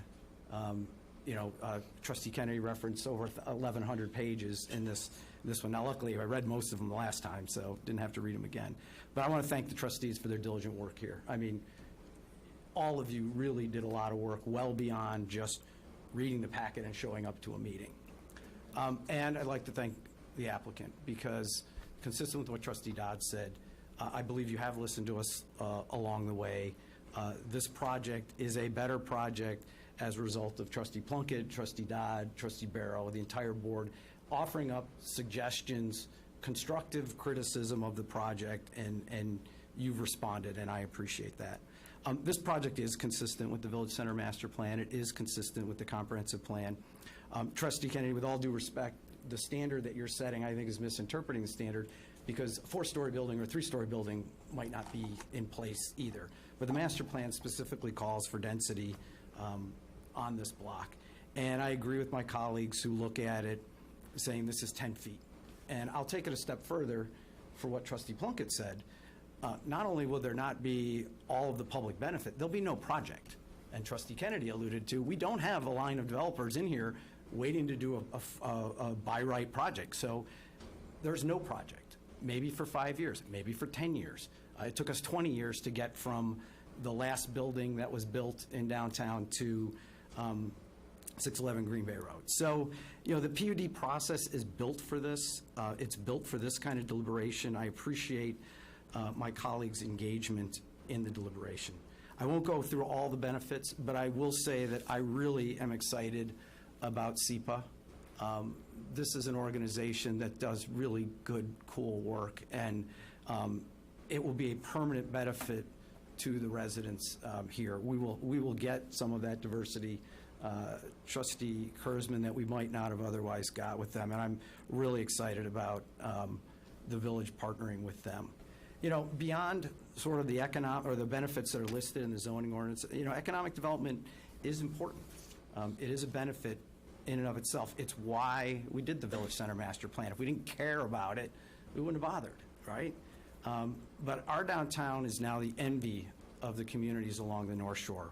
Our residents constantly tell me how much they like the choices available, and frankly, residents and elected officials from other towns tell me how cool it is and how they wish their town, and I won't name any of their towns, could be more like us. And indeed, new residents will help support our businesses. Now, a lot of people out there think, oh, gosh, the village reaching again for sales tax. This is just all about sales tax. It's not. It's not about sales tax at all. A vibrant downtown makes Wilmette a more desirable community for current residents and for our future residents. You know, when young families move up from the city now, they want things to do.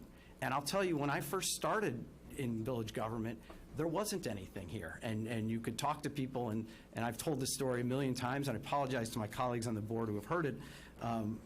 But you know, I was at a neighborhood coffee, and one of the women sitting on the couch said, you know, the problem with downtown Wilmette is you never say to one of your girlfriends, let's go have lunch in downtown Wilmette. Well, that's changed. A resident told me that his son was moving back to Wilmette, but he wasn't moving back to the wonderful neighborhood that he grew up in. No, he was looking for homes nearby to downtown so he could walk to downtown. So even for residents who don't care at all about going out to dinner or shopping in downtown Wilmette, they get a benefit because when they sell their home, Wilmette's a more attractive place for these young families. It also helps the tax burden, and this was already mentioned. These are funds that are not going to have to come out of current residents' pockets. And in particular for the schools, ask yourself why we haven't been asked for a referendum by District 39 in a long time. I'll answer the question. There's only one answer: economic development. When new EAV is created, those tax cap bodies like the schools can extend their entire tax rate against it. So there's a benefit to residents in that respect as well. So for all of these reasons, I believe the benefits do outweigh the relief being requested, and I will vote in favor of the project. Trustee Kennedy. I don't mean to make this an argument, but I do want to correct a few misperceptions. I guess I'm not very articulate this time of night. I'm not trying to control the design of a project. I don't think that's our job, and I wouldn't be competent to do that. I'm simply trying to find a way to develop a project in this general area that is consistent with the site. And that does involve designing it in a way that makes it consistent with the rest of the neighborhood. But I'm not trying to say that I don't like modern design, or because that's not true. It's not a design issue. It's a suitability issue, which is somewhat different. And I'd also like to correct the misperception I might have given that I wouldn't accept a building that was 4 stories high. That's not true. I think that a 4-story building would be much more compatible with the neighborhood. I'm not looking for the perfect project, really. A 4-story building would be better, or some other concession to the neighbors to the west. But as it stands on this site, this particular site, in this particular form, I don't think that I can honestly say that it's of a character and nature with the existing development in the vicinity. But that's a very limited criticism. It's not a broad criticism of this kind of development or a building that looks like this or development in general. Thank you for clarification. Anybody else like to add anything? All right. This item comes to us with a negative recommendation from the Plan Commission. It will require 5 votes to be approved by the village board tonight. Would the clerk please call the roll on the motion? Trustee Sullivan? Aye. Trustee Barrow? Aye. Trustee Dodd? Aye. Trustee Kurzman? No. Trustee Kennedy? No. Trustee Plunkett? Aye. President Belinsky? Aye. The motion carries. The Plan Unit Development Preliminary Plan and the Special Use Permit have been approved. Mr. Mayor, if I may? Yes. I believe that you're going to give me direction now to draft an ordinance that will appear on the April 14th agenda. At that point, I would ask that we would waive the introduction and just do approval on that night. The ordinance will obviously reflect with what the plans were today and what the approvals were. Consider yourself so directed. I thought so. Thank you. Okay. Excuse me, could I ask about the timing? Will we have a chance to review the proposed ordinance before we vote? More than a week before we vote? I will get the ordinance done as soon as I can. And don't know if you'll get it a week before, but you'll get it earlier in the agenda. Friday before. So you're proposing that we pass it on the very first day that it's introduced? Well, the ordinance would reflect everything that was discussed here today. So, yes, I am proposing that the agenda would be, that We can vote on a waiver of the rules Okay. on that night if people are uncomfortable with that. But given that it's the third meeting, usually you do an introduction so that you alert the community that there's a matter in front of the Yes, I board, and then you vote understand. to follow. So given that it would have been the third meeting, I feel like that notice has been given. President Belinsky? But we can vote on that, yeah. May I ask a question to Mr. Stein? Of course. Thank you. Does the ordinance that you're going to create include the specificity of the design that has been before us in the renderings? For example, Yes. all the detail, if you will. So I will have a copy. How is that effected? So I will have a copy of the existing, or the last renderings, as well as all the plans that were provided at this last meeting that were approved. So it's the last version that this board approved by that vote. That was what we have today. Those will be attached to the ordinance and have to follow the ordinance. In addition to that, there will be a list of all the conditions, all the benefits that the developer has agreed to provide, and those will be the enforceable. Does it include the specificity down to the particular materials? I mean, one of the things that we and a number of residents have spoken to is the importance of, for example, the differing stone and tile on the patio area right near the sidewalk, and particular types and quality of glass. How is that? How are all those things effected in either what you write or the approval process by our staff? All those materials and those things that you're discussing are actually in the plans that were submitted as part of the packet. Those plans, including the latest version, will be part of the ordinance and condition. The ordinance will be, or those plans will be the condition as to how the development must operate. So if it has the rocks and the different stones and it has the spandrel glass, that's the terms by which they must develop this property. Now, when you say the materials, those are the materials, the exterior portions of the materials. The interior materials are obviously not covered. I just wanted to make sure there's No, we're clarification. just really focusing on the Yes. exterior. So then if there's anything, and I will work with Mr. Adler, obviously, if there's, as well as the developer, if there's anything that was changed or something that's not covered, that'll be expressly brought out in the text of the ordinance. So the ordinance will be somewhat lengthy, but it won't say everything, every little thing that's going to be developed, because hopefully that will be covered in the plans. Those will appear in the Yeah. attachments. In the as an exhibit, yes, and that's how we've done it in the past. Okay. So are we expected to, I just want to, do we review this ordinance? I mean, haven't we already, I'm confused on, I guess I'm confused on what Trustee Kennedy is at. I mean, we've reviewed these plans, and we've just approved this project. So you're just introducing an ordinance because we legally have to do that? Yeah, so. But it's not the PUD anything is- different than what we've already agreed upon in terms of these plans, correct? It will not be anything different than what was approved tonight. I think it's trustee, she can speak for herself, but trustee Kennedy is an attorney, and she may just want to read it. There's nothing wrong with that. Well, no, I think I understand, but a lot of what the changes that have been made have been oral. They're not in the plans. And some of the things, most of the things are in the plans, but for example, the type of glass is not in any plan that I've seen. We haven't seen that level of plan. In there.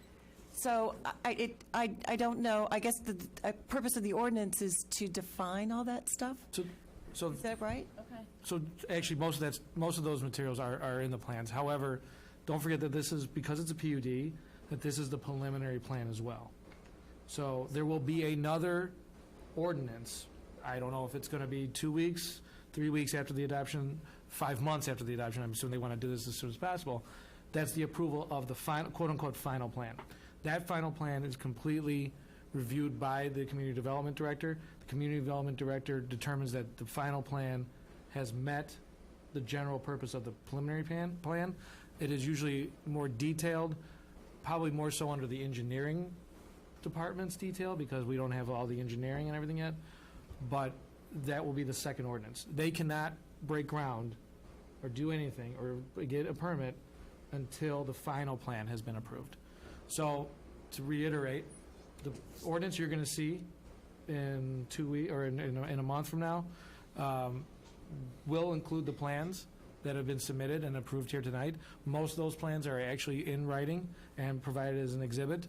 If they're not, they will be certainly given to me, the ones that have not been given to me. The conditions are obviously, the benefits are not necessarily in those plans. Those will be written out in the actual text of the ordinance to lay it out, and those are conditions that must be met, and including any other conditions that we've discussed here today, which should be covered in the plans, but which are not. So John and I will go through a very line by line, and you'll see all that. Great. Can't wait to read it. Okay, so, Trustee Barrow, is there anything else that you'd like to cover on the land use agenda tonight? You would ask. No, nothing else, thank Okay. you. Finance Committee, Trustee Kennedy. Nothing on the consent agenda. Administration, Trustee Dodd. All items were on consent. Public Safety Committee, Trustee Kurzman. No report. Judiciary Committee, Trustee Plunkett. All items covered on consent. There are no reports from our special committees. Let me just see what they- Yep, and then item 7 is new business. There's no additional new business to discuss. I did skip item 2, public comment, so I'll return to that. Are there any individuals who would like to address the board on an item which was not on tonight's agenda? Can I see a show of hands? Okay, so there's no public comment. So I'll move on now, back in order to item 8, which is adjournment. May I have a motion to adjourn? So moved. Is there a second? Second. All those in favor say aye. Aye. Are there any opposed? We stand adjourned at 11:08.